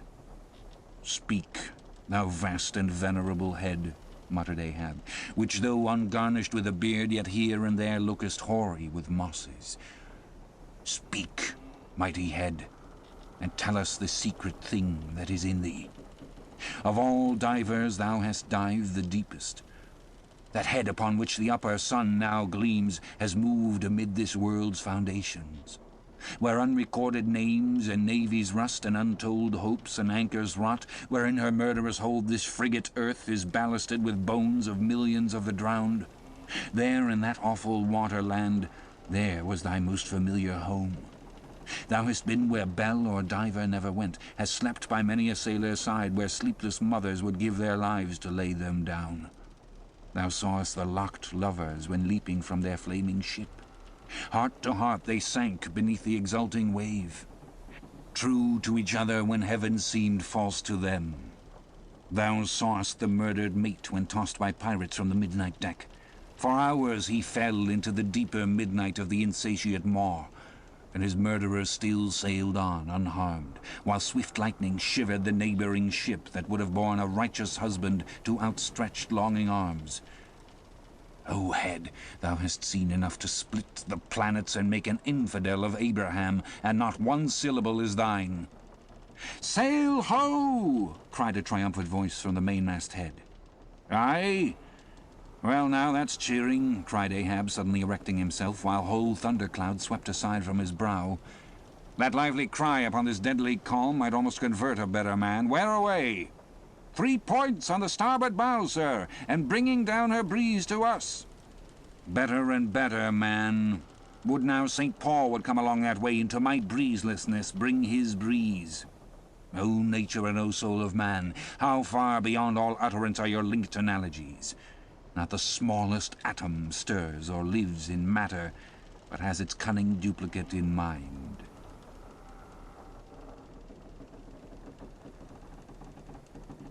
Chapter 71. The Jeroboam's Story. Hand in hand, ship and breeze blew on, but the breeze came faster than the ship, and soon the Pequod began to rock. By and by, through the glass, the strangers' boats and manned mastheads proved her a whale ship. But as she was so far to windward and shooting by, apparently making a passage to some other ground, the Pequod could not hope to reach her. So the signal was set to see what response would be made. Here be it said that, like the vessels of military marines, the ships of the American whale fleet have each a private signal, all which signals being collected in a book with the names of the respective vessels attached, every captain is provided with it. Thereby the whale commanders are enabled to recognize each other upon the ocean, even at considerable distances, and with no small facility. The Pequod's signal was at last responded to by the strangers setting her own, which proved the ship to be the Jeroboam of Nantucket. Squaring her yards, she bore down, ranged a beam under the Pequod's lee, and lowered a boat. It soon drew nigh. But as the side ladder was being rigged by Starbuck's order to accommodate the visiting captain, the stranger in question waved his hand from his boat's stern, in token of that proceeding being entirely unnecessary. It turned out that the Jeroboam had a malignant epidemic on board, and that Mayhew, her captain, was fearful of infecting the Pequod's company. For though himself and the boat's crew remained untainted, and though his ship was half a rifle shot off and an incorruptible sea and air rolling and flowing between, yet conscientiously adhering to the timid quarantine of the land, he peremptorily refused to come into direct contact with the Pequod. But this did by no means prevent all communication. Preserving an interval of some few yards between itself and the ship, the Jeroboam's boat, by the occasional use of its oars, contrived to keep parallel to the Pequod, as she heavily forged through the sea, for by this time it blew very fresh, with her main topsail aback, though indeed at times, by the sudden onset of a large rolling wave, the boat would be pushed some way ahead, but would be soon skilfully brought to her proper bearings again. Subject to this, and other the like interruptions now and then, a conversation was sustained between the two parties, but at intervals not without still another interruption of a very different sort. Pulling an oar in the Jeroboam's boat was a man of a singular appearance, even in that wild whaling life where individual notabilities make up all totalities. He was a small, short, youngish man, sprinkled all over his face with freckles, and wearing redundant yellow hair. A long-skirted, cabalistically cut coat of a faded walnut tinge enveloped him, the overlapping sleeves of which were rolled up on his wrists. A deep, settled, fanatic delirium was in his eyes. So soon as this figure had been first descried, Stubb had exclaimed, "That's he! That's he! The long-togged scaramouche the Town Hose Company told us of." Stubb here alluded to a strange story told of the Jeroboam and a certain man among her crew some time previous when the Pequod spoke the Town Ho. According to this account, and what was subsequently learned, it seemed that the scaramouche in question had gained a wonderful ascendancy over almost everybody in the Jeroboam. His story was this.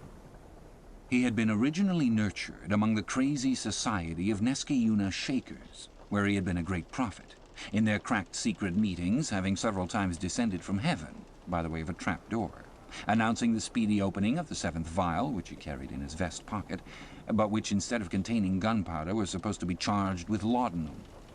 A strange apostolic whim having seized him, he had left Nesciuna for Nantucket, where, with that cunning peculiar to craziness, he assumed a steady, common-sense exterior and offered himself as a green-hand candidate for the Jeroboam's whaling voyage. They engaged him, but straightway upon the ship's getting out of sight of land, his insanity broke out in a freshet. He announced himself as the Archangel Gabriel and commanded the captain to jump overboard. He published his manifesto, whereby he set himself forth as the deliverer of the isles of the sea and vicar general of all Oceanica. The unflinching earnestness with which he declared these things, the dark, daring play of his sleepless, excited imagination, and all the preternatural terrors of real delirium united to invest this Gabriel in the minds of the majority of the ignorant crew with an atmosphere of sacredness. Moreover, they were afraid of him.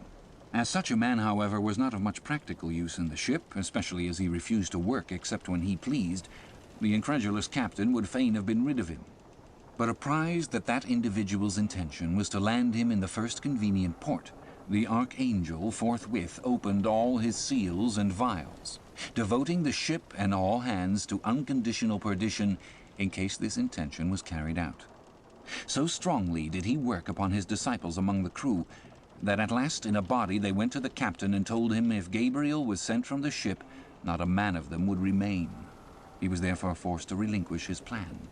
Nor would they permit Gabriel to be in any way maltreated, say or do what he would, so that it came to pass that Gabriel had the complete freedom of the ship.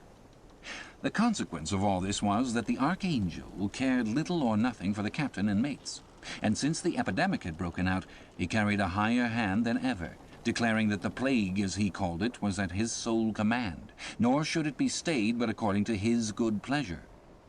The sailors, mostly poor devils, cringed, and some of them fawned before him, in obedience to his instructions, sometimes rendering him personal homage, as to a god.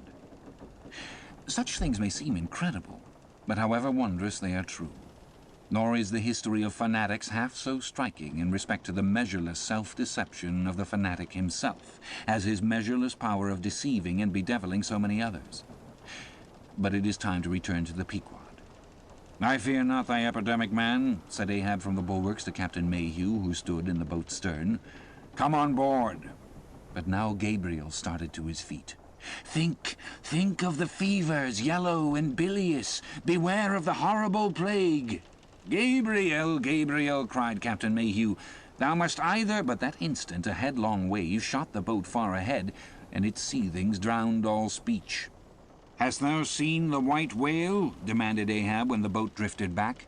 Think of thy whaleboat, stoven and sunk. Beware of the horrible tale. I tell thee again, Gabriel, that—" But again the boat tore ahead as if dragged by fiends. Nothing was said for some moments, while a succession of riotous waves rolled by, which by one of those occasional caprices of the seas were tumbling, not heaving it. Meantime the hoisted sperm whale's head jogged about very violently, and Gabriel was seen eyeing it with rather more apprehensiveness than his archangel nature seemed to warrant. When this interlude was over, Captain Mayhew began a dark story concerning Moby Dick, not, however, without frequent interruptions from Gabriel whenever his name was mentioned, and the crazy sea that seemed leagued with him. It seemed that the Jeroboam had not long left home, when upon speaking a whale ship her people were reliably apprised of the existence of Moby Dick and the havoc he had made. Greedily sucking in this intelligence, Gabriel solemnly warned the captain against attacking the white whale, in case the monster should be seen, in his gibbering insanity pronouncing the white whale to be no less a being than the Shaker God incarnated, the Shakers receiving the Bible. But when, some year or two afterwards, Moby Dick was fairly sighted from the mastheads, Macy, the chief mate, burned with ardor to encounter him, and the captain himself being not unwilling to let him have the opportunity, despite all the Archangel's denunciations and forewarnings, Macy succeeded in persuading 5 men to man his boat. With them he pushed off, and after much weary pulling and many perilous unsuccessful onsets, he at last succeeded in getting one iron fast. Meantime, Gabriel, ascending to the main royal masthead, was tossing one arm in frantic gestures and hurling forth prophecies of speedy doom to the sacrilegious assailants of his divinity. Now, while Macy, the mate, was standing up in his boat's bow, and with all the reckless energy of his tribe was venting his wild exclamations upon the whale and essaying to get a fair chance for his poised lance, lo, a broad white shadow rose from the sea, by its quick fanning motion temporarily taking the breath out of the bodies of the oarsmen. Next instant, the luckless mate, so full of furious life, was smitten bodily into the air, and making a long arc in his descent, fell into the sea at the distance of about 50 yards. Not a chip of the boat was harmed, nor a hair of any oarsman's head, but the mate forever sank. It is well to parenthesize here that of the fatal accidents in the sperm whale fishery, this kind is perhaps almost as frequent as any. Sometimes nothing is injured but the man who is thus annihilated. Oftener the boat's bow is knocked off, or the thigh-board in which the headsman stands is torn from its place and accompanies the body. But strangest of all is the circumstance that in more instances than one, when the body has been recovered, not a single mark of violence is discernible, the man being stark dead. The whole calamity with the falling form of Macy was plainly descried from the ship. Raising a piercing shriek, "The vial! The vial!" Gabriel called off the terror-stricken crew from the further hunting of the whale. This terrible event clothed the archangel with added influence, because his credulous disciples believed that he had specifically foreannounced it, instead of only making a general prophecy, which anyone might have done and so have chanced to hit one of many marks in the wide margin allowed. He became a nameless terror to the ship. Mayhew having concluded his narration, Ahab put such questions to him that the stranger captain could not forbear inquiring whether he intended to hunt the white whale if opportunity should offer. To which Ahab answered, "Aye." Straightway then Gabriel once more started to his feet, glaring upon the old man, and vehemently exclaimed with downward-pointed finger, "Think of the blasphemer, dead and down there! Beware of the blasphemer's end!"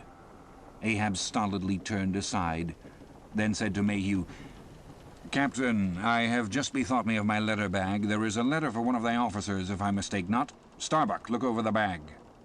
Every whale ship takes out a goodly number of letters for various ships, whose delivery to the persons to whom they may be addressed depends upon the mere chance of encountering them in the four oceans. Thus, most letters never reach their mark, and many are only received after attaining an age of 2 or 3 years or more. Soon Starbuck returned with a letter in his hand. It was sorely tumbled, damp, and covered with a dull, spotted green mold in consequence of being kept in a dark locker of the cabin. Of such a letter, Death himself might well have been the postboy. "Canst not read it?" cried Ahab. "Give it me, man." Aye, it's but a dim scrawl. What's this?" As he was studying it out, Starbuck took a long cutting spade pole, and with his knife slightly split the end, to insert the letter there, and in that way hand it to the boat without its coming any closer to the ship.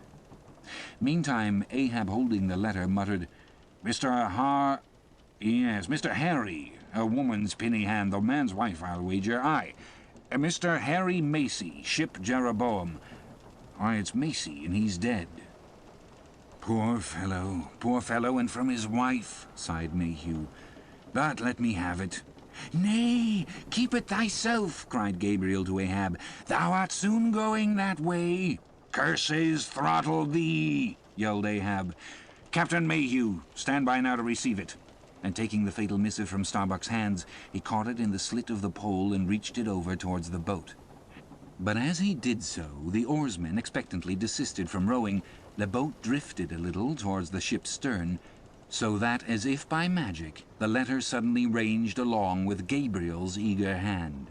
He clutched it in an instant, seized the boat knife, and impaling the letter on it, sent it thus loaded back to the ship. It fell at Ahab's feet. Then Gabriel shrieked out to his comrades to give way with their oars, and in that manner the mutinous boat rapidly shot away from the Pequod. As after this interlude the seamen resumed their work upon the jacket of the whale, many strange things were hinted in reference to this wild affair.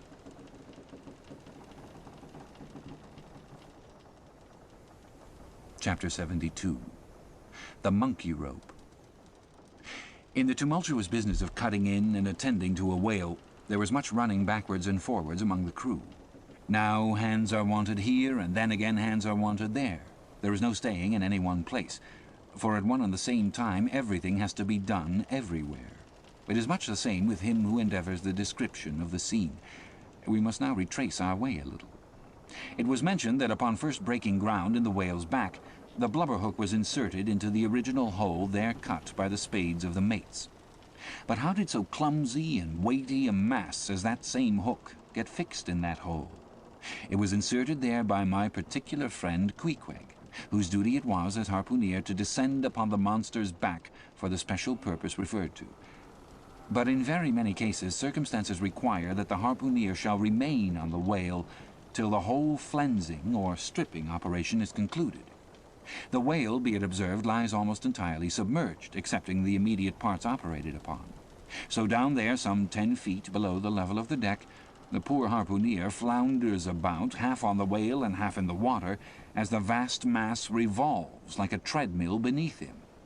On the occasion in question, Queequeg figured in the Highland costume, a shirt and socks, in which to my eyes at least he appeared to uncommon advantage, and no one had a better chance to observe him, as will presently be seen.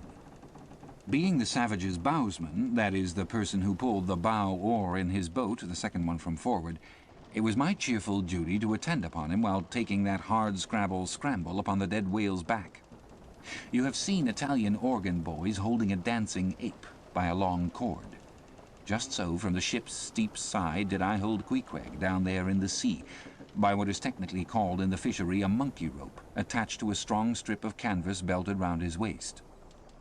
It was a humorously perilous business for both of us, for before we proceed further it must be said that the monkey rope was fast at both ends, fast to Queequeg's broad canvas belt, and fast to my narrow leather one, so that for better or worse we two for the time were wedded, and should poor Queequeg sink to rise no more, then both usage and honour demanded that instead of cutting the cord it should drag me down in his wake. So then an elongated Siamese ligature united us. Queequeg was my own inseparable twin brother, nor could I any way get rid of the dangerous liabilities which the hempen bond entailed. So strongly and metaphysically did I conceive of my situation then, that while earnestly watching his motions I seemed distinctly to perceive that my own individuality was now merged in a joint-stock company of two, that my free will had received a mortal wound, and that another's mistake or misfortune might plunge innocent me into unmerited disaster and death. Therefore I saw that here was a sort of interregnum in Providence, for its even-handed equity never could have sanctioned so gross an injustice. And yet still further pondering, while I jerked him now and then from between the whale and the ship, which would threaten to jam him, still further pondering, I say, I saw that this situation of mine was the precise situation of every mortal that breathes, only in most cases he, one way or another, has this Siamese connection with a plurality of other mortals. If your banker breaks, you snap. If your apothecary by mistake sends you poison in your pills, you die. True, you may say that by exceeding caution you may possibly escape these and the multitudinous other evil chances of life, but handle Queequeg's monkey rope heedfully as I would, sometimes he jerked it so that I came very near sliding overboard. Nor could I possibly forget that, do what I would, I only had the management of one end of it. The monkey rope is found in all whalers, but it was only in the Pequod that the monkey and his holder were ever tied together. This improvement upon the original usage was introduced by no less a man than Stubb, in order to afford to the imperiled harpooner the strongest possible guarantee for the faithfulness and vigilance of his monkey rope holder. I have hinted that I would often jerk poor Queequeg from between the whale and the ship, where he would occasionally fall from the incessant rolling and swaying of both. But this was not the only jamming jeopardy he was exposed to. Unappalled by the massacre made upon them during the night, the sharks, now freshly and more keenly allured by the before-pent blood which began to flow from the carcass, the rabid creatures swarmed round it like bees in a beehive. And right in among those sharks was Queequeg, who often pushed them aside with his floundering feet. A thing altogether incredible, were it not that attracted by such prey as a dead whale, the otherwise miscellaneously carnivorous shark will seldom touch a man. Nevertheless, it may be well believed that since they have such a ravenous finger in the pie, it is deemed but wise to look sharp to them. Accordingly, besides the monkey rope with which I now and then jerked the poor fellow from too close a vicinity to the maw of what seemed a peculiarly ferocious shark, he was provided with still another protection. Suspended over the side in one of the stages, Tashtego and Daggoo continually flourished over his head a couple of keen whale spades, wherewith they slaughtered as many sharks as they could reach.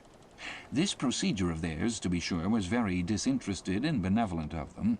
They meant Queequeg's best happiness, I admit, but in their hasty zeal to befriend him, and from the circumstance that both he and the sharks were at times half hidden by the blood-mudded water, those indiscreet spades of theirs would come nearer amputating a leg than a tail. But poor Queequeg, I suppose, straining and gasping there with that great iron hook, poor Queequeg, I suppose, only prayed to his Yojo, and gave up his life into the hands of his gods. Well, well, my dear comrade and twin brother, thought I, as I drew in and then slacked off the rope to every swell of the sea, what matters it after all?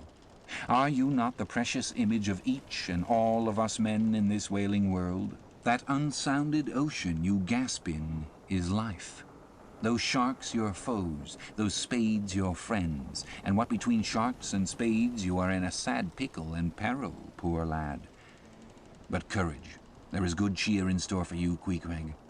For now, as with blue lips and bloodshot eyes the exhausted savage at last climbs up the chains and stands all dripping and involuntarily trembling over the side, the steward advances, and with a benevolent, consolatory glance hands him, what?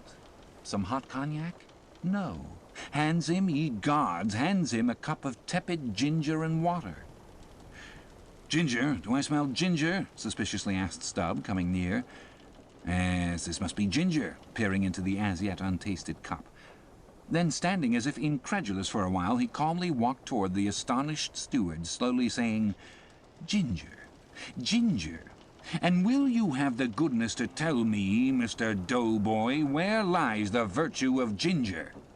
Ginger? Is ginger the sort of fuel you use, Doughboy, to kindle a fire in this shivering cannibal? Ginger? What the devil is ginger? Sea coal? Firewood? Lucifer matches? Tinder? Gunpowder? What the devil is ginger, I say, that you offer this cup to our poor Queequeg here?" "There is some sneaking temperance society movement about this business," he suddenly added, now approaching Starbuck, who had just come from forward. "Will you look at that cannikin, sir? Smell of it, if you please." Then, watching the mate's countenance, he added, "The steward, Mr. Starbuck, had the face to offer that calomel and jalap to Queequeg here this instant off the whale. Is the steward an apothecary, sir? And may I ask whether this is the sort of bellows by which he blows back the breath into a half-drowned man?" "I trust not," said Starbuck. "It is poor stuff enough." "Aye, aye, steward," cried Stubb. "We'll teach you to drug a harpooneer. None of your apothecary's medicine here. You want to poison us, do you? You've got out insurances on our lives and want to murder us all and pocket the proceeds, do you?" "It was not me," cried Doughboy. "It was Aunt Charity that brought the ginger on board, and bade me never give the harpooneers any spirits but only this ginger jub, so she called it." "Ginger jub? You gingerly rascal, take that and run along with you to the lockers and get something better. I hope I do no wrong, Mr. Starbuck. It is the captain's orders. Grog for the harpooneer on a whale." "Enough," replied Starbuck. "Only don't hit him again. But, oh, I never hurt when I hit, except when I hit a whale or something of that sort. And this fellow's a weasel. What were you about saying, sir?" "Only this. Go down with him and get what thou wantest thyself." When Stubb reappeared, he came with a dark flask in one hand and a sort of tea-caddy in the other. The first contained strong spirits and was handed to Queequeg. The second was Aunt Charity's gift, and that was freely given to the waves. Chapter 73. Stubb and Flask kill a right whale, and then have a talk over him. It must be borne in mind that all this time we have a sperm whale's prodigious head hanging to the Pequod's side. But we must let it continue hanging there a while till we can get a chance to attend to it. For the present, other matters press, and the best we can do now for the head is to pray heaven the tackles may hold. Now, during the past night and forenoon, the Pequod had gradually drifted into a sea which, by its occasional patches of yellow brit, gave unusual tokens of the vicinity of right whales, a species of the leviathan that but few supposed to be at this particular time lurking anywhere near. And though all hands commonly disdained the capture of those inferior creatures, and though the Pequod was not commissioned to cruise for them at all, and though she had passed numbers of them near the Crozets without lowering a boat, yet now that a sperm whale had been brought alongside and beheaded, to the surprise of all, the announcement was made that a right whale should be captured that day if opportunity offered. Nor was this long wanting. Tall spouts were seen to leeward, and 2 boats, Stubbs and Flasks, were detached in pursuit. Pulling further and further away, they at last became almost invisible to the men at the masthead. But suddenly in the distance they saw a great heap of tumultuous white water, and soon after news came from aloft that one or both the boats must be fast. An interval passed, and the boats were in plain sight, in the act of being dragged right towards the ship by the towing whale. So close did the monster come to the hull that at first it seemed as if he meant it malice. But suddenly, going down in a maelstrom within 3 rods of the planks, he wholly disappeared from view, as if diving under the keel. "Cut! Cut!" was the cry from the ship to the boats, which for one instant seemed on the point of being brought with a deadly dash against the vessel's hide.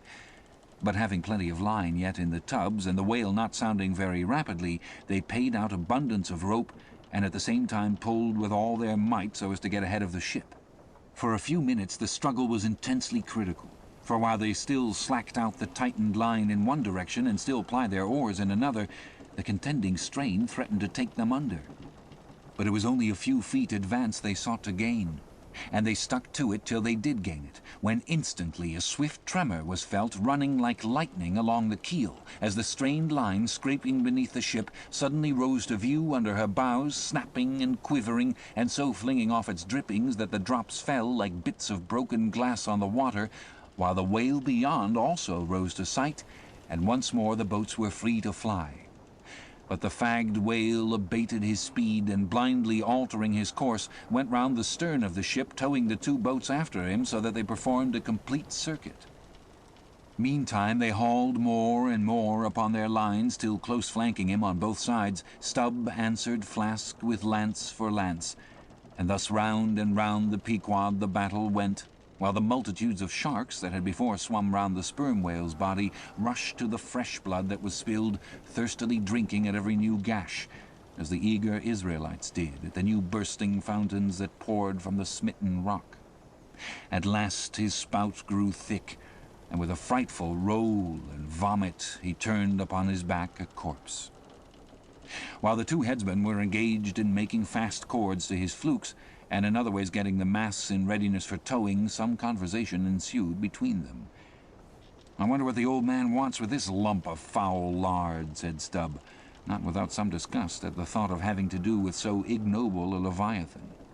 "Wants with it?" said Flask, coiling some spare line in the boat's bow. "Did you never hear that the ship which but once has a sperm whale's head hoisted on her starboard side, and at the same time a right whale's on the larboard, did you never hear, Stubb, that that ship can never afterwards capsize?" "Why not?" "I don't know, but I heard that gamboge ghost of a Fadalla saying so, and he seems to know all about ship's charms. But I sometimes think he'll charm the ship to no good at last. I don't half like that chap, Stubb. Did you ever notice how that tusk of his is sort of carved into a snake's head, Stubb? Sink him. I never look at him at all. But if I ever get a chance of a dark night, and he's standing hard by the bulwarks and no one by...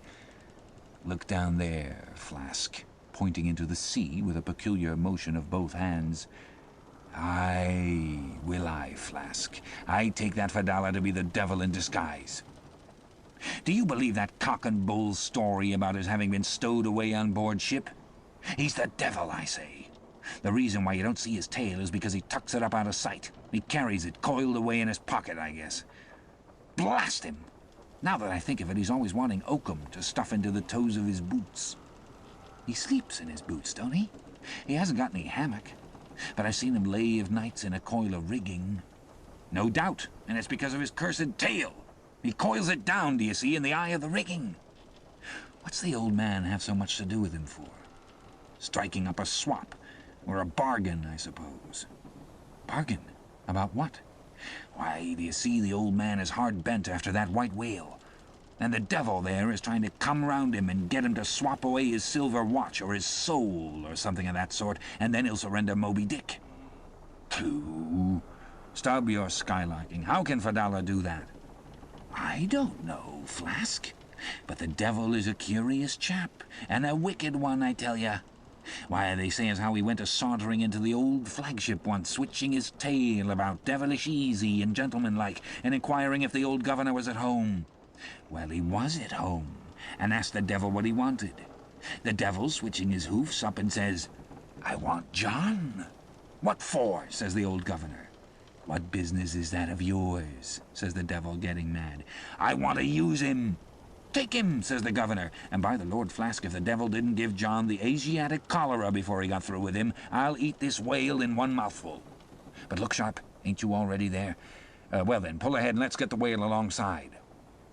"I think I remember some such story as you were telling," said Flask, when at last the two boats were slowly advancing with their burden towards the ship. "But I can't remember where." 3 Spaniards? Adventures of those 3 bloody-minded soldados? Did you read it there, Flask? I guess you did."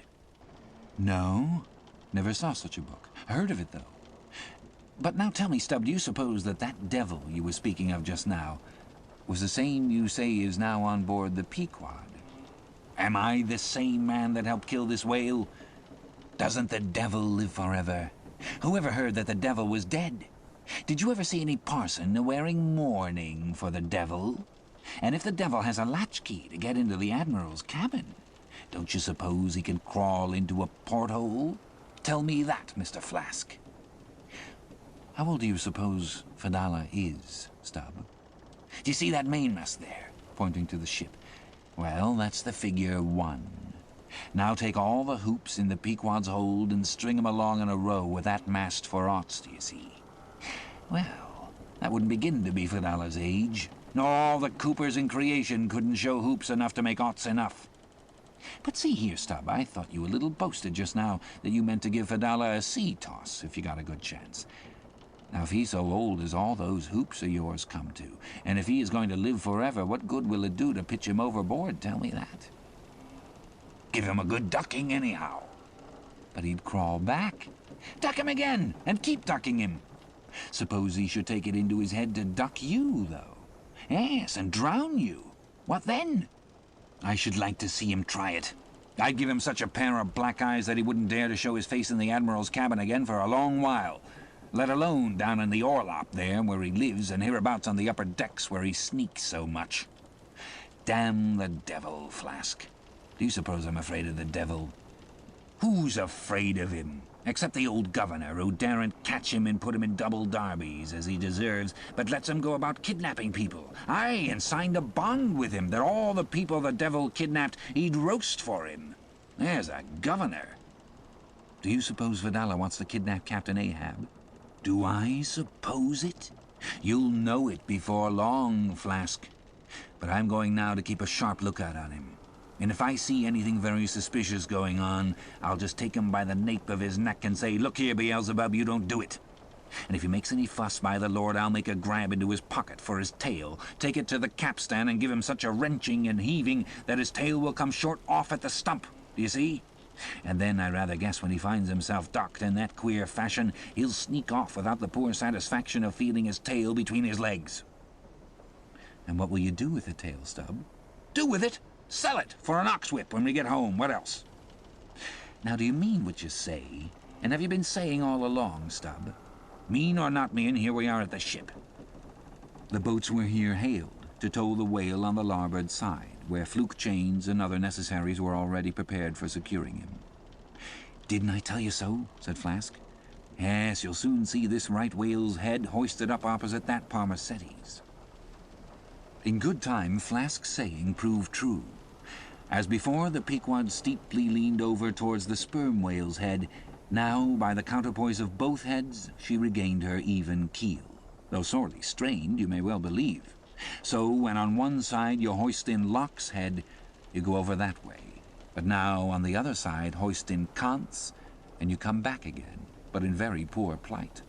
Thus some minds forever keep trimming boat. O ye foolish, throw all these thunderheads overboard, and then you will float light and right. In disposing of the body of a right whale when brought alongside the ship, the same preliminary proceedings commonly take place as in the case of a sperm whale. Only in the latter instance the head is cut off whole, but in the former the lips and tongue are separately removed and hoisted on deck with all the well-known black bone attached to what is called the crown-piece. But nothing like this in the present case had been done.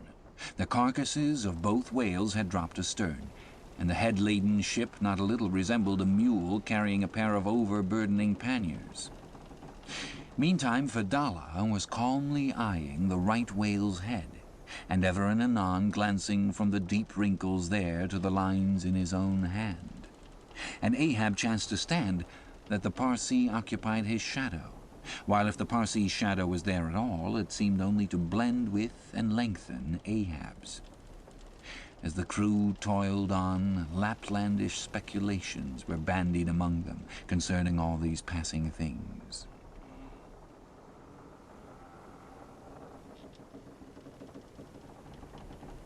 Chapter 74. The Sperm Whale's Head, Contrasted View. Here now are two great whales laying their heads together. Let us join them and lay together our own. Of the grand order of folio leviathans, the sperm whale and the right whale are by far the most noteworthy. They are the only whales regularly hunted by man. To the Nantucketer they present the two extremes of all the known varieties of the whale.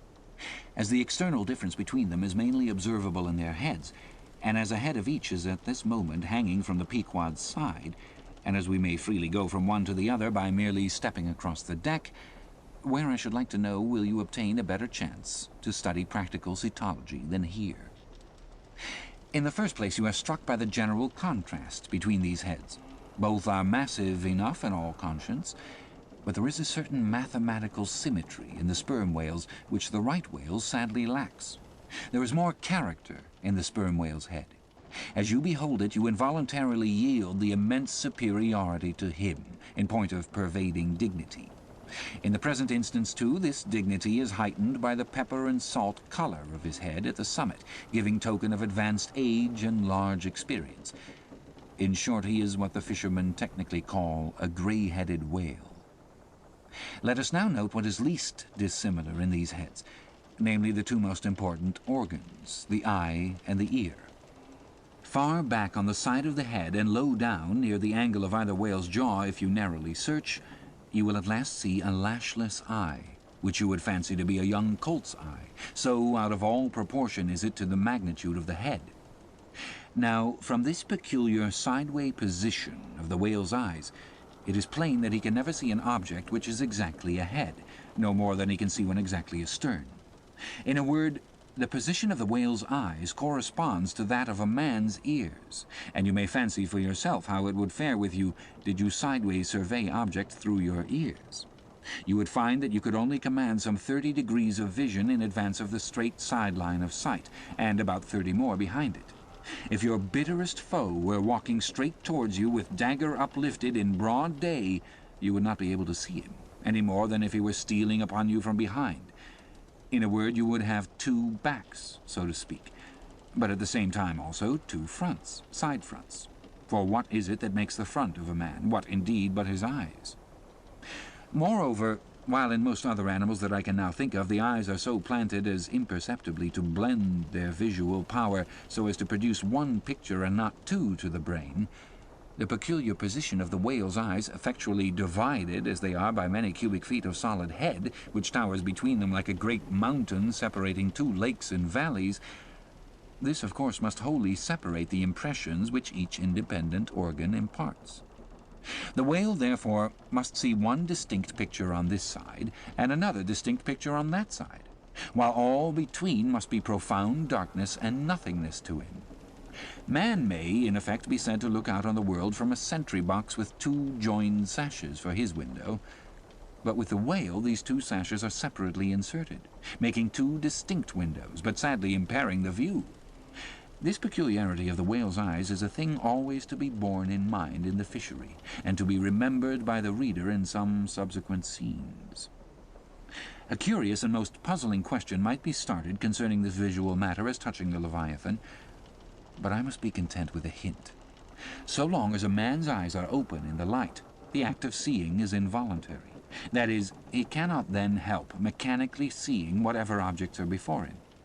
Nevertheless, anyone's experience will teach him that though he can take in an undiscriminating sweep of things at one glance, it is quite impossible for him attentively and completely to examine any two things, however large or however small, at one and the same instant of time, never mind if they lie side by side and touch each other.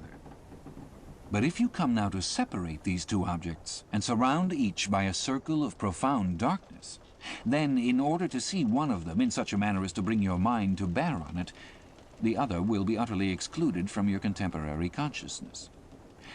How is it, then, with the whale? True, both his eyes in themselves must simultaneously act.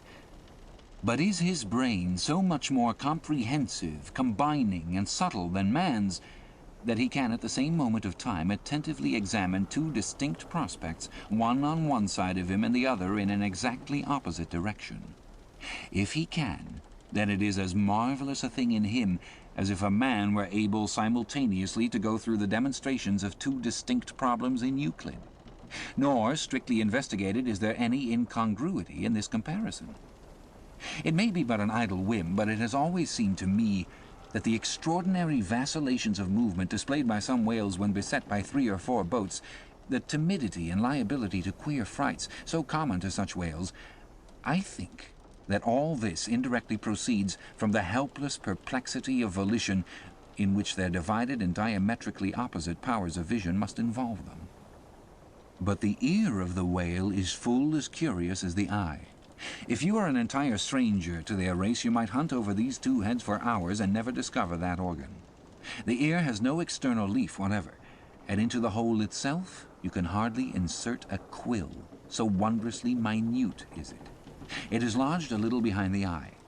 With respect to their ears, this important difference is to be observed between the sperm whale and the right. While the ear of the former has an external opening, that of the latter is entirely and evenly covered over with a membrane, so as to be quite imperceptible from without. Is it not curious that so vast a being as the whale should see the world through so small an eye, and hear the thunder through an ear which is smaller than a hare's? But if his eyes were broad as the lens of Herschel's great telescope, and his ears capacious as the porches of cathedrals, would that make him any longer of sight, or sharper of hearing? Not at all. Why then do you try to enlarge your mind, subtleize it? Let us now, with whatever levers and steam engines we have at hand, cant over the sperm whale's head, so that it may lie bottom up. Then, ascending by a ladder to the summit, have a peep down the mouth. And were it not that the body is now completely separated from it, with a lantern we might descend into the great Kentucky mammoth cave of his stomach. But let us hold on there by this tooth and look about us where we are. What a really beautiful and chaste-looking mouth, from floor to ceiling lined, or rather papered, with a glistening white membrane, glossy as bridal satins. But come out now and look at this portentous lower jaw, which seems like the long, narrow lid of an immense snuff-box, with a hinge at one end instead of one side. If you pry it up so as to get it overhead and expose its rows of teeth, it seems a terrific portcullis, and such, alas, it proves to many a poor wight in the fishery upon whom these spikes fall with impaling force. But far more terrible is it to behold when fathoms down in the sea you see some sulky whale floating there suspended, with its prodigious jaw some 15 feet long, hanging straight down at right angles with his body, for all the world like a ship's jib boom. This whale is not dead, he is only dispirited, out of sorts perhaps, hypochondriac, and so supine that the hinges of his jaw have relaxed, leaving him there in that ungainly sort of plight, a reproach to all his tribe, who must no doubt imprecate lockjaws upon him. In most cases, this lower jaw, being easily unhinged by a practised artist, is disengaged and hoisted on deck for the purpose of extracting the ivory teeth, and furnishing a supply of that hard white whalebone with which the fishermen fashion all sorts of curious articles, including canes, umbrella stocks, and handles to riding whips. With a long, weary hoist, the jaw is dragged on board as if it were an anchor, and when the proper time comes, some few days after the other work, Queequeg, Daggoo, and Tashtego, being all accomplished dentists, are set to drawing teeth. With a keen cutting spade, Queequeg lances the gums. Then the jaw is lashed down to ring bolts, and a tackle being rigged from aloft, they drag out these teeth, as Michigan oxen drag stumps of old oaks out of wild woodlands. There are generally 42 teeth in all, in old whales much worn down, but undecayed, nor filled after our artificial fashion. The jaw is afterwards sawn into slabs and piled away like joists for building houses.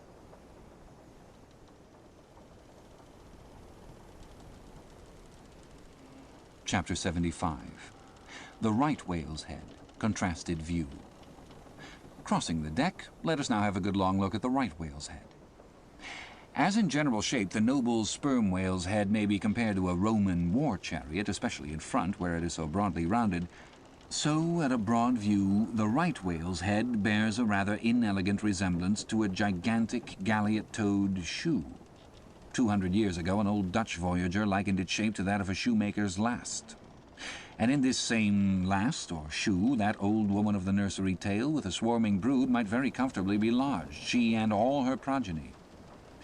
But as you come nearer to this great head, it begins to assume different aspects, according to your point of view. If you stand on its summit and look at these two F-shaped spout holes, you would take the whole head for an enormous bass viol, and these spiracles the apertures in its sounding board.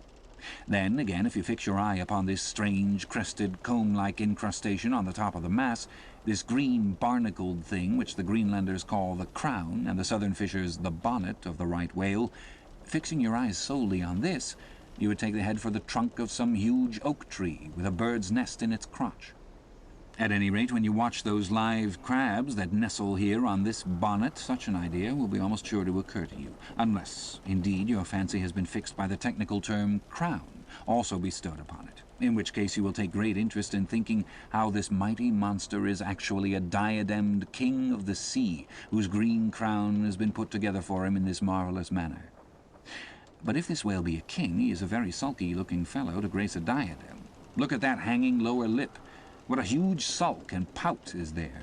A sulk and pout by Carpenter's measurement about 20 feet long and 5 feet deep. A sulk and pout that will yield you some 500 gallons of oil and more. A great pity now that this unfortunate whale should be hare-lipped. The fissure is about a foot across. Probably the mother, during an important interval, was sailing down the Peruvian coast when earthquakes caused the beach to gape. Over this lip, as over a slippery threshold, we now slide into the mouth. Upon my word, were I at Mackinaw, I should take this to be the inside of an Indian wigwam. Good Lord, is this the road that Jonah went? The roof is about 12 feet high and runs to a pretty sharp angle, as if there were a regular ridgepole there, while these ribbed, arched, hairy sides present us with those wondrous half-vertical, scimitar-shaped slats of whalebone, say 300 on a side, which, depending from the upper part of the head or crown bone, form those Venetian blinds which have elsewhere been cursorily mentioned. The edges of these bones are fringed with hairy fibers, through which the right whale strains the water, and in whose intricacies he retains the small fish when open-mouthed he goes through the seas of Brit in feeding time. In the central blinds of bone, as they stand in their natural order, there are certain curious marks, curves, hollows, and ridges, whereby some whalemen calculate the creature's age, as the age of an oak by its circular rings. Though the certainty of this criterion is far from demonstrable, yet it has the savour of analogical probability. At any rate, if we yield to it, we must grant a far greater age to the right whale than at first glance will seem reasonable. In old times there seem to have prevailed the most curious fancies concerning these blinds. One voyager in Purchas calls them the wondrous whiskers inside of the whale's mouth, another hog's bristles. A third old gentleman in Hakluyt uses the following elegant language. There are about 250 fins growing on each side of his upper chop, which arch over his tongue on each side of his mouth. This reminds us that the right whale really has a sort of whisker, or rather a moustache, consisting of a few scattered white hairs on the upper part of the outer end of the lower jaw. Sometimes these tufts impart a rather brigandish expression to his otherwise solemn countenance. As everyone knows, these same hog's bristles, fins, whiskers, blinds, or whatever you please, furnish to the ladies their busks and other stiffening contrivances. But in this particular the demand has long been on the decline. It was in Queen Anne's time that the bone was in its glory, the farthingale being then all the fashion. And as those ancient dames moved about gaily, though in the jaws of the whale, as you may say, even so in a shower with the like thoughtlessness do we nowadays fly under the same jaws for protection, the umbrella being a tent spread over the same bone. But now forget about blinds and whiskers for a moment, and standing in the right whale's mouth, look around you afresh. Seeing all these colonnades of bone so methodically ranged about, would you not think you were inside of the great Haarlem organ and gazing upon its 1,000 pipes? For a carpet to the organ we have a rug of the softest Turkey, the tongue, which is glued, as it were, to the floor of the mouth. It is very fat and tender, and apt to tear in pieces in hoisting it on deck. This particular tongue now before us. At a passing glance, I should say it was a 6-barreler. That is, it will yield you about that amount of oil. Ere this, you must have plainly seen the truth of what I started with, that the sperm whale and the right whale have almost entirely different heads. To sum up, then, in the right whales there is no great well of sperm, no ivory teeth at all, no long, slender mandible of a lower jaw like the sperm whales. Nor in the sperm whale are there any of those blinds of bone, no huge lower lip, and scarcely anything of a tongue. Again, the right whale has 2 external spout holes, the sperm whale only 1. Look your last now on these venerable hooded heads while they yet lie together, for one will soon sink unrecorded in the sea, the other will not be very long in following. Can you catch the expression of the sperm whales there? It is the same he died with, only some of the longer wrinkles in the forehead seem now faded away. I think his broad brow to be full of a prairie-like placidity, born of a speculative indifference as to death. But mark the other head's expression. See that amazing lower lip, pressed by accident against the vessel's side so as firmly to embrace the jaw. Does not this whole head seem to speak of an enormous practical resolution in facing death? This right whale I take to have been a Stoic, the sperm whale a Platonian, who might have taken up Spinoza in his latter years.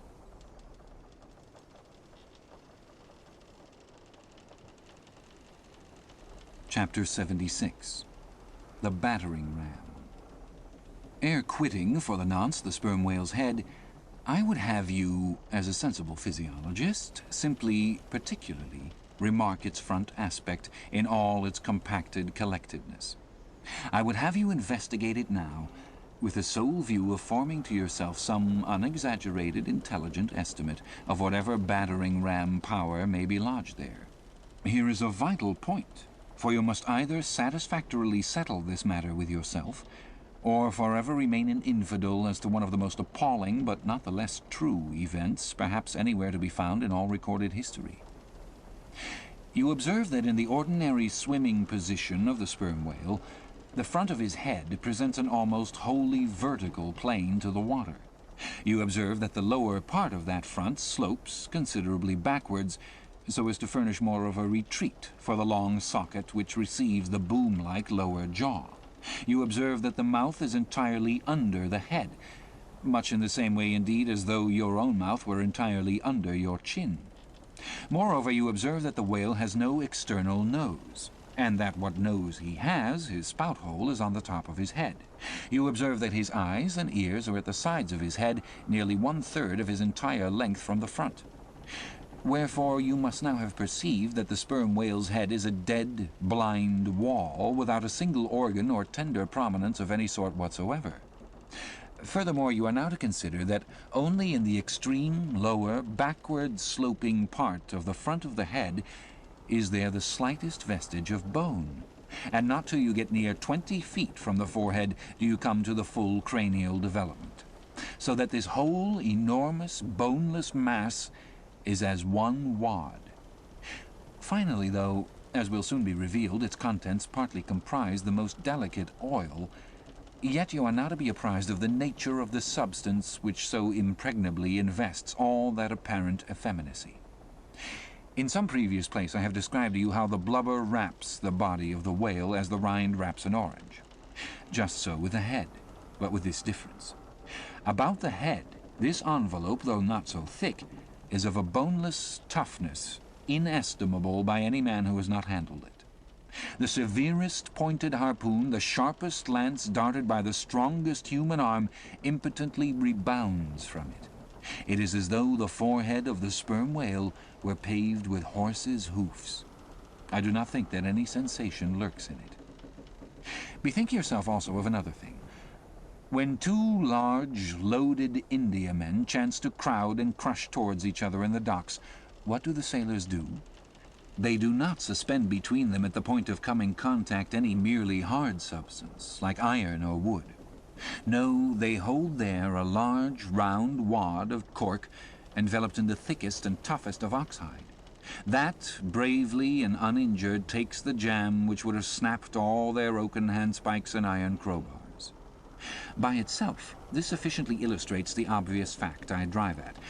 But supplementary to this, it has hypothetically occurred to me that, as ordinary fish possess what is called a swimming bladder in them, capable at will of distension or contraction, and as the sperm whale, as far as I know, has no such provision in him, considering, too, the otherwise inexplicable manner in which he now depresses his head altogether beneath the surface, and anon swims with it highly elevated out of the water, considering the unobstructed elasticity of its envelope, considering the unique interior of his head, it has hypothetically occurred to me, I say, that those mystical lung-celled honeycombs there may possibly have some hitherto unknown and unsuspected connection with the outer air, so as to be susceptible to atmospheric distension and contraction. If this be so, fancy the irresistibleness of that might to which the most impalpable and destructive of all elements contributes. Now, mark. Unerringly impelling this dead, impregnable, uninjurable wall and this most buoyant thing within, there swims behind it all a mass of tremendous life, only to be adequately estimated as piled wood is by the cord, and all obedient to one volition, as the smallest insect. So that when I shall hereafter detail to you all the specialities and concentrations of potency everywhere lurking in this expansive monster, when I shall show you some of his more inconsiderable braining feats, I trust you will have renounced all ignorant incredulity, and be ready to abide by this, that though the sperm whales stove a passage through the Isthmus of Darien and mixed the Atlantic with the Pacific, you would not elevate one hair of your eyebrow. For unless you own the whale, you are but a provincial and sentimentalist in truth. But clear truth is a thing for salamander giants only to encounter. How small the chances for the provincials, then? What befell the weakling youth lifting the dread goddess's veil at Sais?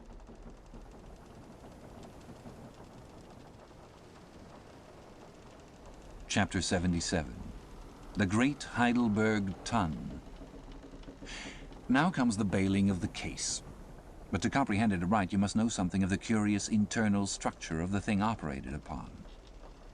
Regarding the sperm whale's head as a solid oblong, you may on an inclined plane sideways divide it into two quoins. Quoin is not a Euclidean term, it belongs to the pure nautical mathematics. I know not that it has been defined before. A quoin is a solid which differs from a wedge in having its sharp end formed by the steep inclination of one side instead of the mutual tapering of both sides. Two quoins, whereof the lower is the bony structure forming the cranium and jaws, and the upper an unctuous mass wholly free from bones, its broad forward end forming the expanded vertical apparent forehead of the whale. At the middle of the forehead horizontally subdivide this upper quoin, and then you have two almost equal parts, which before were naturally divided by an internal wall of a thick, tendinous substance. The lower subdivided part, called the junk, is one immense honeycomb of oil, formed by the crossing and recrossing into 10,000 infiltrated cells of tough, elastic white fibers throughout its whole extent. The upper part, known as the case, may be regarded as the great Heidelberg ton of the sperm whale. And as that famous great tierce is mystically carved in front, so the whale's vast plated forehead forms innumerable strange devices for the emblematical adornment of his wondrous ton. Moreover, as that of Heidelberg was always replenished with the most excellent of the wines of the Rhenish valleys, so the ton of the whale contains by far the most precious of all his oily vintages, namely the highly prized spermaceti, in its absolutely pure, limpid, and odoriferous state. Nor is this precious substance found unalloyed in any other part of the creature. Though in life it remains perfectly fluid, yet upon exposure to the air after death, it soon begins to concrete, sending forth beautiful crystalline shoots, as when the first thin, delicate ice is just forming in water. A large whale's case generally yields about 500 gallons of sperm, though from unavoidable circumstances considerable of it is spilled, leaks, and dribbles away, or is otherwise irrevocably lost in the ticklish business of securing what you can. I know not with what fine and costly material the Heidelberg ton was coated within, but in superlative richness that coating could not possibly have compared with the silken, pearl-coloured membrane, like the lining of a fine pelisse, forming the inner surface of the sperm whale's case. It will have been seen that the Heidelberg ton of the sperm whale embraces the entire length of the entire top of the head, and since, as has been elsewhere set forth, the head embraces 1/3 of the whole length of the creature, then setting that length down at 80 feet for a good-sized whale, you have more than 26 feet for the depth of the ton, when it is lengthwise hoisted up and down against a ship's side. As in decapitating the whale, the operator's instrument is brought close to the spot where an entrance is subsequently forced into the spermaceti magazine. He has, therefore, to be uncommonly heedful, lest a careless, untimely stroke should invade the sanctuary and wastingly let out its invaluable contents. It is this decapitated end of the head also which is at last elevated out of the water and retained in that position by the enormous cutting tackles, whose hempen combinations on one side make quite a wilderness of ropes in that quarter. Thus much being said, attend now, I pray you, to that marvellous and, in this particular instance, almost fatal operation whereby the sperm whale's great Heidelberg ton is tapped. Chapter 78. Cistern and Buckets. Nimble as a cat, Tashtego mounts aloft, and without altering his erect posture, runs straight out upon the overhanging main yard arm to the part where it exactly projects over the hoisted ton. He has carried with him a light tackle, called a whip, consisting only of 2 parts, travelling through a single sheaved block. Securing this block so that it hangs down from the yard arm, he swings one end of the rope till it is caught and firmly held by a hand on deck. Then, hand over hand, down the other part the Indian drops through the air, till dexterously he lands on the summit of the head. There, still high elevated above the rest of the company, to whom he vivaciously cries, he seems some Turkish muezzin calling the good people to prayers from the top of a tower. A short-handled, sharp spade being sent up to him, he diligently searches for the proper place to begin breaking into the ton. In this business he proceeds very heedfully, like a treasure hunter in some old house, sounding the walls to find where the gold is masoned in. By the time this cautious search is over, a stout iron-bound bucket, precisely like a well bucket, has been attached to one end of the whip, while the other end, being stretched across the deck, is there held by 2 or 3 alert hands. These last now hoist the bucket within grasp of the Indian, to whom another person has reached up a very long pole. Inserting this pole into the bucket, Tashtego downward guides the bucket into the ton, till it entirely disappears. Then, giving the word to the seaman at the whip, up comes the bucket again, all bubbling like a dairymaid's pail full of new milk. Carefully lowered from its height, the full-freighted vessel is caught by an appointed hand and quickly emptied into a large tub. Then, remounting aloft, it again goes through the same round until the deep cistern will yield no more. Towards the end, Tashtego has to ram his long pole harder and harder and deeper into the ton, until some 20 feet of the pole have gone down. Now, the people of the Pequod had been bailing some time in this way. Several tubs had been filled with the fragrant sperm, when all at once a queer accident happened. Whether it was that Tashtego, that wild Indian, was so heedless and reckless as to let go for a moment his one-handed hold on the great cabled tackles suspending the head, or whether the place where he stood was so treacherous and oozy, or whether the evil one himself would have it to fall out so, without stating his particular reasons, how it was exactly there is no telling now. But on a sudden, as the 80th or 90th bucket came suckingly up, my God, poor Tashtego, like the twin reciprocating bucket in a veritable well, dropped head foremost down into this great ton of Heidelberg, and with a horrible, oily gurgling went clean out of sight. "Man overboard!" cried Daggoo, who amid the general consternation first came to his senses. "Swing the bucket this way!" And putting one foot into it so as the better to secure his slippery handhold on the whip itself, the hoisters ran him high up to the top of the head almost before Tashtego could have reached its interior bottom. Meantime there was a terrible tumult. Looking over the side, they saw the before lifeless head throbbing and heaving just below the surface of the sea, as if that moment seized with some momentous idea, whereas it was only the poor Indian, unconsciously revealing by those struggles the perilous depth to which he had sunk. At this instant, while Daggoo on the summit of the head was clearing the whip, which had somehow got foul of the great cutting tackles, a sharp cracking noise was heard, and to the unspeakable horror of all, one of the two enormous hooks suspending the head tore out, and with a vast vibration the enormous mass sideways swung till the drunk ship reeled and shook as if smitten by an iceberg. The one remaining hook, upon which the entire strain now depended, seemed every instant to be on the point of giving way, an event still more likely from the violent motions of the head.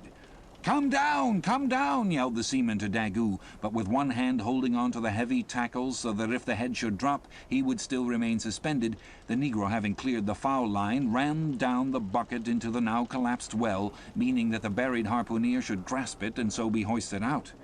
"In heaven's name, man!" cried Stubb. "Are you ramming home a cartridge there? Avast! How will that help him, jamming that iron-bound bucket on top of his head? Avast, will ye?" "Stand clear of the tackle!" cried a voice like the bursting of a rocket. Almost in the same instant, with a thunder boom, the enormous mass dropped into the sea, like Niagara's Tabor Rock into the whirlpool. The suddenly relieved hull rolled away from it to far down her glittering copper, and all caught their breath, as half-swinging, now over the sailors' heads and now over the water, Daggoo, through a thick mist of spray, was dimly beheld clinging to the pendulous tackles, while poor, buried alive Tashtego was sinking utterly down to the bottom of the sea. But hardly had the blinding vapor cleared away when a naked figure with a boarding sword in its hand was for one swift moment seen hovering over the bulwarks. The next, a loud splash announced that my brave Queequeg had dived to the rescue. One packed rush was made to the side, and every eye counted every ripple, as moment followed moment, and no sign of either the sinker nor the diver could be seen. Some hands now jumped into a boat alongside and pushed a little off from the ship. "Ha!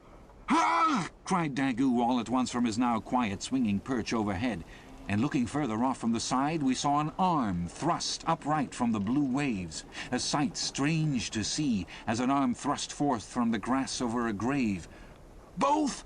Both! It is both!" cried Daggoo again with a joyful shout, and soon after Queequeg was seen boldly striking out with one hand and with the other clutching the long hair of the Indian. Drawn into the waiting boat, they were quickly brought to the deck, but Tashtego was long in coming to, and Queequeg did not look very brisk.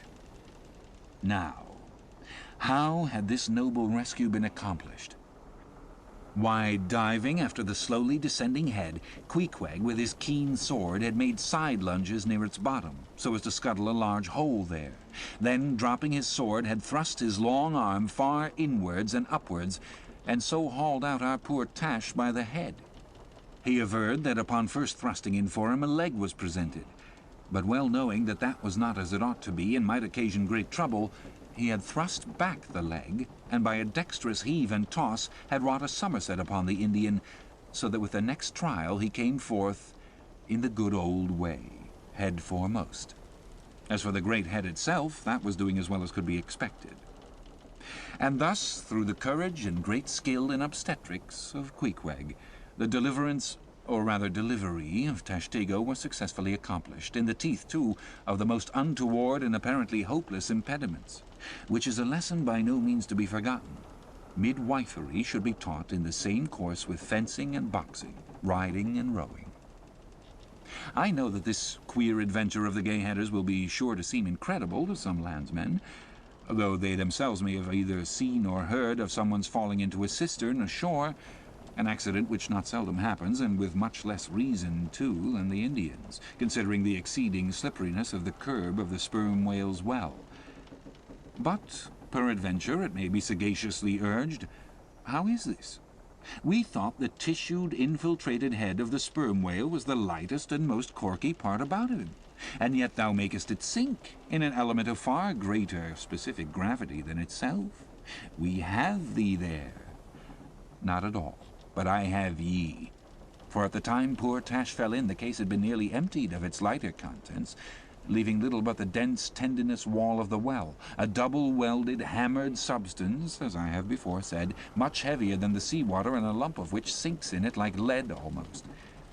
But the tendency to rapid sinking in this substance was in the present instance materially counteracted by the other parts of the head remaining undetached from it, so that it sank very slowly, and deliberately indeed, affording Queequeg a fair chance for performing his agile obstetrics on the run, as you may say. Yes, it was a running delivery, so it was. Now, had Tashtego perished in that head, it had been a very precious perishing, smothered in the very whitest and daintiest of fragrant spermaceti, coffined, hearsed, and tombed in the secret inner chamber and sanctum sanctorum of the whale. Only one sweeter end can readily be recalled, the delicious death of an Ohio honey hunter who, seeking honey in the crotch of a hollow tree, found such exceeding store of it that, leaning too far over it, it sucked him in, so that he died embalmed. How many, think you, have likewise fallen into Plato's honey head, and sweetly perished there?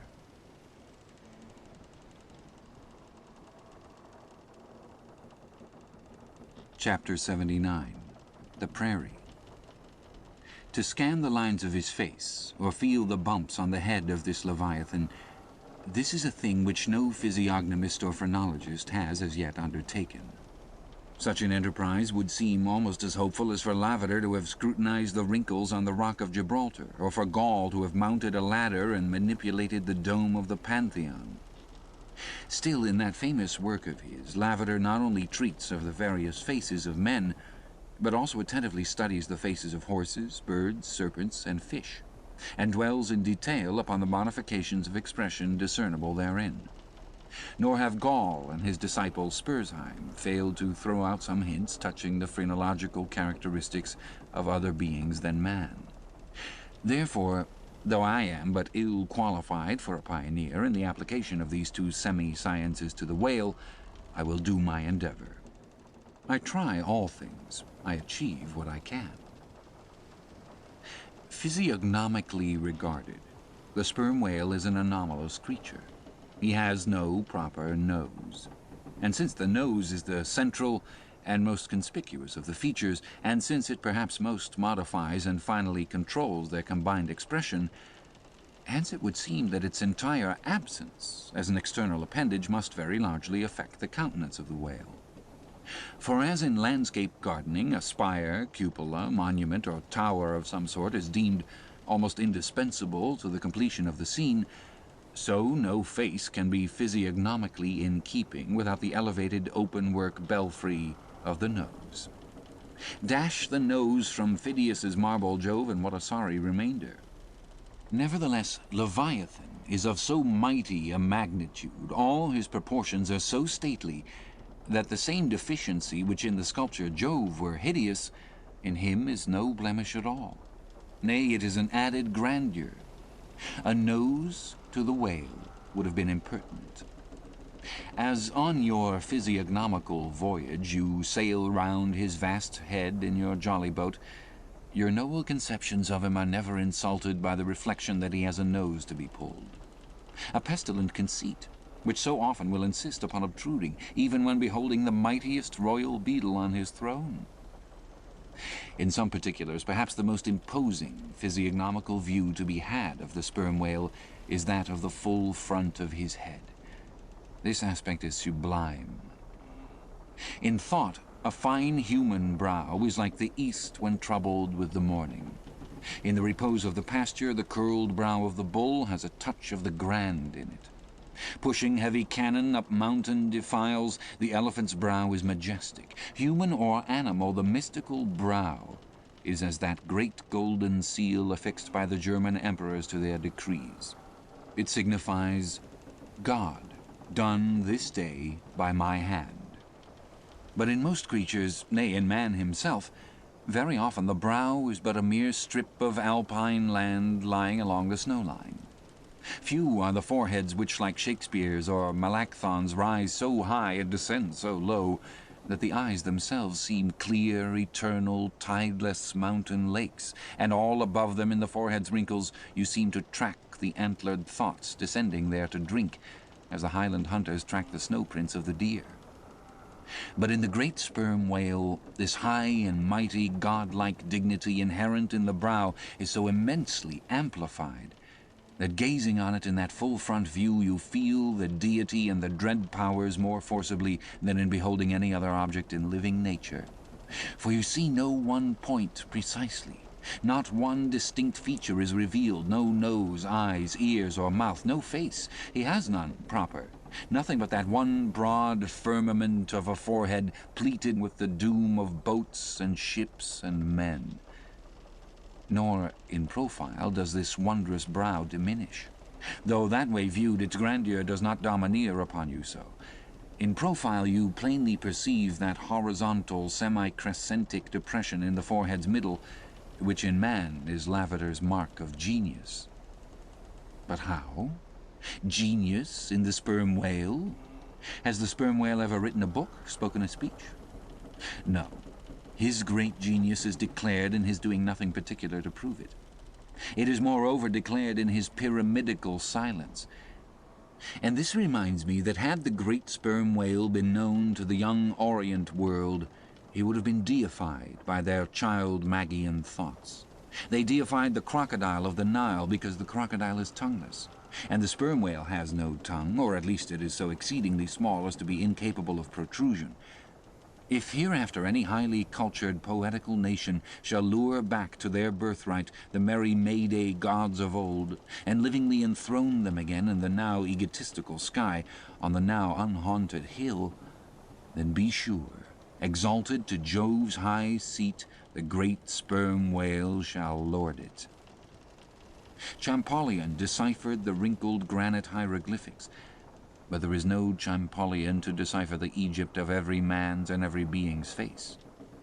Physiognomy, like every other human science, is but a passing fable. If, then, Sir William Jones, who read in 30 languages, could not read the simplest peasant's face in its profounder and more subtle meanings, how may unlettered Ishmael hope to read the awful Chaldee of the sperm whale's brow? I but put that brow before you. Read it if you can.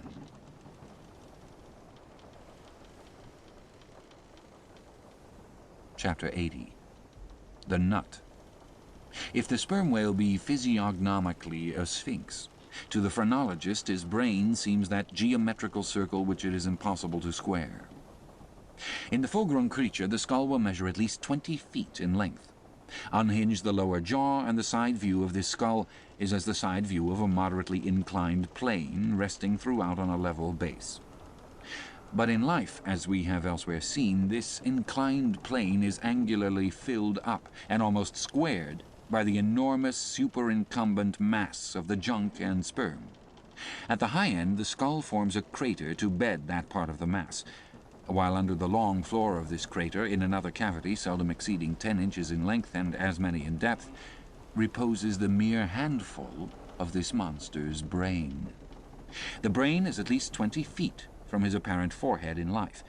It is hidden away behind its vast outworks like the innermost citadel within the amplified fortifications of Quebec. So like a choice casket is it secreted in him that I have known some whalemen who deny that the sperm whale has any other brain than that palpable semblance of one formed by the cubic yards of his sperm magazine. Lying in strange folds, courses, and convolutions to their apprehensions, it seems more in keeping with the idea of his general might to regard that mystic part of him as the seat of his intelligence. It is plain, then, that phrenologically, the head of this Leviathan in the creature's living intact state is an entire delusion. As for his true brain, you can then see no indications of it, nor feel any. The whale, like all things that are mighty, wears a false brow to the common world. If you unload his skull of its spermy heaps and then take a rear view of its rear end, which is the high end, you will be struck by its resemblance to the human skull, beheld in the same situation and from the same point of view. Indeed, place this reversed skull, scaled down to the human magnitude, among a plate of men's skulls, and you would involuntarily confound it with them, and remarking the depressions on one part of its summit, in phrenological phrase you would say, "This man had no self-esteem and no veneration." And by those negations, considered along with the affirmative fact of his prodigious bulk and power, you can best form to yourself the truest, though not the most exhilarating conception of what the most exalted potency is. But if from the comparative dimensions of the whale's proper brain you deem it incapable of being adequately charted, then I have another idea for you. If you attentively regard almost any quadruped's spine, you will be struck with the resemblance of its vertebrae to a strung necklace of dwarfed skulls, all bearing rudimental resemblance to the skull proper. It is a German conceit that the vertebrae are absolutely undeveloped skulls. But the curious external resemblance, I take it, the Germans were not the first men to perceive. A foreign friend once pointed it out to me in the skeleton of a foe he had slain, and with the vertebrae of which he was inlaying in a sort of basso relievo the beaked prow of his canoe. Now, I consider that the phrenologists have omitted an important thing in not pushing their investigations from the cerebellum through the spinal canal. For I believe that much of man's character will be found betokened in his backbone. I would rather feel your spine than your skull, whoever you are. A thin joist of a spine never yet upheld a full and noble soul. I rejoice in my spine, as in the firm, audacious staff of that flag which I fling half out to the world. Apply this spinal branch of phrenology to the sperm whale. His cranial cavity is continuous with the first neck vertebra, and in that vertebra the bottom of the spinal canal will measure 10 inches across, being 8 in height, and of a triangular figure with the base downwards. As it passes through the remaining vertebrae, the canal tapers in size, but for a considerable distance remains of large capacity. Now, of course, this canal is filled with much the same strangely fibrous substance, the spinal cord, as the brain, and directly communicates with the brain. And what is still more, for many feet after emerging from the brain's cavity, the spinal cord remains of an undecreasing girth, almost equal to that of the brain. Under all these circumstances, would it be unreasonable to survey and map out the whale's spine phrenologically? For viewed in this light, the wonderful comparative smallness of his brain proper is more than compensated by the wonderful comparative magnitude of his spinal cord. But leaving this hint to operate as it may with the phrenologists, I would merely assume the spinal theory for a moment in reference to the sperm whale's hump. This august hump, if I mistake not, rises over one of the larger vertebrae, and is, therefore, in some sort, the outer convex mold of it. From its relative situation, then, I should call this high hump the organ of firmness or indomitableness in the sperm whale. And that the great monster is indomitable, you will yet have reason to know.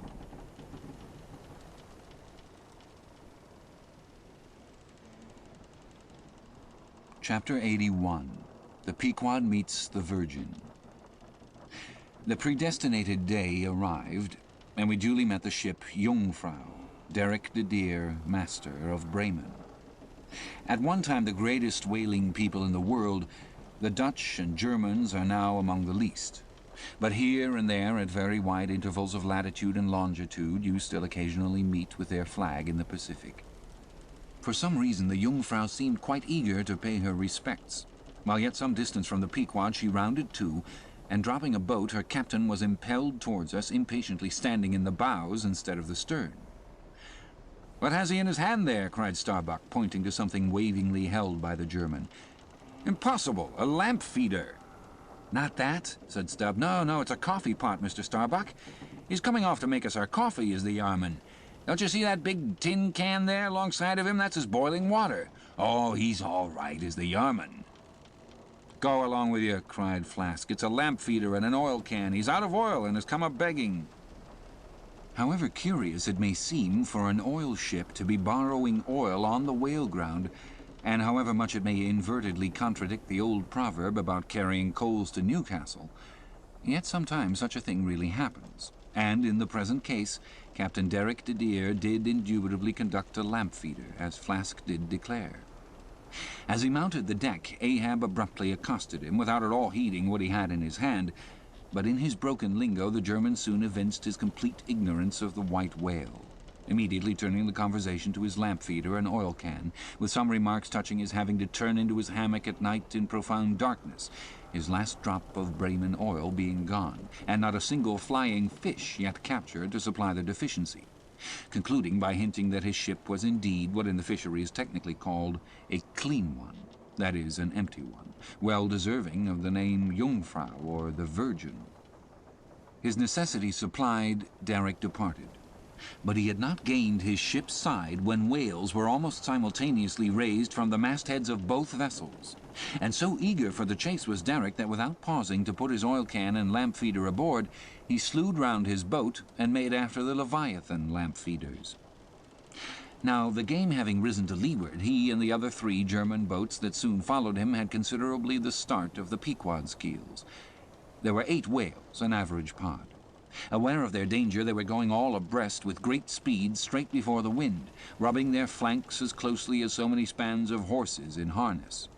They left a great wide wake, as though continually unrolling a great wide parchment upon the sea.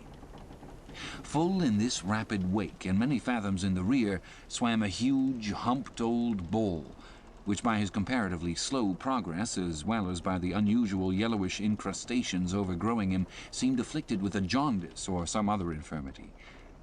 Whether this whale belonged to the pod in advance seemed questionable, for it is not customary for such venerable leviathans to be at all social.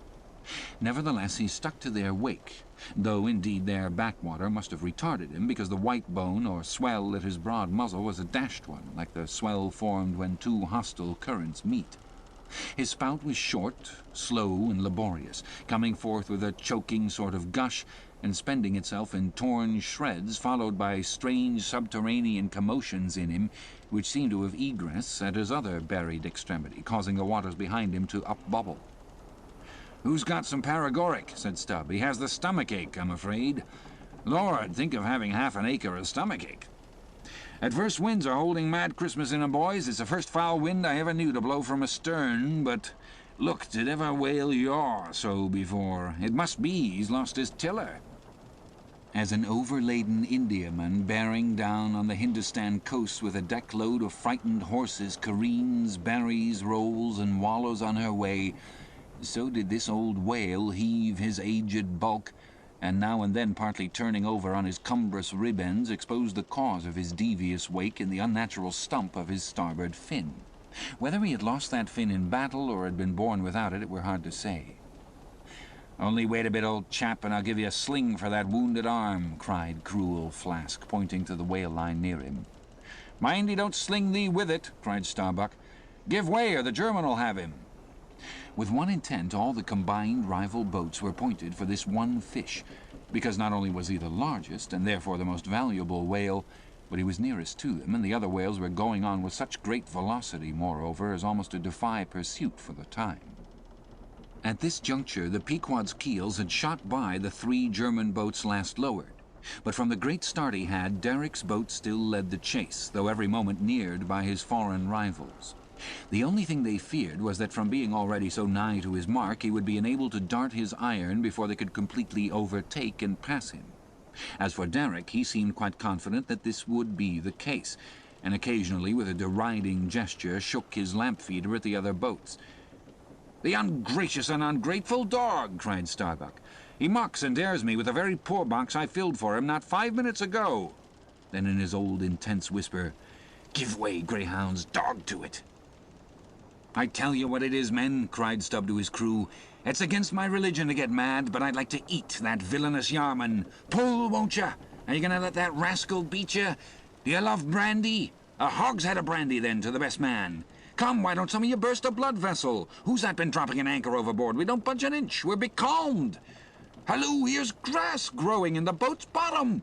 And by the Lord, the mast there's budding. This won't do, boys. Look at that Yarman. The short and long of it is, men, will you spit fire or not?" "Oh, see the suds he makes," cried Flask, dancing up and down. "What a hump! Oh, do pile on the beef. Lays like a log. Oh, my lads, do spring. Slapjacks and quahogs for supper, you know, my lads. Baked clams and muffins. Oh, do spring. He's 100-barreler. Don't lose him now. Oh, don't. See that Yarman. Oh, won't you pull for your duff, my lag. Such a sog, such a sogger. Don't you love sperm? There goes $3,000, men. A bank. A whole bank. The Bank of England. Oh, do. What's that Yarman about now?" At this moment Derrick was in the act of pitching his lamp feeder at the advancing boats, and also his oil can, perhaps with the double view of retarding his rival's way, and at the same time economically accelerating his own by the momentary impetus of the backward toss. "The unmannerly Dutch dogger!" cried Stubb. "Pull now, men, like 50,000 line a battleship loads of red-haired devils. What do you say, Tashtigo? Are you the man to snap your spine in 22 pieces for the honor of old Gayhead? What do you say?" "I say, pull like goddamn!" cried the Indian. Fiercely but evenly, incited by the taunts of the German, the Pequod's 3 boats now began ranging almost abreast, and, so disposed, momentarily neared him. In that fine, loose, chivalrous attitude of the headsman when drawing near to his prey, the 3 mates stood up proudly, occasionally backing the after-oarsman with an exhilarating cry of, "There she slides! Now! Hurrah for the white ash breeze! Down with the Yarman! Sail over him!" But so decided an original start had Derrick had, that spite of all their gallantry, he would have proved the victor in this race, had not a righteous judgment descended upon him in a crab which caught the blade of his midship oarsman. While this clumsy lubber was striving to free his white ash, and while in consequence Derrick's boat was nigh to capsizing, and he thundering away at his men in a mighty rage, that was a good time for Starbuck, Stubb, and Flask. With a shout they took a mortal start forwards, and slantingly ranged up on the German's quarter. An instant more, and all 4 boats were diagonally in the whale's immediate wake, while stretching from them on both sides was the foaming swell that he made. It was a terrific, most pitiable and maddening sight. The whale was now going head out, and sending his spout before him in a continual tormented jet, while his one poor fin beat his side in an agony of fright. Now to this hand, now to that, he yawed in his faltering flight, and still at every billow that he broke he spasmodically sank in the sea, or sideways rolled towards the sky his one beating fin. So have I seen a bird with clipped wing, making affrighted broken circles in the air, vainly striving to escape the piratical hawks. But the bird has a voice, and with plaintive cries will make known her fear. But the fear of this vast dumb brute of the sea was chained up and enchanted in him. He had no voice, save that choking respiration through his spiracle, and this made the sight of him unspeakably pitiable, while still in his amazing bulk, portcullis jaw, and omnipotent tail there was enough to appall the stoutest man who so pitied. Seeing now that but a very few moments more would give the Pequod's boats the advantage, and rather than be thus foiled of his game, Derrick chose to hazard what to him must have seemed a most unusually long dart, ere the last chance would forever escape. But no sooner did his harpooneer stand up for the stroke than all 3 tigers, Queequeg, Tashtigo, Daggoo, instinctively sprang to their feet, and standing in a diagonal row simultaneously pointed their barbs, and darted over the head of the German harpooneer. Their 3 Nantucket irons entered the whale. Blinding vapors of foam and white fire. The 3 boats, in the first fury of the whale's headlong rush, bumped the Germans aside with such force that both Derrick and his baffled harpooneer were spilled out and sailed over by the 3 flying keels. "Don't be afraid, my butterboxes," cried Stubb, casting a passing glance upon them as he shot by. "You'll be picked up presently, all right. I saw some sharks astern. St. Bernard's dogs, you know, relieve distressed travellers. Hurrah! This is the way to sail now. Every keel a sunbeam. Hurrah! Here we go like 3 tin kettles at the tail of a mad cougar. This puts me in mind of fastening to an elephant in a Tilbury on a plain. Makes the wheel spokes fly, boys, when you fasten to 'em that way. And there's danger of being pitched out, too, when you strike a hill. Hurrah! This is the way a fella feels when he's going to Davy Jones, all a rush down an endless inclined plane. Hurrah! This whale carries the everlasting mail." But the monster's run was a brief one. Giving a sudden gasp, he tumultuously sounded. With a grating rush, the 3 lines flew round the loggerheads with such a force as to gouge deep grooves in them, while so fearful were the harpooneers that this rapid sounding would soon exhaust the lines, that using all their dexterous might they caught repeated smoking turns with the rope to hold on, till at last, owing to the perpendicular strain from the lead-lined chocks of the boats, whence the 3 ropes went straight down into the blue, the gunwales of the boats were almost even with the water, while the 3 sterns tilted high in the air. And the whales soon ceasing to sound, for some time they remained in that attitude, fearful of expending more line, though the position was a little ticklish. But though boats have been taken down and lost in this way, yet it is this holding on, as it is called, this hooking up by the sharp barbs of his live flesh from the back, this it is that often torments the Leviathan into soon rising again to meet the sharp lance of his foes. Yet not to speak of the peril of the thing, it is to be doubted whether this course is always the best, for it is but reasonable to presume that the longer the stricken whale stays under water, the more he is exhausted, because owing to the enormous surface of him, in a full-grown sperm whale something less than 2,000 square feet, the pressure of the water is immense. We all know what an astonishing atmospheric weight we ourselves stand up under, even here above ground in the air. How vast, then, the burden of a whale bearing on his back a column of 200 fathoms of ocean. It must at least equal the weight of 50 atmospheres. One whaleman has estimated it at the weight of 20 line-of-battle ships, with all their guns and stores and men on board. As the 3 boats lay there on that gently rolling sea, gazing down into its eternal blue noon, and as not a single groan or cry of any sort, nay, not so much as a ripple or bubble came up from its depths, what landsman would have thought that beneath all that silence and placidity the utmost monster of the seas was writhing and wrenching in agony? Not 8 inches of perpendicular rope were visible at the bows. Seems it credible that by 3 such thin threads the great Leviathan was suspended like the big weight to an 8-day clock? Suspended, and to what? To 3 bits of board. Is this the creature of whom it was once so triumphantly said, "Canst thou fill his skin with barbed irons, or his head with fish spears? The sword of him that layeth at him cannot hold, the spear, the dart, nor the harpagon. He esteemeth iron as straw, the arrow cannot make him flee. Darts are counted as stubble, he laugheth at the shaking of a spear." This the creature? This he? Oh, that unfulfillment should follow the prophets! For with the strength of 1,000 thighs in his tail, Leviathan had run his head under the mountains of the sea to hide him from the Pequod's fish spears. In that sloping afternoon sunlight, the shadows that the 3 boats sent down beneath the surface must have been long enough and broad enough to shade half Xerxes' army. Who can tell how appalling to the wounded whale must have been such huge phantoms flitting over his head? "Stand by, men, he stirs!" cried Starbuck, as the 3 lines suddenly vibrated in the water, distinctly conducting upwards to them, as if by magnetic wires, the life and death throbs of the whale, so that every oarsman felt them in his seat. The next moment, relieved in great part from the downward strain at the bows, the boats gave a sudden bounce upwards, as the small ice field will when a dense herd of white bears are scared from it into the sea. Haul in!" cried Starbuck again. "He's rising!" The lines of which hardly an instant before not one hand's breadth could have been gained were now in long, quick coils flung back, all dripping into the boats, and soon the whale broke water within 2 ships' lengths of the hunters. His motions plainly denoted his extreme exhaustion. In most land animals there are certain valves or floodgates in many of their veins, whereby when wounded the blood is in some degree at least instantly shut off in certain directions. Not so with the whale, one of whose peculiarities it is to have an entire non-valvular structure of the blood vessels, so that when pierced even by so small a point as a harpoon, a deadly drain is at once begun upon his whole arterial system.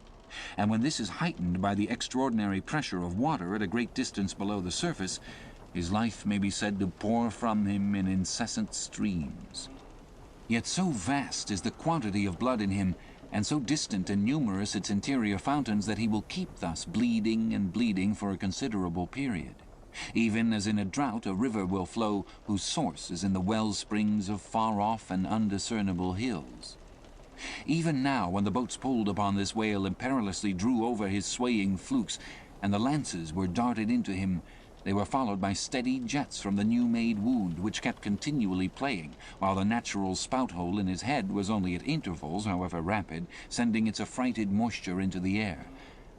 From this last vent no blood yet came, because no vital part of him had thus far been struck. His life, as they significantly call it, was untouched.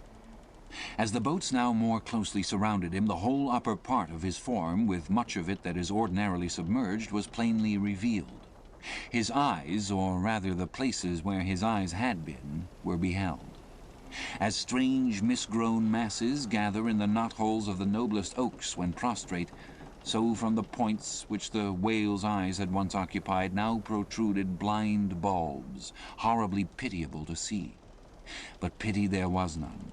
For all his old age and his one arm and his blind eyes, he must die the death and be murdered, in order to light the gay bridals and other merrymakings of men, and also to illuminate the solemn churches that preach unconditional inoffensiveness by all to all. Still rolling in his blood, at last he partially disclosed a strangely discolored bunch or protuberance the size of a bushel low down on the flank. "A nice spot," cried Flask. "Just let me prick him there once." "Avast!" cried Starbuck. "There's no need of that." But humane Starbuck was too late. At the instant of the dart an ulcerous jet shot from this cruel wound, and goaded by it into more than sufferable anguish, the whale, now spouting thick blood, with swift fury blindly darted at the craft, bespattering them and their glorying crews all over with showers of gore, capsizing Flask's boat and marring the bows.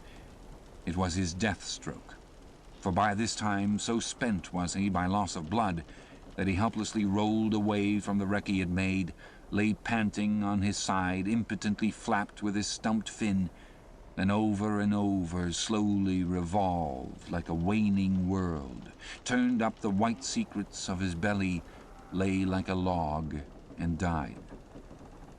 It was most piteous, that last expiring spout. As when by unseen hands the water is gradually drawn off from some mighty fountain, and with half-stifled melancholy gurglings the spray column lowers and lowers to the ground, so the last long dying spout of the whale.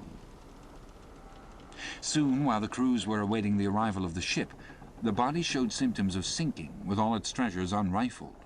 Immediately, by Starbuck's orders, lines were secured to it at different points, so that ere long every boat was a buoy, the sunken whale being suspended a few inches beneath them by the cords. By very heedful management, when the ship drew nigh, the whale was transferred to her side, and was strongly secured there by the stiffest fluke chains, for it was plain that unless artificially upheld, the body would at once sink to the bottom. It so chanced that almost upon first cutting into him with the spade, the entire length of a corroded harpoon was found embedded in his flesh on the lower part of the bunch before described.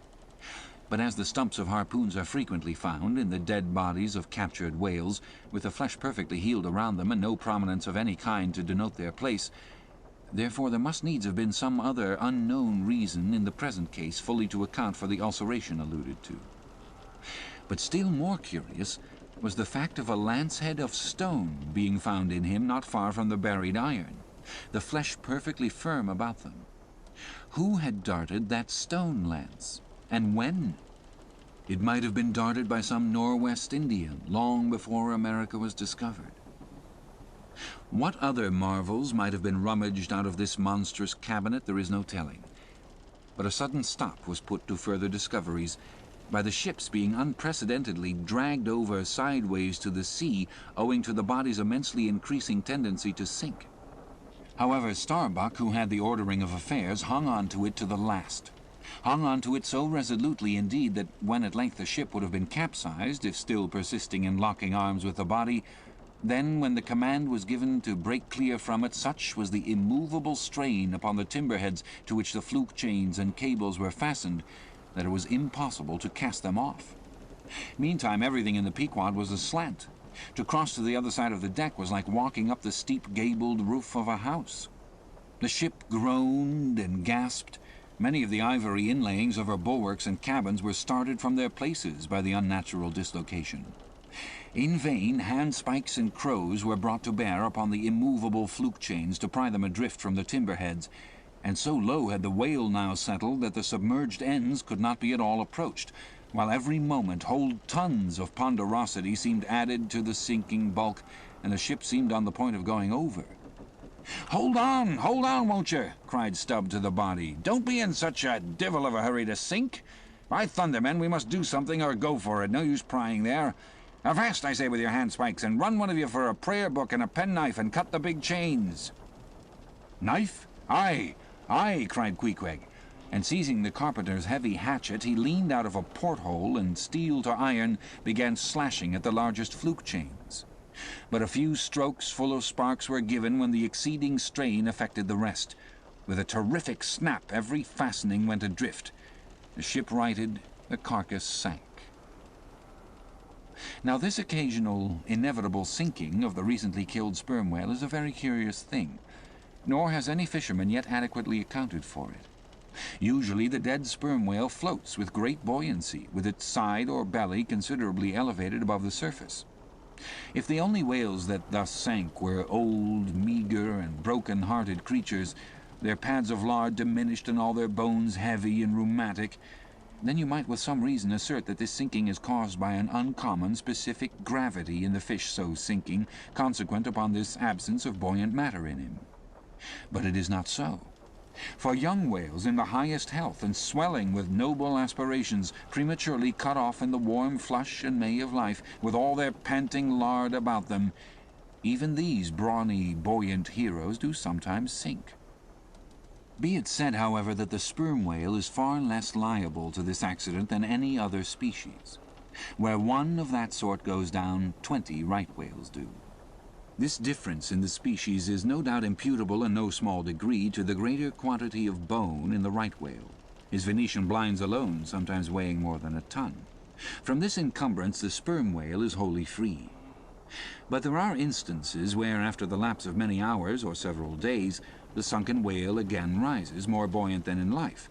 But the reason of this is obvious. Gases are generated in him, he swells to a prodigious magnitude, becomes a sort of animal balloon. A line of battle ship could hardly keep him under then.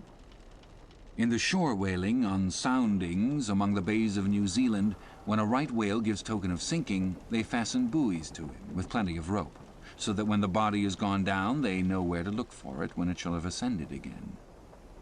It was not long after the sinking of the body that a cry was heard from the Pequod's mastheads, announcing that the Jungfrau was again lowering her boats, though the only spout in sight was that of a finback, belonging to the species of uncapturable whales because of its incredible power of swimming. Nevertheless, the finback spout is so similar to the sperm whales that by unskilful fishermen it is often mistaken for it, and consequently Derrick and all his host were now in valiant chase of this unnearable brute. The Virgin, crowding all sail, made after her 4 young keels, and thus they all disappeared far to leeward, still in bold, hopeful chase. Oh, many are the finbacks, and many are the Derricks, my friend.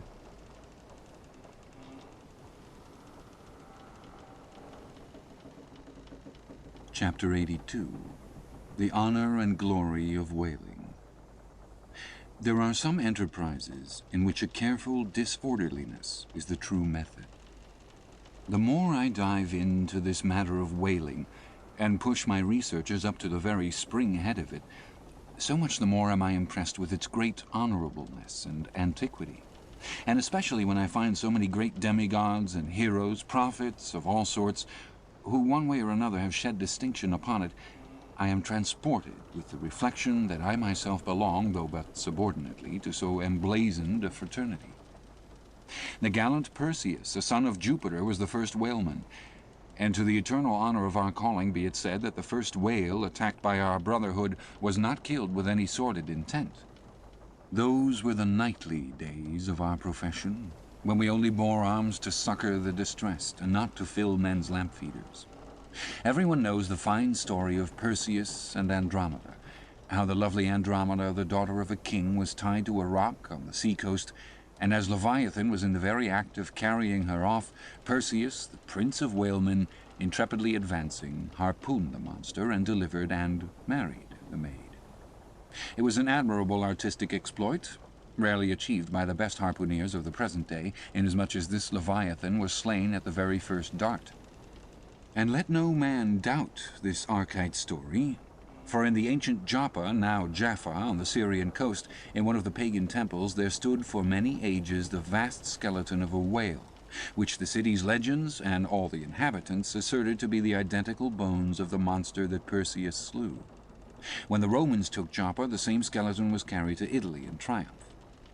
What seems most singular and suggestively important in this story is this: it was from Joppa that Jonah set sail. Akin to the adventure of Perseus and Andromeda, indeed by some supposed to be indirectly derived from it, is that famous story of St. George and the dragon, which dragon I maintain to have been a whale. For in many old chronicles, whales and dragons are strangely jumbled together and often stand for each other. Thou art as a lion of the waters, and as a dragon of the sea, saith Ezekiel, hereby plainly meaning a whale. In truth, some versions of the Bible use that word itself. Besides, it would much subtract from the glory of the exploit had St. George but encountered a crawling reptile of the land, instead of doing battle with the great monster of the deep. Any man may kill a snake, but only a Perseus, a St. George, a coffin, have the heart in them to march boldly up to a whale. Let not the modern paintings of this scene mislead us, for though the creature encountered by that valiant whaleman of old is vaguely represented of a griffin-like shape, and though the battle is depicted on land and the saint on horseback, yet considering the great ignorance of those times when the true form of the whale was unknown to artists, and considering that, as in Perseus's case, St. George's whale might have crawled up out of the sea on the beach, and considering that the animal ridden by St. George might have been only a large seal or seahorse, bearing all this in mind, it will not appear altogether incompatible with the sacred legend and the ancientest drafts of the scene to hold this so-called dragon no other than the great Leviathan himself. In fact, placed before the strict and piercing truth, this whole story will fare like that fish, flesh, and foul idol of the Philistines, Dagon by name, who being planted before the ark of Israel, his horse's head and both the palms of his hands fell off from him, and only the stump or fishy part of him remained. Thus, then, one of our own noble stamp, even a whaleman, is the tutelary guardian of England, and by good rights we harpooneers of Nantucket should be enrolled in the most noble order of St. George. And therefore let not the knights of that honorable company, none of whom I venture to say have ever had to do with a whale like their great patron, let them never eye a Nantucketer with disdain, since even in our woolen frocks and tarred trousers we are much better entitled to St. George's decoration than they. Whether to admit Hercules among us or not, concerning this I long remained dubious. For though according to the Greek mythologies that antique Crockett and Kit Carson, that brawny doer of rejoicing good deeds, was swallowed down and thrown up by a whale, still whether that strictly makes a whaleman of him, that might be mooted. It nowhere appears that he ever actually harpooned his fish, unless, indeed, from the inside. Nevertheless, he may be deemed a sort of involuntary whaleman. At any rate, the whale caught him, if he did not the whale. I claim him for one of our clan. But, by the best contradictory authorities, this Grecian story of Hercules and the whale is considered to be derived from the still more ancient Hebrew story of Jonah and the whale, and vice versa. Certainly they are very similar. If I claim the demigod, then, why not the prophet? Nor do heroes, saints, demigods, and prophets alone comprise the whole roll of our order. Our Grand Master is still to be named. For like royal kings of old times, we find the headwaters of our fraternity in nothing short of the great gods themselves. That wondrous oriental story is now to be rehearsed from the Shastra, which gives us the dread Vishnu, one of the three persons in the Godhead of the Hindus, gives us this divine Vishnu himself for our Lord. Vishnu, who, by the first of his 10 earthly incarnations, has forever set apart and sanctified the whale. When Brahma, or the god of gods, saith the Shastra, resolved to recreate the world after one of its periodical dissolutions, he gave birth to Vishnu to preside over the work. But the Vedas, or mystical books, whose perusal would seem to have been indispensable to Vishnu before beginning the creation, and which therefore must have contained something in the shape of practical hints to young architects, these Vedas were lying at the bottom of the waters. So Vishnu became incarnate in a whale, and sounding down in him to the uttermost depths, rescued the sacred volumes. Was not this Vishnu a whaleman, then, even as a man who rides a horse is called a horseman? Perseus, St. George, Hercules, Jonah, and Vishnu. There's a member roll for you. What club but the whalemen's can head off like that?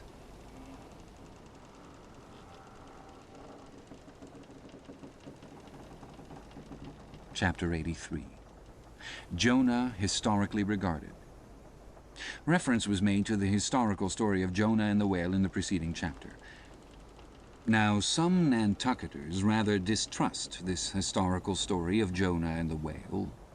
But then there were some skeptical Greeks and Romans who, standing out from the orthodox pagans of their times, equally doubted the story of Hercules and the whale and Orion and the dolphin. And yet their doubting those traditions did not make those traditions one whit the less facts for all that. One old Sag Harbor whaleman's chief reason for questioning the Hebrew story was this. He had one of those quaint, old-fashioned Bibles, embellished with curious, unscientific plates, one of which represented Jonah's whale with 2 spouts in his head, a peculiarity only true with respect to a species of the Leviathan, the right whale, and the varieties of that order, concerning which the fishermen have this saying, "A penny roll would choke him, his swallow is so very small." But to this, Bishop Jebb's anticipative answer is ready. It is not necessary, hints the bishop, that we consider Jonah as tombed in the whale's belly, but as temporarily lodged in some part of his mouth. And this seems reasonable enough in the good bishop, for truly the right whale's mouth would accommodate a couple of whist tables and comfortably seat all the players. Possibly, too, Jonah might have ensconced himself in a hollow tooth, but on second thoughts the right whale is toothless. Another reason which Sag Harbor, he went by that name, urged for his want of faith in this matter of the prophet was something obscurely in reference to his incarcerated body and the whale's gastric juices. But this objection likewise falls to the ground because a German exegetist supposes that Jonah must have taken refuge in the floating body of a dead whale, even as the French soldiers in the Russian campaign turned their dead horses into tents and crawled into them. Besides, it has been divined by other continental commentators that when Jonah was thrown overboard from the Joppa ship, he straightway effected his escape to another vessel nearby, some vessel with a whale for a figurehead, and I would add, possibly called the whale, as some craft are nowadays christened the shark, the gull, the eagle. Nor have there been wanting learned exegetists who have opined that the whale mentioned in the book of Jonah merely meant a life preserver, an inflated bag of wind, which the endangered prophet swam to and so was saved from a watery doom. Poor Sag Harbor, therefore, seems worsted all round. But he had still another reason for his want of faith. It was this, if I remember right. Jonah was swallowed by the whale in the Mediterranean Sea, and after 3 days he was vomited up somewhere within 3 days' journey of Nineveh, a city on the Tigris, very much more than 3 days' journey across from the nearest point of the Mediterranean coast. How is that? But was there no other way for the whale to land the prophet within that short distance of Nineveh? Yes, he might have carried him round by the way of the Cape of Good Hope. but not to speak of the passage through the whole length of the Mediterranean and another passage up the Persian Gulf and Red Sea, such a supposition would involve the complete circumnavigation of all Africa in 3 days, not to speak of the Tigris waters near the site of Nineveh being too shallow for any whale to swim in. Besides, this idea of Jonah's weathering the Cape of Good Hope at so early a day would wrest the honor of the discovery of that great headland from Bartholomew Diaz, its reputed discoverer, and so make modern history a liar. But all these foolish arguments of old Sag Harbor only evinced his foolish pride of reason, a thing still more reprehensible in him, seeing that he had but little learning except what he had picked up from the sun and the sea. I say it only shows his foolish, impious pride, an abominable, devilish rebellion against the reverend clergy. For by a Portuguese Catholic priest, this very idea of Jonah's going to Nineveh via the Cape of Good Hope was advanced as a signal magnification of the general miracle. And so it was. Besides, to this day, the highly enlightened Turks devoutly believe in the historical story of Jonah. And some 3 centuries ago an English traveller in old Harris's Voyages speaks of a Turkish mosque built in honor of Jonah, in which mosque was a miraculous lamp that burnt without any oil. Chapter 84. Pitch-poling. To make them run easily and swiftly, the axles of carriages are anointed, and for much the same purpose some whalers perform an analogous operation upon their boat. They grease the bottom. Nor is it to be doubted that, as such a procedure can do no harm, it may possibly be of no contemptible advantage, considering that oil and water are hostile, that oil is a sliding thing, and that the object in view is to make the boat slide bravely. Queequeg believed strongly in anointing his boat, and one morning not long after the German ship Jungfrau disappeared, took more than customary pains in that occupation, crawling under its bottom where it hung over the side, and rubbing in the unctuousness as though diligently seeking to ensure a crop of hair from the craft's bald keel. He seemed to be working in obedience to some particular presentiment, nor did it remain unwarranted by the event. Towards noon whales were raised, but so soon as the ship sailed down to them, they turned and fled with swift precipitancy, a disordered flight as of Cleopatra's barges from Actium. Nevertheless, the boats pursued, and Stubbs was foremost. By great exertion, Tashtego at last succeeded in planting one iron. But the stricken whale, without at all sounding, still continued his horizontal flight, with added fleetness. Such unintermitted strainings upon the planted iron must sooner or later inevitably extract it. It became imperative to lance the flying whale or be content to lose him. But to haul the boat up to his flank was impossible. He swam so fast and furious. What then remained? Of all the wondrous devices and dexterities, the sleights of hand and countless subtleties to which the veteran whaleman is so often forced, none exceed that fine maneuver with the lance called pitch-poling. Small sword or broadsword in all its exercises boasts nothing like it. It is only indispensable with an inveterate running whale. Its grand fact and feature is the wonderful distance to which the long lance is accurately darted from a violently rocking, jerking boat under extreme headway. Steel and wood included, the entire spear is some 10 or 12 feet in length. The staff is much slighter than that of the harpoon and also of a lighter material, pine. It is furnished with a small rope, called a warp, of considerable length, by which it can be hauled back to the hand after darting. But before going further, it is important to mention here that though the harpoon may be pitch-poled in the same way with the lance, yet it is seldom done, and when done is still less frequently successful on account of the greater weight and inferior length of the harpoon as compared with the lance, which in effect become serious drawbacks. As a general thing, therefore, you must first get fast to a whale before any pitch-poling comes into play. Look now at Stubb, a man who from his humorous, deliberate coolness and equanimity in the direst emergencies was specially qualified to excel in pitch-poling. Look at him. He stands upright in the tossed bow of the flying boat, wrapped in fleecy foam. The towing whale is 40 feet ahead, handling the long lance lightly, glancing twice or thrice along its length to see if it be exactly straight. Stubb whistlingly gathers up the coil of the warp in one hand so as to secure its free end in his grasp, leaving the rest unobstructed. Then, holding the lance full before his waistband's middle, he levels it at the whale, when, covering him with it, he steadily depresses the butt end in his hand, thereby elevating the point till the weapon stands fairly balanced upon his palm 15 feet in the air. He minds you somewhat of a juggler, balancing a long staff on his chin. Next moment, with a rapid, nameless impulse in a superb, lofty arch, the bright steel spans the foaming distance and quivers in the life spot of the whale. Instead of sparkling water, he now spouts red blood. "That drove the spigot out of him," cries Stubb.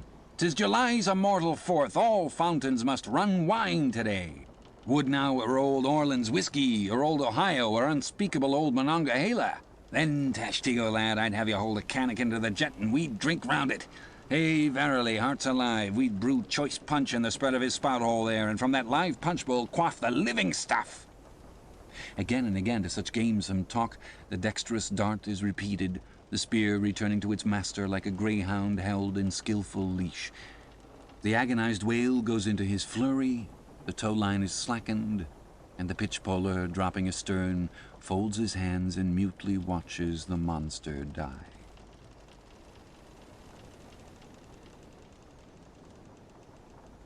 Chapter 85.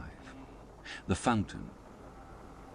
That for 6,000 years, and no one knows how many millions of ages before, the great whales should have been spouting all over the sea, and sprinkling and mystifying the gardens of the deep as with so many sprinkling or mystifying pots, and that for some centuries back thousands of hunters should have been close by the fountain of the whale, watching these sprinklings and spoutings, that all this should be, and yet that down to this blessed minute, 15 1/4 minutes past 1 o'clock p.m. of this 16th day of December A.D. 1850, it should still remain a problem whether these spoutings are after all really water or nothing but vapor. This is surely a noteworthy thing. Let us then look at this matter along with some interesting items contingent. Everyone knows that by the peculiar cunning of their gills, the finny tribes in general breathe the air which at all times is combined with the element in which they swim. Hence a herring or a cod might live a century and never once raises its head above the surface. But owing to his marked internal structure, which gives him regular lungs, like a human being's, the whale can only live by inhaling the disengaged air in the open atmosphere. Wherefore the necessity for his periodical visits to the upper world. But he cannot in any degree breathe through his mouth, for in his ordinary attitude the sperm whale's mouth is buried at least 8 feet beneath the surface, and what is still more, his windpipe has no connection with his mouth. No, he breathes through his spiracle alone, and this is on the top of his head. If I say that in any creature breathing is only a function indispensable to vitality, inasmuch as it withdraws from the air a certain element, which being subsequently brought into contact with the blood imparts to the blood its vivifying principle, I do not think I shall err, though I may possibly use some superfluous scientific words. Assume it, and it follows that if all the blood in a man could be aerated with one breath, he might then seal up his nostrils and not fetch another for a considerable time. That is to say, he would then live without breathing. Anomalous as it may seem, this is precisely the case with the whale, who systematically lives by intervals his full hour and more when at the bottom without drawing a single breath, or so much as in any way inhaling a particle of air. For remember, he has no gills. How is this?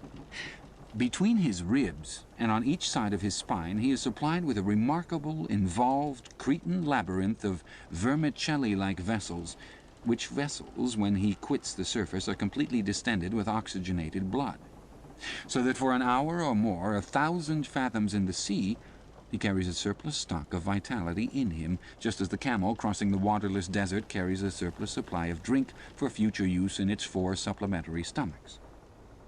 The anatomical fact of this labyrinth is indisputable, and that the supposition founded upon it is reasonable and true seems the more cogent to me when I consider the otherwise inexplicable obstinacy of that leviathan in having his spoutings out, as the fishermen phrase it. This is what I mean. If unmolested upon rising to the surface, the sperm whale will continue there for a period of time exactly uniform with all his other unmolested risings.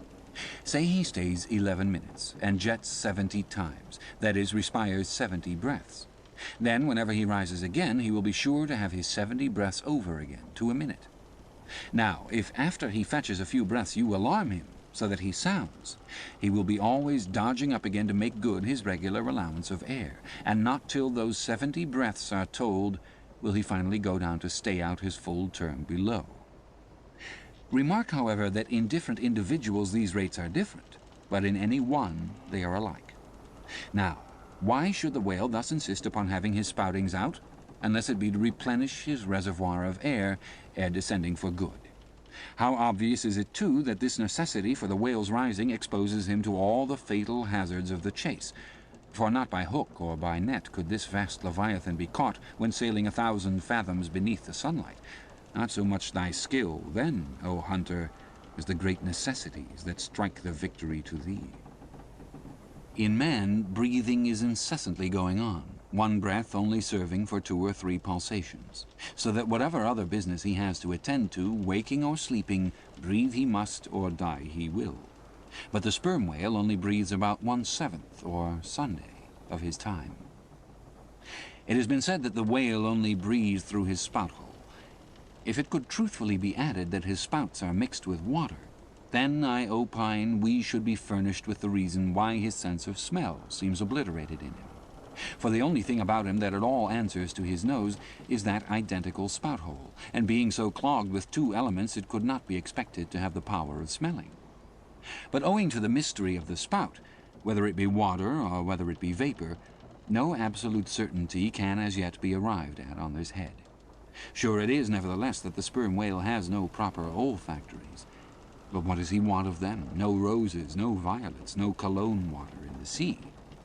Furthermore, as his windpipe solely opens into the tube of his spouting canal, and as that long canal, like the Grand Erie Canal, is furnished with a sort of locks that open and shut for the downward retention of air or the upward exclusion of water, therefore the whale has no voice, unless you insult him by saying that when he so strangely rumbles he talks through his nose. But then again, what has the whale to say? Seldom have I known any profound being that had anything to say to this world unless forced to stammer out something by way of getting a living. Oh, happy that the world is such an excellent listener. Now, the spouting canal of the sperm whale, chiefly intended as it is for the conveyance of air, and for several feet laid along horizontally just beneath the upper surface of his head and a little to one side, this curious canal is very much like a gas pipe laid down in a city on one side of a street. But the question returns whether this gas pipe is also a water pipe. In other words, whether the spout of the sperm whale is the mere vapor of the exhaled breath, or whether that exhaled breath is mixed with water taken in at the mouth and discharged through the spiracle. It is certain that the mouth indirectly communicates with the spouting canal, but it cannot be proved that this is for the purpose of discharging water through the spiracle, because the greatest necessity for so doing would seem to be when, in feeding, he accidentally takes in water. But the sperm whale's food is far beneath the surface, and there he cannot spout even if he would.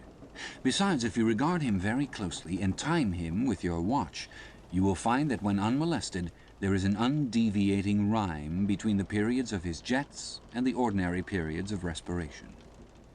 But why pester one with all this reasoning on the subject? Speak out. You have seen him spout, then declare what the spout is. Can you not tell water from air? My dear sir, in this world it is not so easy to settle these plain things. I have ever found your plain things the knottiest of all. And as for this whale spout, you might almost stand in it, and yet be undecided as to what it is precisely. The central body of it is hidden in the snowy, sparkling mist enveloping it. And how can you certainly tell whether any water falls from it, when always, when you are close enough to a whale to get a close view of his spout, he is in a prodigious commotion, the water cascading all round him? And if at such times you should think that you really perceived drops of moisture in the spout, how do you know that they are not merely condensed from its vapor? Or how do you know that they are not those identical drops superficially lodged in the spout-hole fissure which is countersunk into the summit of the whale's head? For even when tranquilly swimming through the midday sea in a calm, with his elevated hump sun-dried as a dromedary's in the desert, even then the whale always carries a small basin of water on his head, as under a blazing sun you will sometimes see a cavity in a rock filled up with rain. Nor is it at all prudent for the hunter to be over-curious touching the precise nature of the whale spout. It will not do for him to be peering into it and putting his face in it. You cannot go with your pitcher to this fountain and fill it and bring it away.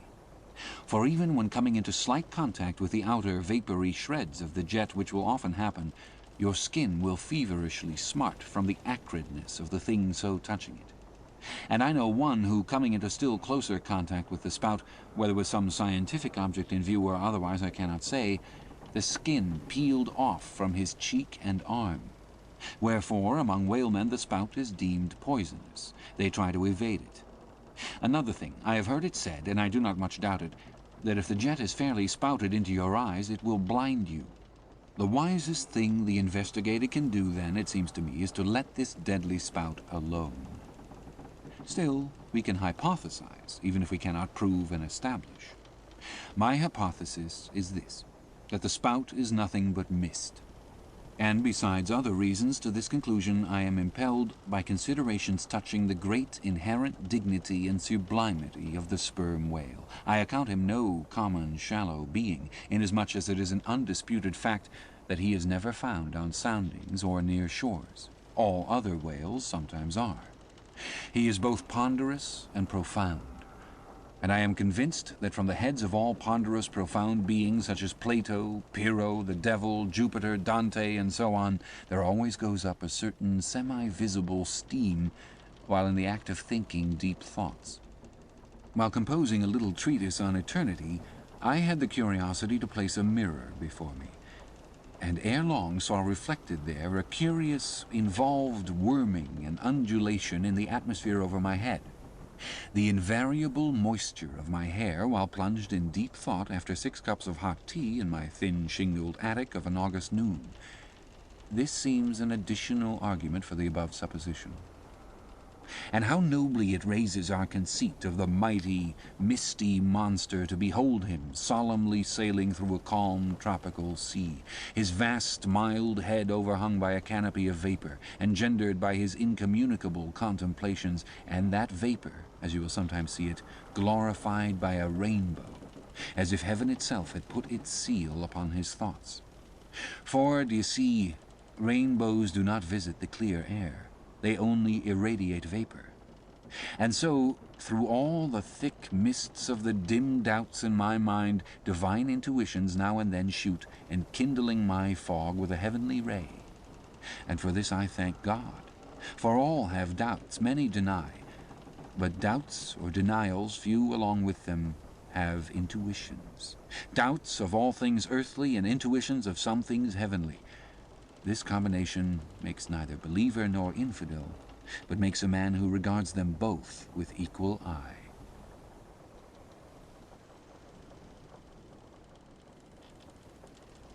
Chapter 86. The Tail. Other poets have warbled the praises of the soft eye of the antelope and the lovely plumage of the bird that never alights. Less celestial, I celebrate a tail. Reckoning the largest-sized sperm whale's tail to begin at that point of the trunk where it tapers to about the girth of a man, it comprises upon its upper surface alone an area of at least 50 square feet. The compact, round body of its root expands into 2 broad, firm, flat palms or flukes, gradually shoaling away to less than an inch in thickness.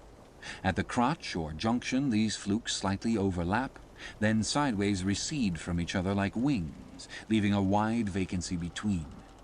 In no living thing are the lines of beauty more exquisitely defined than in the crescentic borders of these flukes. At its utmost expansion in the full-grown whale, the tail will considerably exceed 20 feet across. The entire member seems a dense webbed bed of welded sinews, but cut into it, and you will find that 3 distinct strata compose it, upper, middle, and lower. The fibers in the upper and lower layers are long and horizontal, those of the middle one very short and running crosswise between the outside layers. This triune structure, as much as anything else, imparts power to the tail. To the student of old Roman walls, the middle layer will furnish a curious parallel to the thin course of tiles always alternating with the stone in those wonderful relics of the antique, and which undoubtedly contribute so much to the great strength of the masonry. But as if this vast local power in the tendinous tail were not enough, The whole bulk of the Leviathan is knit over with a warp and woof of muscular fibers and filaments, which, passing on either side the loins and running down into the flukes, insensibly blend with them and largely contribute to their might, so that in the tail the confluent, measureless force of the whole whale seems concentrated to a point. Could annihilation occur to matter, this were the thing to do it. Nor does this, its amazing strength, at all tend to cripple the graceful flexion of its motions, where infantileness of ease undulates through a titanism of power. On the contrary, those motions derive their most appalling beauty from it. Real strength never impairs beauty or harmony, but it often bestows it, and in everything imposingly beautiful, strength has much to do with the magic. Take away the tied tendons that all over seem bursting from the marble in the carved Hercules, and its charm would be gone. As devout Eckermann lifted the linen sheet from the naked corpse of Goethe, he was overwhelmed with the massive chest of the man that seemed as a Roman triumphal arch. When Angelo paints even God the Father in human form, mark what robustness is there. And whatever they may reveal of the divine love in the Son, the soft, curled, hermaphroditical Italian pictures in which his idea has been most successfully embodied, these pictures, so destitute as they are of all brawniness, hint nothing of any power but the mere negative, feminine one of submission and endurance, which on all hands it is conceded form the peculiar practical virtues of his teachings. Such is the subtle elasticity of the organ I treat of, that whether wielded in sport, or in earnest, or in anger, whatever be the mood it be in, its flexions are invariably marked by exceeding grace. Therein no fairy's arm can transcend it. 5 great motions are peculiar to it. First, when used as a fin for progression. Second, when used as a mace in battle. Third, in sweeping. Fourth, in lobtailing. Fifth, in peaking flukes. First, being horizontal in its position, the Leviathan's tail acts in a different manner from the tails of all other sea creatures. It never wriggles. In man or fish, wriggling is a sign of inferiority. To the whale, his tail is the sole means of propulsion. Scroll-wise coiled forwards beneath the body and then rapidly sprung backwards, it is this which gives that singular darting, leaping motion to the monster when furiously swimming. His side fins only serve to steer by. Second, it is a little significant that while one sperm whale only fights another sperm whale with his head and jaw, nevertheless in his conflict with man he chiefly and contemptuously uses his tail. In striking at a boat he swiftly curves away his flukes from it, and the blow is only inflicted by the recoil. If it be made in the unobstructed air, especially if it descend to its mark, the stroke is then simply irresistible. No ribs of man or boat can withstand it. Your only salvation lies in eluding it. But if it comes sideways through the opposing water, then partly owing to the light buoyancy of the whaleboat and the elasticity of its materials, a cracked rib or a dashed plank or two, a sort of stitch in the side, is generally the most serious result. These submerged side blows are so often received in the fishery that they are accounted mere child's play. Someone strips off a frock and the hole is stopped. Third, I cannot demonstrate it, but it seems to me that in the whale the sense of touch is concentrated in the tail. For in this respect there is a delicacy in it only equalled by the daintiness of the elephant's trunk. This delicacy is chiefly evinced in the action of sweeping, when in maidenly gentleness the whale with a certain soft slowness moves his immense flukes from side to side upon the surface of the sea, and if he feel but a sailor's whisker, woe to that sailor, whiskers and all. What tenderness there is in that preliminary touch! Had this tale any prehensile power, I should straightway bethink me of Darmonides' elephant, that so frequented the flower market, and with low salutations presented nosegays to damsels, and then caressed their zones.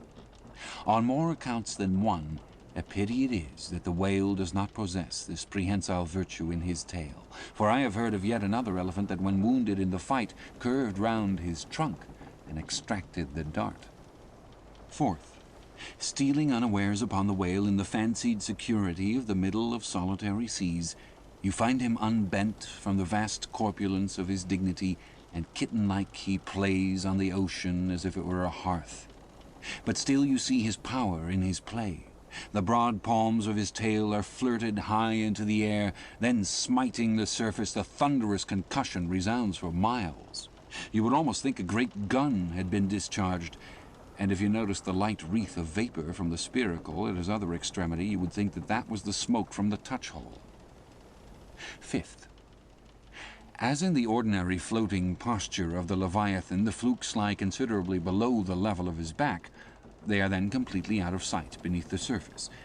But when he is about to plunge into the deeps, his entire flukes, with at least 30 feet of his body, are tossed erect in the air, and so remain, vibrating a moment till they downward shoot out of view. Excepting the sublime breach, somewhere else to be described, this peaking of the whale's flukes is perhaps the grandest sight to be seen in all animated nature. Out of the bottomless profundities, the gigantic tail seems spasmodically snatching at the highest heaven. So in dreams have I seen majestic Satan thrusting forth his tormented colossal claw from the flame Baltic of hell. But in gazing at such scenes, it is all in all what mood you are in. If in the Dantean, the devils will occur to you. If in that of Isaiah, the archangels. Standing at the masthead of my ship during a sunrise that crimsoned sky and sea, I once saw a large herd of whales in the east, all heading towards the sun, and for a moment vibrating in concert with peaked flukes. As it seemed to me at the time, such a grand embodiment of adoration of the gods was never beheld, even in Persia, the home of the fire worshippers. As Ptolemy Philopater testified of the African elephant, I then testified of the whale, pronouncing him the most devout of all beings. For according to King Juba, the military elephants of antiquity often hailed the morning with their trunks uplifted in the profoundest silence. The chance comparison in this chapter between the whale and the elephant, so far as some aspects of the tail of the one and the trunk of the other are concerned, should not tend to place those two opposite organs on an equality, much less the creatures to which they respectively belong. For as the mightiest elephant is but a terrier to Leviathan, so compared with Leviathan's tail, his trunk is but the stalk of a lily. The most direful blow from the elephant's trunk were as the playful tap of a fan, compared with the measureless crush and crash of the sperm whale's ponderous flukes, which in repeated instances have one after the other hurled entire boats with all their oars and crews into the air, very much as an Indian juggler tosses his balls. Though all comparison in the way of general bulk between the whale and the elephant is preposterous, inasmuch as in that particular the elephant stands in much the same respect to the whale that the dog does to the elephant, nevertheless there are not wanting some points of curious similitude. Among these is the spout. It is well known that the elephant will often draw up water or dust in his trunk, and then elevating it, jet it forth in a stream. The more I consider this mighty tale, the more I do deplore my inability to express it. At times there are gestures in it which, though they would well grace the hand of man, remain wholly inexplicable. In an extensive herd, so remarkable occasionally are these mystic gestures, that I have heard hunters who have declared them akin to Freemason signs and symbols, that the whale indeed by these methods intelligently conversed with the world. Nor are there wanting other motions of the whale in his general body, full of strangeness and unaccountable to his most experienced assailant. Dissect him how I may then, I but go skin deep. I know him not, and never will. But if I know not even the tail of this whale, how understand his head? Much more, how comprehend his face, when face he has none? Thou shalt see my back parts, my tail, he seems to say, but my face shall not be seen. But I cannot completely make out his back parts, and hint what he will about his face, I say again, he has no face.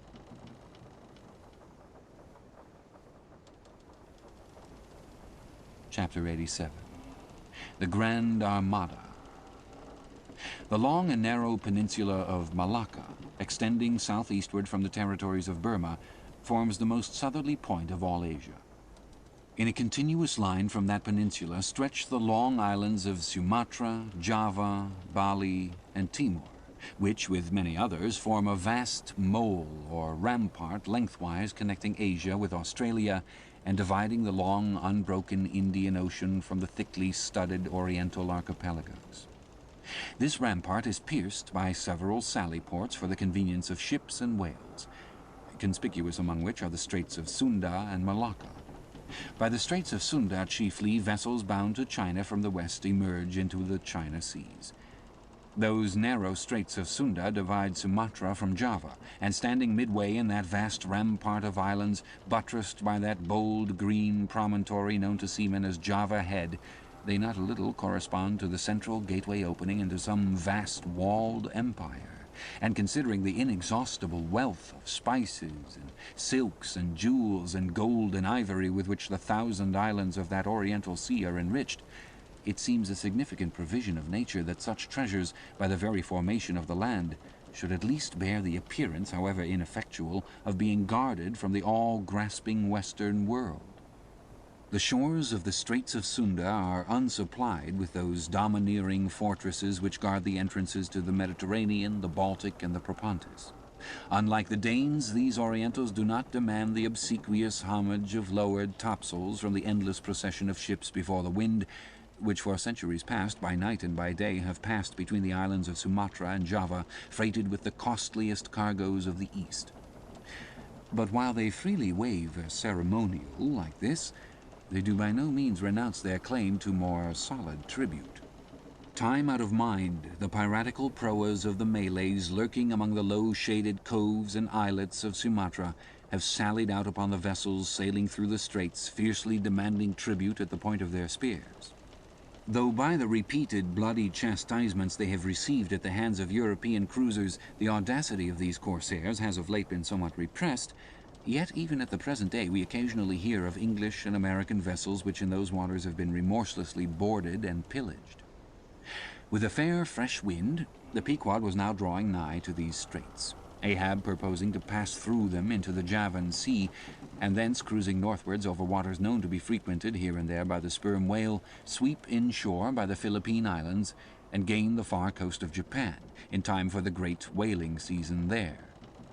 By these means the circumnavigating Pequod would sweep almost all the known sperm whale cruising grounds of the world, previous to descending upon the line in the Pacific, where Ahab, though everywhere else foiled in his pursuit, firmly counted upon giving battle to Moby Dick in the sea he was most known to frequent, and at a season when he might most reasonably be presumed to be haunting it. But how now? In this zoned quest, does Ahab touch no land? Does his crew drink air? Surely he will stop for water. Nay. For a long time now the circus-running sun has raced within his fiery ring and needs no sustenance but what's in himself. So Ahab. Mark this, too, in the whaler. While other hulls are loaded down with alien stuff to be transferred to foreign wharves, the world-wandering whale ship carries no cargo but herself and crew, their weapons and their wants. She has a whole lake's contents bottled in her ample hold. She is ballasted with utilities, not altogether with unusable pig-lead and kent-ledge. She carries years' water in her, clear, old, prime Nantucket water, which when 3 years afloat, the Nantucketer in the Pacific prefers to drink before the brackish fluid but yesterday rafted off in casks from the Peruvian or Indian streams. Hence it is that while other ships may have gone to China from New York and back again, touching at a score of ports, the whale ship in all that interval may not have sighted one grain of soil, her crew having seen no man but floating seamen like themselves. So that did you carry them the news that another flood had come, they would only answer, "Well, boys, here's the ark." Now, as many sperm whales had been captured off the western coast of Java in the near vicinity of the Straits of Sunda, indeed, as most of the ground round about was generally recognized by the fishermen as an excellent spot for cruising, therefore, as the Pequod gained more and more upon Java Head, the lookouts were repeatedly hailed and admonished to keep wide awake. But though the green, palmy cliffs of the land soon loomed on the starboard bow, and with delighted nostrils the fresh cinnamon was snuffed in the air, yet not a single jet was descried. Almost renouncing all thought of falling in with any game hereabouts, the ship had well nigh entered the straits, The customary cheering cry was heard from aloft, and ere long a spectacle of singular magnificence saluted us. But here be it premised that owing to the unwearied activity with which of late they have been hunted over all 4 oceans, the sperm whales, instead of almost invariably sailing in small detached companies as in former times, are now frequently met with in extensive herds, sometimes embracing so great a multitude that it would almost seem as if numerous nations of them had sworn solemn league and covenant for mutual assistance and protection. To this aggregation of the sperm whale into such immense caravans may be imputed the circumstance that even in the best cruising grounds you may now sometimes sail for weeks and months together without being greeted by a single spout, and then be suddenly saluted by what sometimes seems thousands on thousands. Broad on both bows at the distance of some 2 or 3 miles, and forming a great semicircle embracing 1/2 of the level horizon, a continuous chain of whale jets were up playing and sparkling in the noonday air. Unlike the straight, perpendicular twin jets of the right whale, which, dividing atop, fall over in 2 branches like the cleft, drooping boughs of a willow, the single forward slanting spout of the sperm whale presents a thick, curled bush of white mist, continually rising and falling away to leeward. Seen from the Pequod's deck, then, as she would rise on a high hill of the sea, this host of vapory spouts individually curling up into the air and beheld through a blending atmosphere of bluish haze showed like the 1,000 cheerful chimneys of some dense metropolis, descried of a balmy autumnal morning by some horsemen on a height.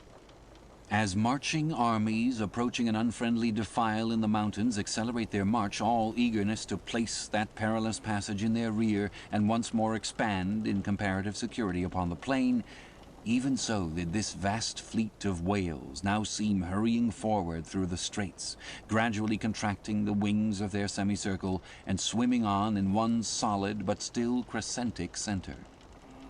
Crowding all sail, the Pequod pressed after them, the harpooneers handling their weapons and loudly cheering from the heads of their yet suspended boats. If the wind only held, little doubt had they that, chased through these straits of Sunda, the vast host would only deploy into the oriental seas to witness the capture of not a few of their number. And who could tell whether in that congregated caravan Moby Dick himself might not temporarily be swimming like the worshipped white elephant in the coronation procession of the Siamese? So with stunsail piled on stunsail we sailed along, driving these leviathans before us, when of a sudden the voice of Tashtego was heard, loudly directing attention to something in our wake. Corresponding to the crescent in our van, we beheld another in our rear.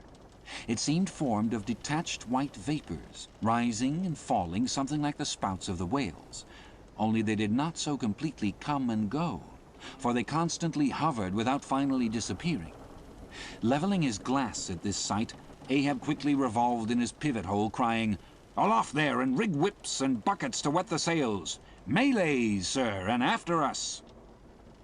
As if too long lurking behind the headlands till the Pequod should fairly have entered the straits, these rascally Asiatics were now in hot pursuit to make up for their overcautious delay.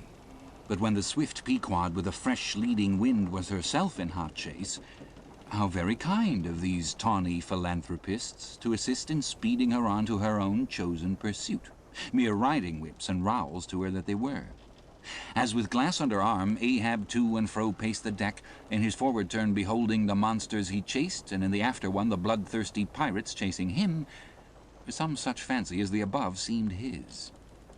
And when he glanced upon the green walls of the watery defile in which the ship was then sailing, and bethought him that through that gate lay the route to his vengeance, and beheld how that through that same gate he was now both chasing and being chased to his deadly end, and not only that, but a herd of remorseless wild pirates and inhuman atheistical devils were infernally cheering him on with their curses, when all these conceits had passed through his brain, Ahab's brow was left gaunt and ribbed, like the black sand beach after some stormy tide has been gnawing it without being able to drag the firm thing from its place.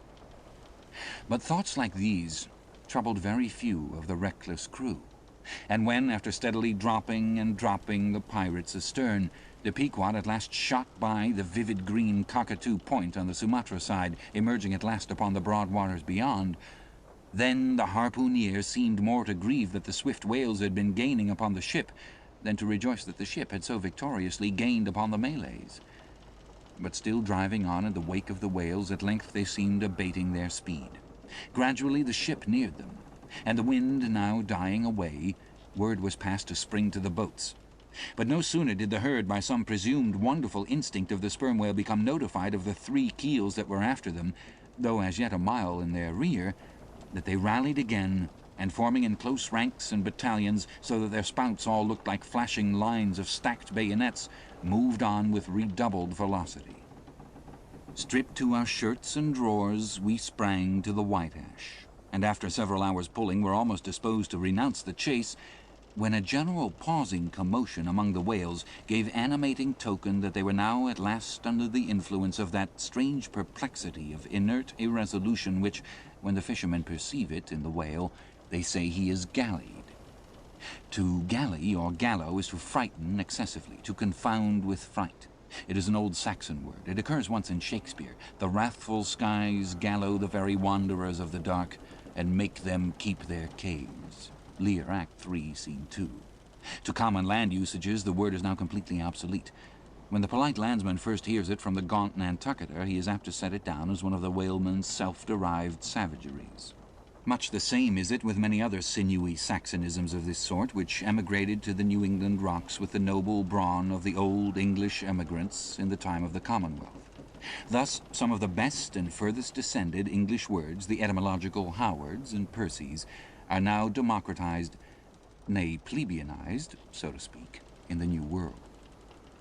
The compact, martial columns in which they had been hitherto rapidly and steadily swimming were now broken up in one measureless rout, and like King Porus' elephants in the Indian battle with Alexander, they seemed going mad with consternation.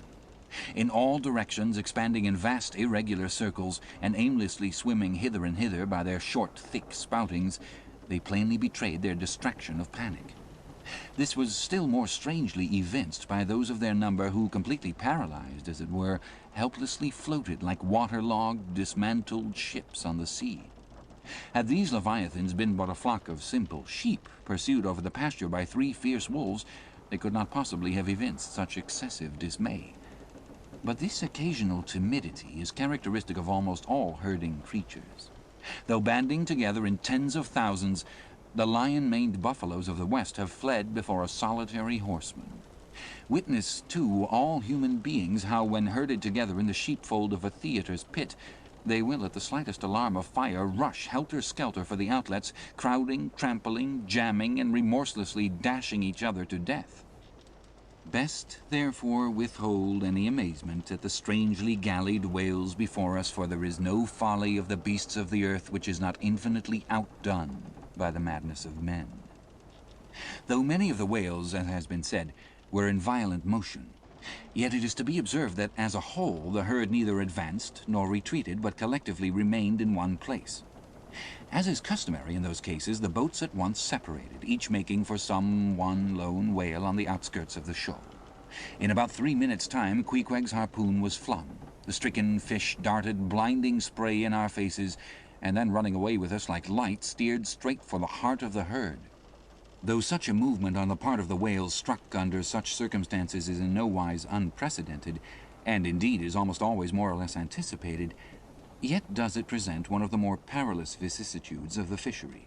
For as the swift monster drags you deeper and deeper into the frantic shoal, you bid adieu to circumspect life and only exist in a delirious throb. As, blind and deaf, the whale plunged forward, as if by sheer power of speed to rid himself of the iron leech that had fastened to him, as we thus tore a white gash in the sea, on all sides menaced as we flew by the crazed creatures to and fro rushing about us, our beset boat was like a ship mobbed by ice isles in a tempest, and striving to steer through their complicated channels and straits, knowing not at what moment it may be locked in and crushed. But not a bit daunted, Queequeg steered us manfully, now sheering off from this monster directly across our route in advance, now edging away from that whose colossal flukes were suspended overhead, while all the time Starbuck stood up in the bows, lance in hand, pricking out of our way whatever whales he could reach by short darts, for there was no time to make long ones. Nor were the oarsmen quite idle, though their wonted duty was now altogether dispensed with. They chiefly attended to the shouting part of the business. "Out of the way, Commodore!" cried one to a great dromedary that of a sudden rose bodily to the surface and for an instant threatened to swamp us. "Hard down with your tail there!" cried a second to another, which close to our gunwale seemed calmly cooling himself with his own fan-like extremity. All whaleboats carry certain curious contrivances, originally invented by the Nantucket Indians, called drugs. Two thick squares of wood of equal size are stoutly clenched together so that they cross each other's grain at right angles. A line of considerable length is then attached to the middle of this block, and the other end of the line being looped, it can in a moment be fastened to a harpoon.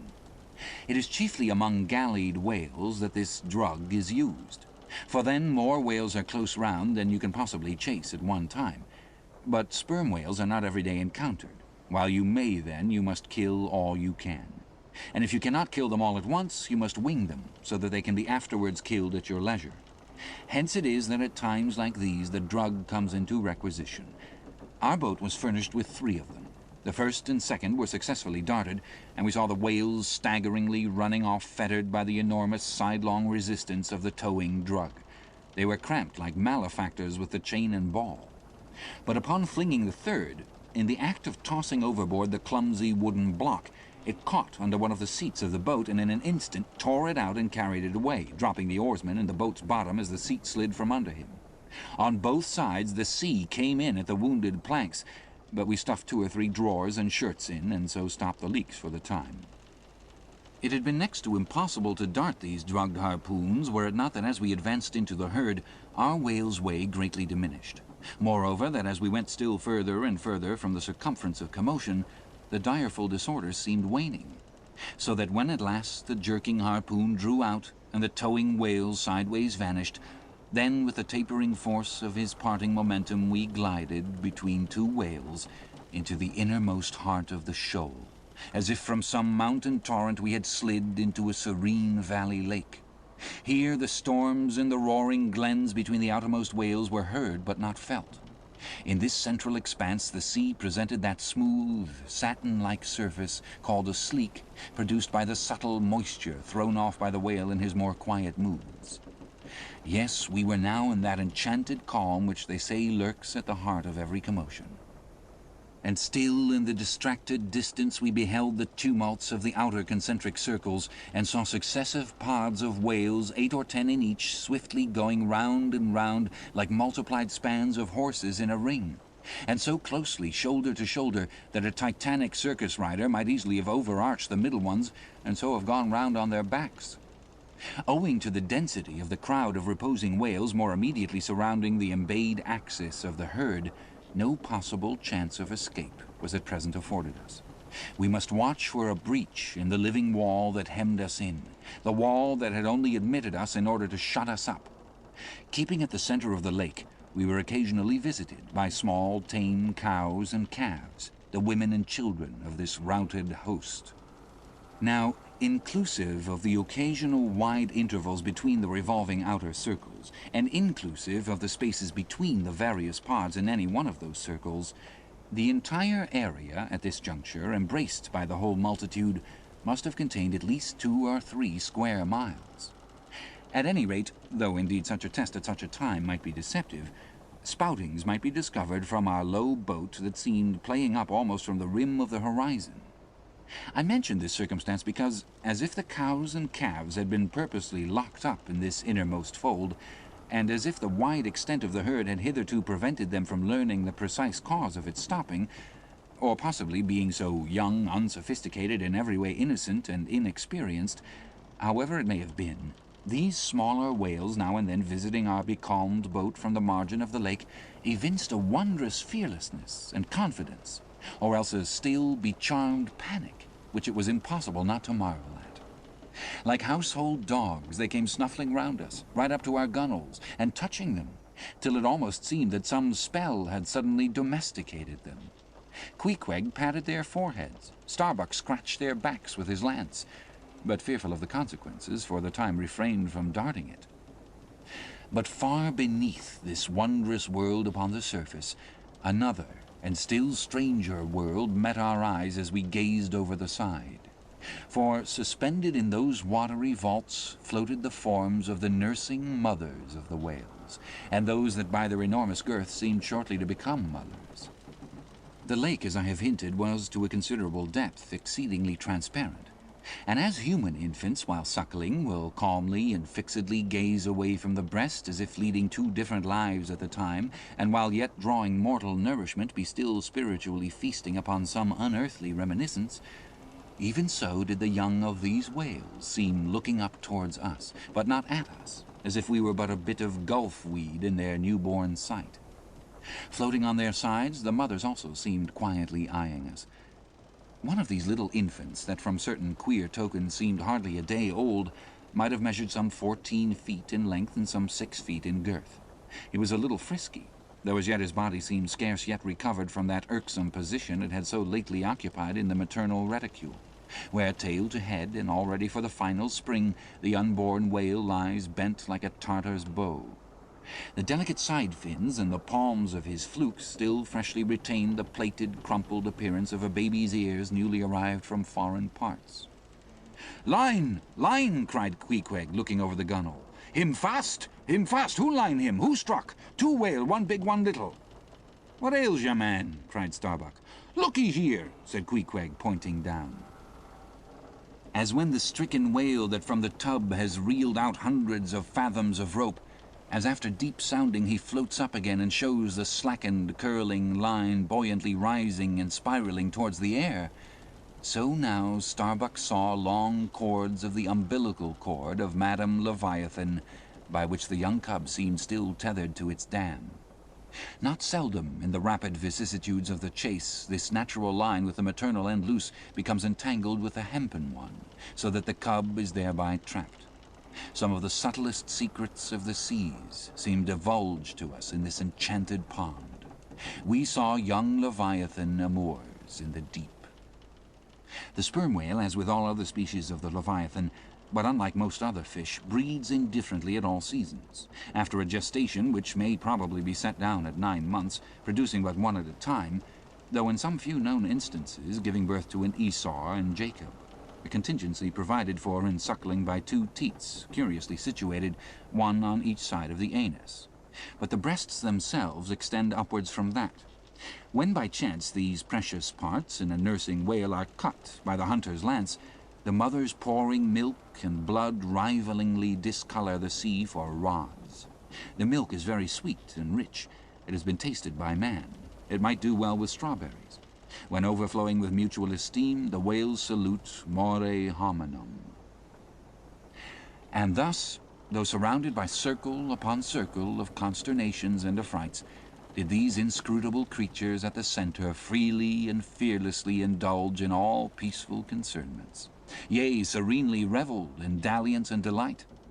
But even so, amid the tornadoed Atlantic of my being, do I myself still forever centrally disport in mute calm, and while ponderous planets of unwaning woe revolve round me, deep down and deep inland there, I still bathe me in eternal mildness of joy.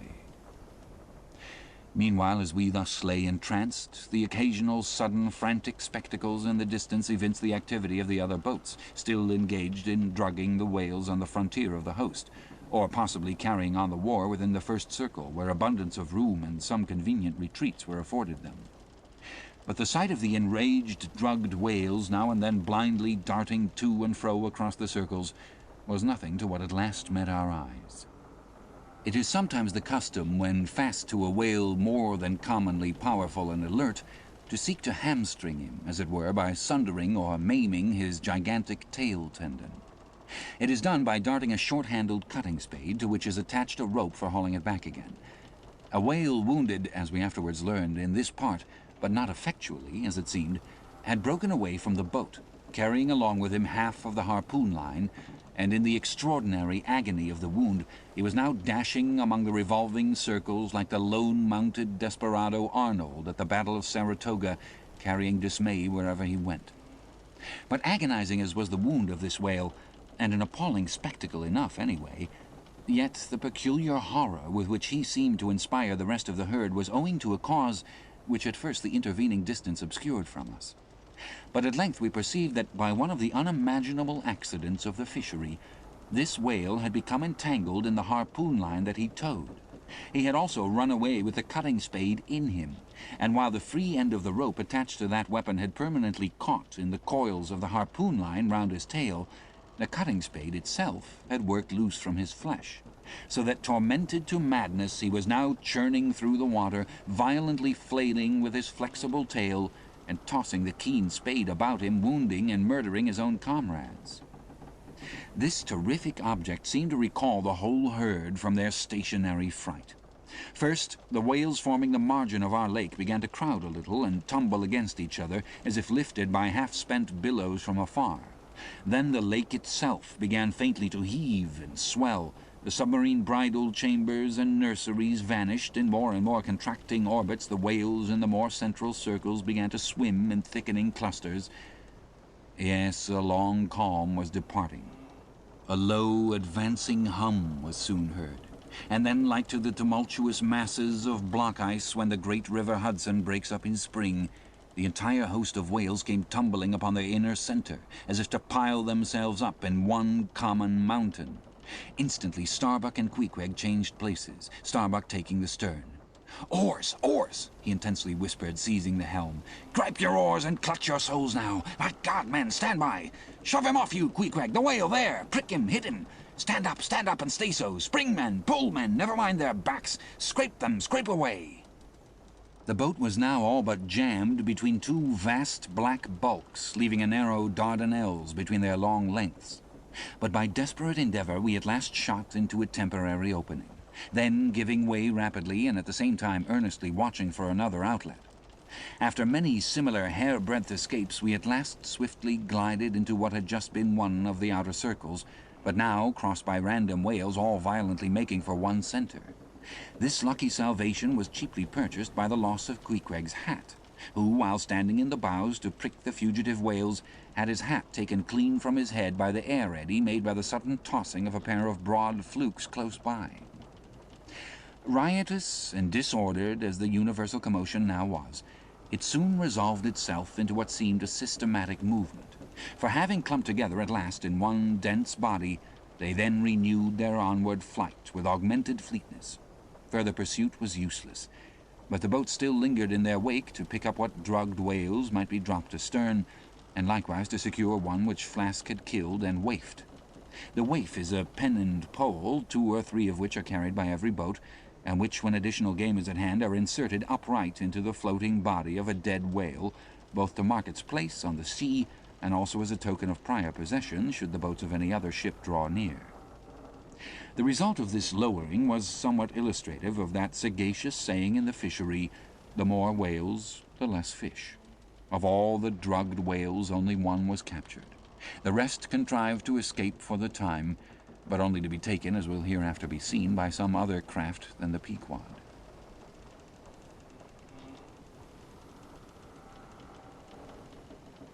Chapter 88. Schools and Schoolmasters. The previous chapter gave account of an immense body or herd of sperm whales, and there was also then given the probable cause inducing those vast aggregations. Now, though such bodies are at times encountered, yet, as must have been seen even at the present day, small detached bands are occasionally observed embracing from 20 to 50 individuals each. Such bands are known as schools. They generally are of 2 sorts, those composed almost entirely of females, and those mustering none but young, vigorous males, or bulls as they are familiarly designated. In cavalier attendance upon the school of females, you invariably see a male of full-grown magnitude, but not old, who, upon any alarm, evinces his gallantry by falling in the rear and covering the flight of his ladies. In truth, this gentleman is a luxurious ottoman, swimming about over the watery world, surroundingly accompanied by all the solaces and endearments of the harem. The contrast between this ottoman and his concubines is striking, because while he is always of the largest leviathanic proportions, the ladies, even at full growth, are not more than 1/3 of the bulk of an average-sized male. They are comparatively delicate, indeed, I dare say not to exceed 6 yards round the waist. Nevertheless, it cannot be denied that upon the whole they are hereditarily entitled to embonpoint. It is very curious to watch this harem and its lord in their indolent ramblings.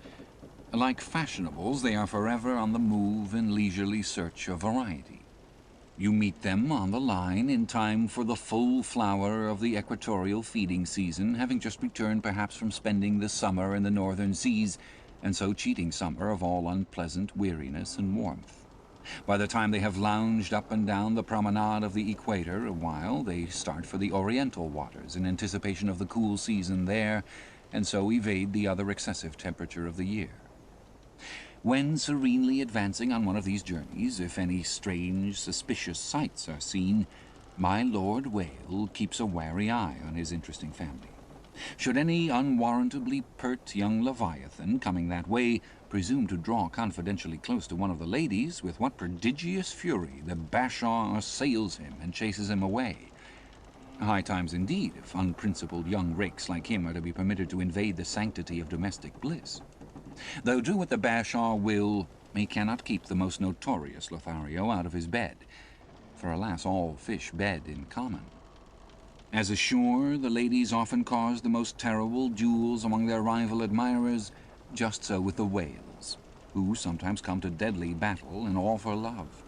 They fence with their long lower jaws, sometimes locking them together, and so striving for the supremacy like elks that warringly interweave their antlers. Not a few are captured, having the deep scars of these encounters, furrowed heads, broken teeth, scalloped fins, and in some instances wrenched and dislocated mouths. But supposing the invader of domestic bliss to betake himself away at the first rush of the harem's lord, then is it very diverting to watch that lord. Gently he insinuates his vast bulk among them again and revels there a while, still in tantalizing vicinity to young Lothario, like pious Solomon devoutly worshipping among his 1,000 concubines. Granting other whales to be in sight, the fishermen will seldom give chase to one of these Grand Turks, for these Grand Turks are too lavish of their strength, and hence their unctuousness is small. As for the sons and the daughters they beget, why, those sons and daughters must take care of themselves, at least with only the maternal help. For like certain other omnivorous roving lovers that might be named, my Lord Whale has no taste for the nursery, however much for the bower. And so, being a great traveller, he leaves his anonymous babies all over the world, every baby an exotic. In good time, nevertheless, as the ardour of youth declines, as years and dumps increase, as reflection lends her solemn pauses, in short, as a general lassitude overtakes the sated Turk, then a love of ease and virtue supplants the love for maidens. Our Ottoman enters upon the impotent, repentant, admonitory stage of life, forswears, disbands the harem, and grown to an exemplary, sulky old soul, goes about all alone among the meridians and parallels, saying his prayers and warning each young leviathan from his amorous errors. Now, as the harem of whales is called by the fishermen a school, so is the lord and master of that school technically known as the schoolmaster. It is therefore not in strict character, however admirably satirical, that after going to school himself he should then go abroad inculcating not what he learned there, but the folly of it. His title, schoolmaster, would very naturally seem derived from the name bestowed upon the harem itself, but some have surmised that the man who first thus entitled this sort of Ottoman whale must have read the memoirs of Vidocq, and informed himself what sort of country schoolmaster that famous Frenchman was in his younger days, and what was the nature of those occult lessons he inculcated into some of his pupils. The same secludedness and isolation to which the schoolmaster whale betakes himself in his advancing years is true of all aged sperm whales. Almost universally, a lone whale, as a solitary leviathan is called, proves an ancient one. Like venerable, moss-bearded Daniel Boone, He will have no one near him but nature herself, and her he takes to wife in the wilderness of waters, and the best of wives she is, though she keeps so many moody secrets. The schools composing none but young and vigorous males, previously mentioned, offer a strong contrast to the harem schools.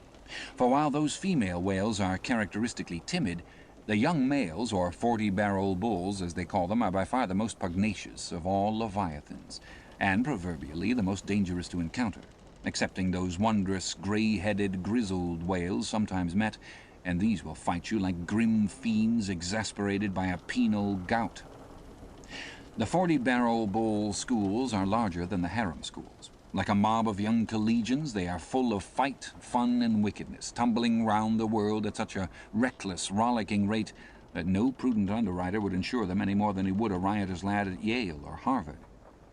They soon relinquish this turbulence, though, and when about 3/4 grown, break up and separately go about in quest of settlements, that is, harems. Another point of difference between the male and female schools is still more characteristic of the sexes.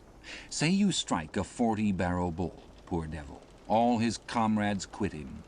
But strike a member of the harem school, and her companions swim around her with every token of concern, sometimes lingering so near her and so long as themselves to fall a prey.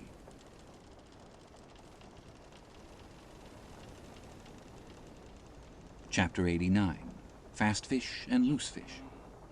The allusion to the waifs and waif poles in the last chapter but one necessitates some account of the laws and regulations of the whale fishery, of which the waif may be deemed the grand symbol and badge.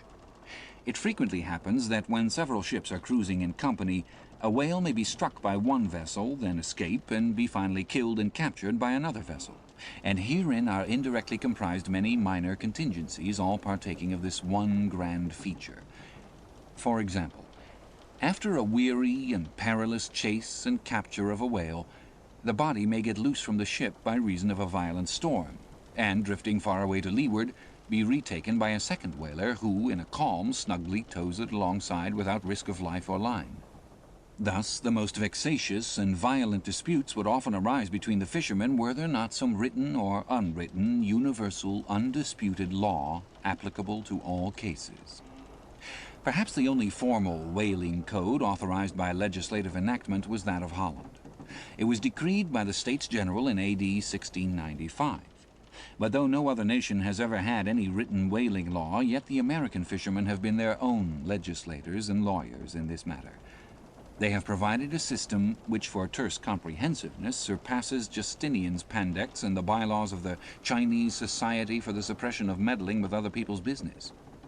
Yes, these laws might be engraven on a Queen Anne's farthing, or the barb of a harpoon, and worn round the neck, so small are they.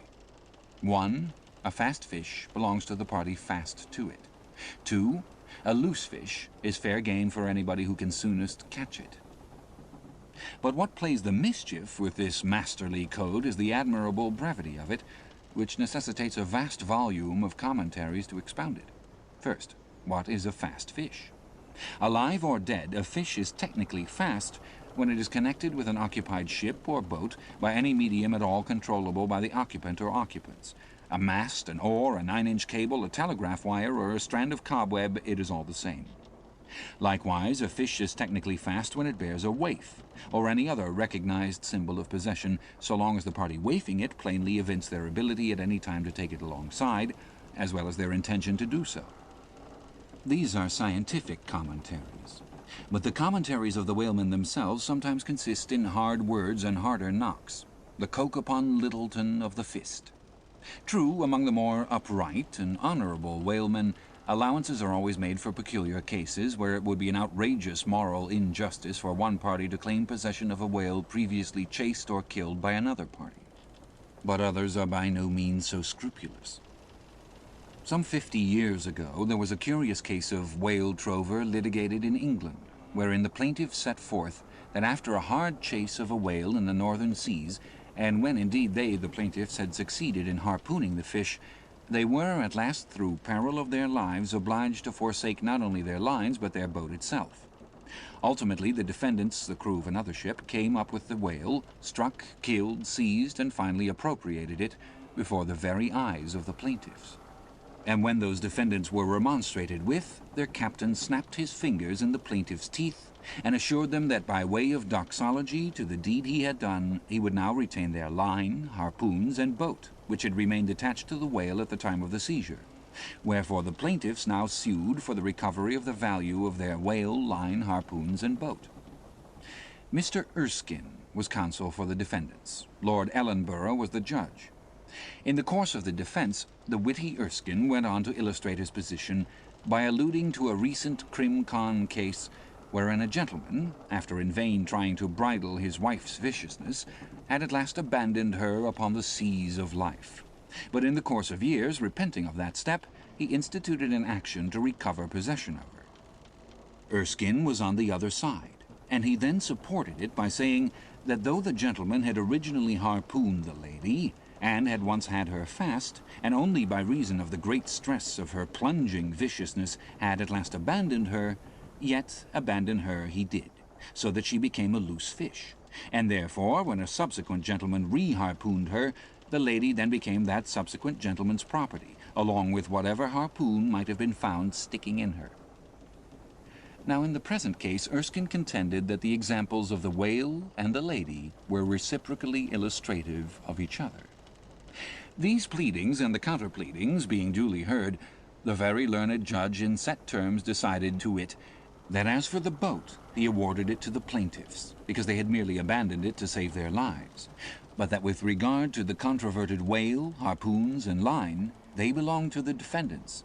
The whale, because it was a loose fish at the time of the final capture, and the harpoons and line, because when the fish made off with them, it, the fish, acquired a property in those articles, and hence anybody who afterwards took the fish had a right to them. Now the defendants afterwards took the fish, ergo the aforesaid articles were theirs.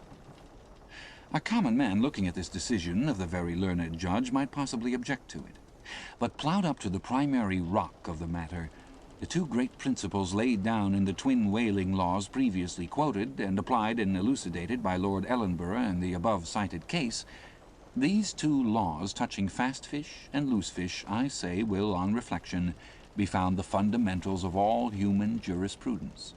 For notwithstanding its complicated tracery of sculpture, the temple of the law, like the temple of the Philistines, has but two props to stand on. Is it not a saying in everyone's mouth, possession is half of the law, that is, regardless of how the thing came into possession? But often possession is the whole of the law. What are the sinews and souls of Russian serfs and Republican slaves but fast fish, whereof possession is the whole of the law? What to the rapacious landlord is the widow's last mite but a fast fish? What is yonder undetected villain's marble mansion with a doorplate for a waif? What is that but a fast fish? What is the ruinous discount which Mordecai the broker gets from poor Woebegone the bankrupt on a loan to keep Woebegone's family from starvation? What is that ruinous discount but a fast fish? What is the Archbishop of Save-Souls' income of £100,000 seized from the scant bread and cheese of hundreds of thousands of broken-backed labourers, all sure of heaven without any of Save-Souls' help? What is that globular 100,000 but a fast fish? What to that redoubted harpooner John Bull is poor Ireland but a fast fish? What to that apostolic lancer Brother Jonathan is Texas but a fast fish?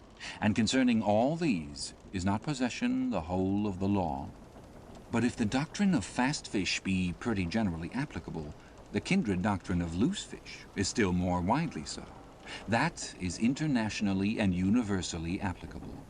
What was America in 1492 but a loose fish in which Columbus struck the Spanish standard by way of waifing it for his royal master and mistress? What was Poland to the Tsar? What Greece to the Turk? What India to England? What at last will Mexico be to the United States? All loose fish. What are the rights of man and the liberties of the world but loose fish? What all men's minds and opinions but loose fish? What is the principle of religious belief in them but a loose fish? What to the ostentatious smuggling verbalists are the thoughts of thinkers but loose fish? What is the great globe itself but a loose fish? And what are you, reader, but a loose fish, and a fast fish too?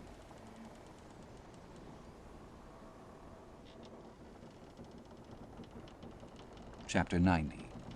Heads or tails. De balena vero sufficit, si rex habeat caput, et regina caudam. Bracton.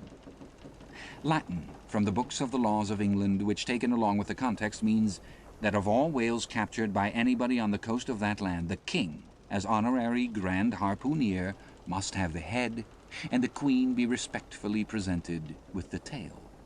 A division which in the whale is much like halving an apple. There is no intermediate remainder. Now, as this law, under a modified form, is to this day in force in England, and as it offers in various respects a strange anomaly touching the general law of fast and loose fish, it is here treated of in a separate chapter, on the same courteous principle that prompts the English railways to be at the expense of a separate car specially reserved for the accommodation of royalty. In the first place, in curious proof of the fact that the above-mentioned law is still in force, I proceed to lay before you a circumstance that happened within the last 2 years. It seems that some honest mariners of Dover or Sandwich or some one of the Cinque Ports had, after a hard chase, succeeded in killing and beaching a fine whale, which they had originally descried afar off from the shore. Now, the Cinque Ports are partially or somehow under the jurisdiction of a sort of policeman or beadle called a Lord Warden, holding the office directly from the Crown. I believe all the royal emoluments incident to the Cinque Port territories become by assignment his. By some writers this office is called a sinecure, but not so, because the Lord Warden is busily employed at times in fobbing his perquisites, which are his chiefly by virtue of that same fobbing of them. Now, when these poor sunburnt mariners, barefooted and with their trousers rolled high up on their eely legs, had wearily hauled their fat fish high and dry, promising themselves a good 150 pounds from the precious oil and bone, and in fantasy sipping rare tea with their wives and good ale with their cronies upon the strength of their respective shares, up steps a very learned and most Christian and charitable gentleman with a copy of Blackstone under his arm, and laying it upon the whale's head, he says, "Hands off, this fish, my masters, is a fast fish. I seize it as the Lord Warden's."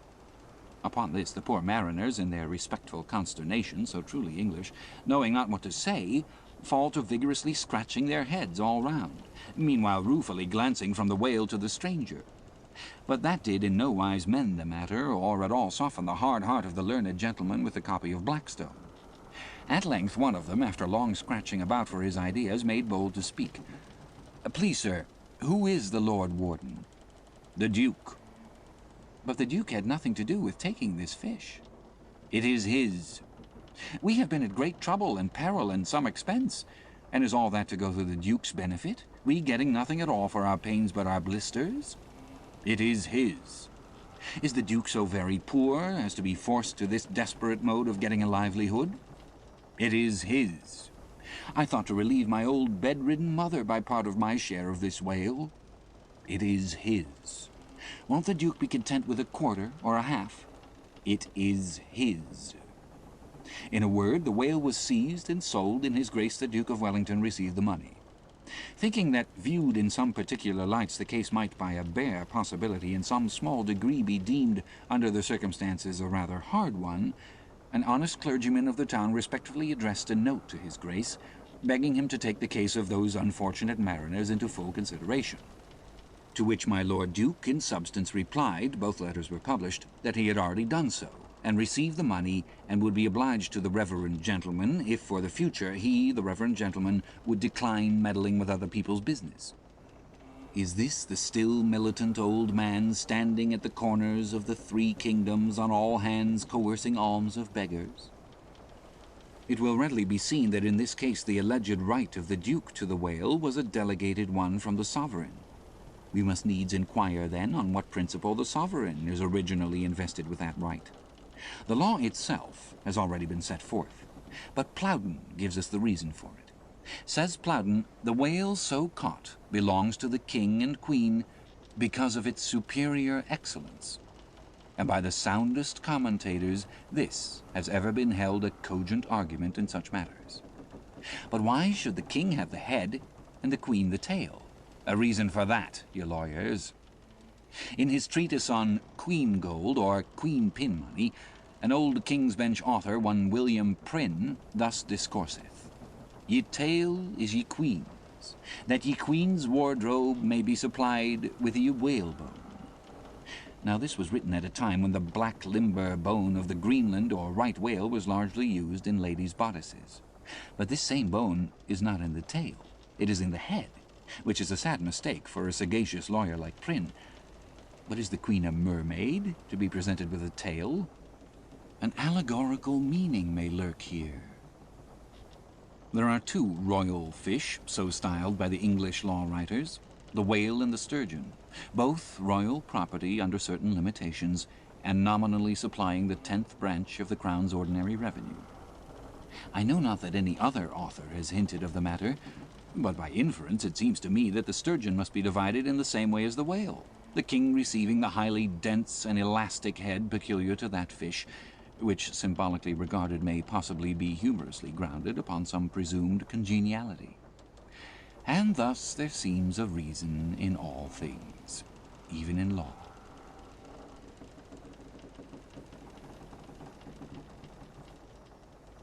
Chapter 91. The Pequod meets the Rosebud. In vain it was to rake for ambergris in the paunch of this leviathan, insufferable fetor denying that inquiry. Sir T. Brown, V.E. It was a week or two after the last whaling scene recounted, and we were slowly sailing over a sleepy, vapory, midday sea, that the many noses on the Pequod's deck proved more vigilant discoverers than the 3 pairs of eyes aloft. A peculiar and not very pleasant smell was smelt in the sea. "I will bet something now," said Stubb.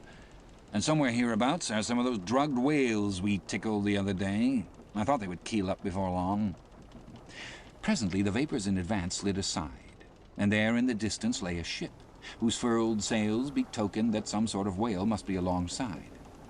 As we glided nearer, the stranger showed French colours from his peak, and by the eddying cloud of vulture seafowl that circled and hovered and swooped around him, it was plain that the whale alongside must be what the fishermen call a blasted whale. That is, a whale that has died unmolested on the sea, and so floated an unappropriated corpse. It may well be conceived what an unsavory odor such a mass must exhale, worse than an Assyrian city in the plague when the living are incompetent to bury the departed. So intolerable indeed is it regarded by some that no cupidity could persuade them to moor alongside of it. Yet there are those who will still do it, notwithstanding the fact that the oil obtained from such subjects is of a very inferior quality, and by no means of the nature of attar of rose. Coming still nearer with the expiring breeze, we saw that the Frenchman had a second whale alongside, and this second whale seemed even more of a nosegay than the first. In truth, it turned out to be one of those problematical whales that seem to dry up and die with a sort of prodigious dyspepsia or indigestion, leaving their defunct bodies almost entirely bankrupt of anything like oil. Nevertheless, in the proper place we shall see that no knowing fisherman will ever turn up his nose at such a whale as this, however much he may shun blasted whales in general. The Pequod had now swept so nigh to the stranger that Stubb vowed he recognized his cutting spade pole entangled in the lines that were knotted round the tail of one of these whales. "There's a pretty fella now," he banteringly laughed, standing in the ship's bows. "There's a jackal for you. I well know that these crappos of Frenchmen are but poor devils in the fishery, sometimes lowering their boats for breakers, mistaking them for sperm whale spouts. Yes, and sometimes sailing from their port with their hold full of boxes of tallow candles and cases of snuffers, foreseeing that all the oil they will get won't be enough to dip the captain's wick into. Aye, we all know these things.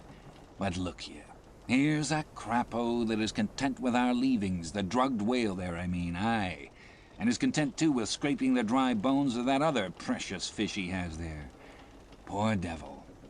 I say, pass round a hat, someone, and let's make him a present of a little oil for dear charity's sake. For what oil he'll get from that drugged whale there wouldn't be fit to burn in a jail. No, not in a condemned cell. But as for the other whale, why, I'll agree to get more oil by chopping up and trying out these 3 masts of ours than he'll get from that bundle of bones. Though, now that I think of it, it may contain something worth a good deal more than oil. Yes, ambergris. I wonder now if our old man has thought of that. It's worth trying. Yes, I'm in for it." And so saying, he started for the quarterdeck. By this time, the faint air had become a complete calm, so that whether or no, the Pequod was now fairly entrapped in the smell, with no hope of escaping except by its breezing up again. Issuing from the cabin, Stubb now called his boat's crew and pulled off for the stranger. Drawing across her bow, he perceived that in accordance with the fanciful French taste, the upper part of her stem piece was carved in the likeness of a huge, drooping stalk, was painted green, and for thorns had copper spikes projecting from it here and there, the whole terminating in a symmetrical, folded bulb of a bright red color. Upon her headboards, in large gilt letters, he read Bouton de Rose, rosebud or rosebud, and this was the romantic name of this aromatic ship. Though Stubb did not understand the bouton part of the inscription, yet the word rose and the bulbous figurehead put together sufficiently explained the whole to him. "A wooden rosebud, eh?" he cried with his hand to his nose. "That will do very well, but how like all creation it smells!" Now, in order to hold direct communication with the people on deck, he had to pull round the bows to the starboard side, and thus come close to the blasted whale, and so talk over it. Arrived, then, at this spot, with one hand still to his nose, he bawled, "Bouton de Rose, ahoy! Are there any of you Bouton de Roses that speak English?" "Yes," returned a Guernsey man from the bulwarks, who turned out to be the chief mate. "Well, then, my Bouton de Rosebud, have you seen the white whale?" "What whale?" "The white whale, the sperm whale, Moby Dick. Have you seen him?" "Never heard of such a whale." "Cachalot Blanche? White whale? No." "Very good, then. Goodbye now, and I'll call you again in a minute." Then, rapidly pulling back towards the Pequod, and seeing Ahab leaning over the quarter-deck rail awaiting his report, he molded his two hands into a trumpet and shouted, "No, sir, no!" Upon which Ahab retired, and Stubb returned to the Frenchman. He now perceived that the Guernseyman, who had just got into the chains and was using a cutting spade, had slung his nose in a sort of bag. "What's the matter with your nose there?" said Stubb. "Broke it?" "I wish it was broken, or that I didn't have any nose at all," answered the Guernsey man, who did not seem to relish the job he was at very much. "But what are you holding yours for?" "Oh, nothing. It's a wax nose. I have to hold it on. Fine day, ain't it? Air rather gardeny, I should say. Throw us a bunch of posies, will you, Bouton de Rose?" "What in devil's name do you want here?" roared the Guernsey man, flying into a sudden passion. "Oh, keep cool." "Cool? Yes, that's the word. Why don't you pack those whales in ice while you're working at 'em? But, joking aside, though, do you know, Rosebud, that it's all nonsense trying to get any oil out of such whales? As for that dried-up one there, he hasn't a gill in his whole carcass." "I know that well enough. But you see, the captain here won't believe it. This is his first voyage. He was a cologne manufacturer before. But come aboard, mayhap he'll believe you if he won't me, and so I'll get out of this dirty scrape." "Anything to oblige ya, my sweet and pleasant fella," returned Stubb, and with that he soon mounted to the deck. There a queer scene presented itself. The sailors, in tasseled caps of red worsted, were getting the heavy tackles in readiness for the whales. But they worked rather slow and talked very fast, and seemed in anything but a good humor. All their noses upwardly projected from their faces like so many jib booms. Now and then pairs of them would drop their work and run up to the masthead to get some fresh air. Some, thinking they would catch the plague, dipped oakum in coal tar and at intervals held it to their nostrils. Others, having broken the stems of their pipes almost short off of the bowl, were vigorously puffing tobacco smoke so that it constantly filled their olfactories. Stubb was struck by a shower of outcries and anathemas proceeding from the captain's roundhouse abaft, and looking in that direction he saw a fiery face thrust from behind the door, which was held ajar from within. This was the tormented surgeon, who, after in vain remonstrating against the proceedings of the day, had betaken himself to the captain's roundhouse, cabinet he called it, to avoid the pest, but still could not help yelling out his entreaties and indignations at times. Marking all this, Stubb argued well for his scheme, and turning to the Guernseyman had a little chat with him, during which the stranger mate expressed his detestation of his captain as a conceited ignoramus who had brought them all into so unsavory and unprofitable a pickle. Sounding him carefully, Stubb further perceived that the Guernseyman had not the slightest suspicion concerning the ambergris. He therefore held his peace on that head, but otherwise was quite frank and confidential with him, so that the two quickly concocted a little plan for both circumventing and satirizing the captain, without his at all dreaming of distrusting their sincerity. According to this little plan of theirs, the Guernseyman, under cover of an interpreter's office, was to tell the captain what he pleased, but as coming from Stubb. And as for Stubb, he was to utter any nonsense that should come uppermost in him during the interview. By this time their destined victim appeared from his cabin. He was a small and dark but rather delicate-looking man for a sea captain, with large whiskers and moustache, however, and wore a red cotton velvet vest with watch seals at his side. To this gentleman Stubb was now politely introduced by the Guernseyman, who at once ostentatiously put on the aspect of interpreting between them. "What shall I say to him first?" said he. "Why," said Stubb, eyeing the velvet vest and the watch and seals, "you may as well begin by telling him that he looks a sort of babyish to me, though I don't pretend to be a judge. He says, monsieur," said the Guernseyman in French, turning to his captain, "that only yesterday his ship spoke a vessel whose captain and chief mate with 6 sailors had all died of a fever caught from a blasted whale they had brought alongside." Upon this the captain started and eagerly desired to know more. "What now?" said the Guernseyman to Stubb. "Why, since he takes it so easy, tell him that now I have eyed him carefully, I'm quite certain that he is no more fit to command a whale ship than a St. Jago monkey. In fact, tell him from me, he's a baboon.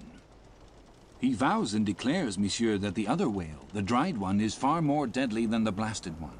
In fine, monsieur, he conjures us, as we value our lives, to cut loose from these fish." Instantly the captain ran forward and in a loud voice commanded his crew to desist from hoisting the cutting tackles, and at once cast loose the cables and chains confining the whales to the ship. "What now?" said the Guernseyman when the captain had returned to them. "Oh, why, let me see. Yes, you may as well tell him now that... In fact, tell him I've diddled him, and, aside to himself, perhaps somebody else. He says, monsieur, that he's very happy to have been of any service to us." Hearing this, the captain vowed that they were the grateful parties, meaning himself and mate, and concluded by inviting Stubb down into his cabin to drink a bottle of Bordeaux. "He wants you to take a glass of wine with him," said the interpreter. "Well, thank him heartily, but tell him it's against my principles to drink with the man I've diddled. In fact, tell him I must go. He says, monsieur, that his principles won't admit of his drinking, but that if monsieur wants to live another day to drink, then monsieur had best drop all 4 boats and pull the ship away from these whales, for it's so calm they won't drift." By this time Stubb was over the side, and getting into his boat hailed the Guernseyman to this effect, that having a long tow line in his boat, he would do what he could to help them by pulling out the lighter whale of the 2 from the ship's side. While the Frenchmen's boats then were engaged in towing the ship one way, Stubb benevolently towed away at his whale the other way, ostentatiously slacking out a most unusually long tow line. Presently a breeze sprang up. Stubb feigned to cast off from the whale. Hoisting his boats, the Frenchman soon increased his distance while the Pequod slid in between him and Stubb's whale.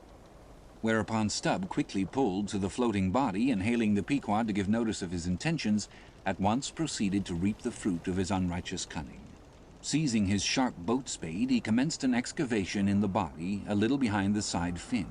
You would almost have thought he was digging a cellar there in the sea, and when at length his spade struck against the gaunt ribs, it was like turning up old Roman tiles and pottery buried in fat English loam. His boat's crew were all in high excitement, eagerly helping their chief, and looking as anxious as gold hunters. And all the time numberless fowls were diving and ducking and screaming and yelling and fighting around them. Stubb was beginning to look disappointed, especially as the horrible nosegay increased, when suddenly from out of the very heart of this plague there stole a faint stream of perfume, which flowed through the tide of bad smells without being absorbed by it, as one river will flow into and then along with another, without at all blending with it for a time. "I have it! I have it!" cried Stubb with delight, striking something in the subterranean regions. "A purse! A purse!"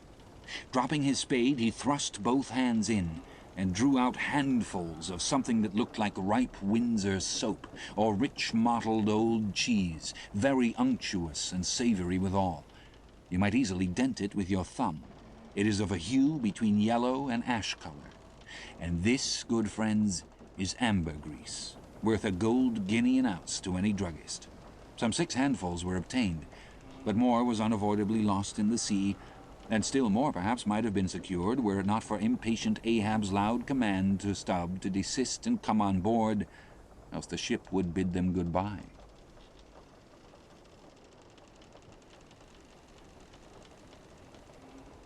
Chapter 92.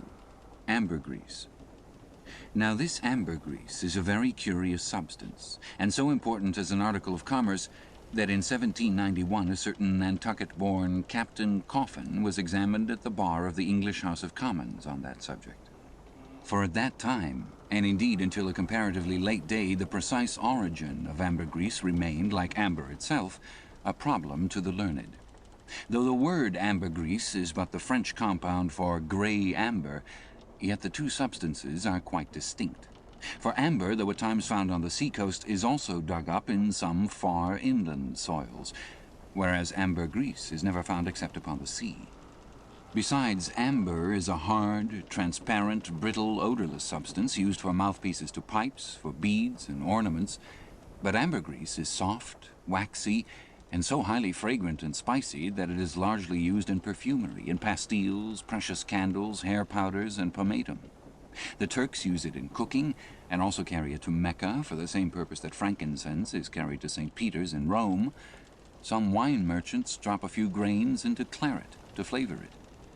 Who would think, then, that such fine ladies and gentlemen should regale themselves with an essence found in the inglorious bowels of a sick whale? Yet so it is. By some, ambergris is supposed to be the cause, and by others the effect, of the dyspepsia in the whale. How to cure such dyspepsia, it were hard to say, unless by administering 3 or 4 boatloads of Brandreth's pills and then running out of harm's way, as laborers do in blasting rocks. I have forgotten to say that there were found in this ambergris certain hard, round, bony plates, which at first Stubb thought might be sailors' trousers buttons, but it afterwards turned out that they were nothing more than pieces of small squid bones, embalmed in that manner. Now that the incorruption of this most fragrant ambergris should be found in the heart of such decay, is this nothing? Bethink thee of that saying of St. Paul in Corinthians about corruption and incorruption, how that we are sown in dishonor, but raised in glory. And likewise call to mind that saying of Paracelsus about what it is that maketh the best musk. Also forget not the strange fact that of all things of ill savour, cologne water in its rudimental manufacturing stages is the worst. I should like to conclude the chapter with the above appeal, but cannot, owing to my anxiety to repel a charge often made against whalemen, and which, in the estimation of some already biased minds, might be considered as indirectly substantiated by what has been said of the Frenchman's 2 whales. Elsewhere in this volume, the slanderous aspersion has been disproved that the vocation of whaling is throughout a slatternly, untidy business. But there is another thing to rebut. They hint that all whales always smell bad. Now how did this odious stigma originate? I opine that it is plainly traceable to the first arrival of the Greenland whaling ships in London more than 2 centuries ago, because those whalemen did not then, and do not now, try out their oil at sea, as the southern ships have always done, but cutting up the fresh blubber in small bits, thrust it through the bungholes of large casks, and carry it home in that manner. The shortness of the season in those icy seas, and the sudden and violent storms to which they are exposed, forbidding any other course. The consequence is that upon breaking into the hold and unloading one of these whale cemeteries in the Greenland dock, a savour is given forth, somewhat similar to that arising from excavating an old city graveyard for the foundations of a lying-in hospital. I partly surmise also that this wicked charge against whalers may be likewise imputed to the existence on the coast of Greenland in former times of a Dutch village called Schmierenburg or Smeerenburg, which latter name is the one used by the learned Fogo von Slack in his great work on Smells, a textbook on that subject. As its name imports, smear, fat, berg, to put up, this village was founded in order to afford a place for the blubber of the Dutch whale fleet to be tried out without being taken home to Holland for that purpose. It was a collection of furnaces, fat kettles, and oil sheds, and when the works were in full operation certainly gave forth no very pleasant savour. But all this is quite different with the South Sea sperm whaler. which in a voyage of 4 years, perhaps, after completely filling her hold with oil, does not perhaps consume 50 days in the business of boiling out, and in the state that it is casked, the oil is nearly scentless.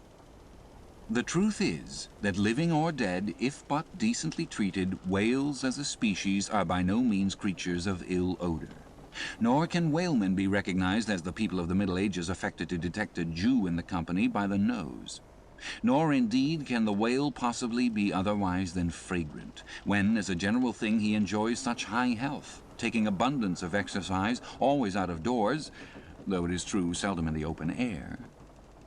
I say that the motion of a sperm whale's flukes above water dispenses a perfume as when a musk-scented lady rustles her dress in a warm parlor. What then shall I liken the sperm whale to for fragrance, considering his magnitude? Must it not be to that famous elephant with jeweled tusks and redolent with myrrh, which was led out of an Indian town to do honor to Alexander the Great?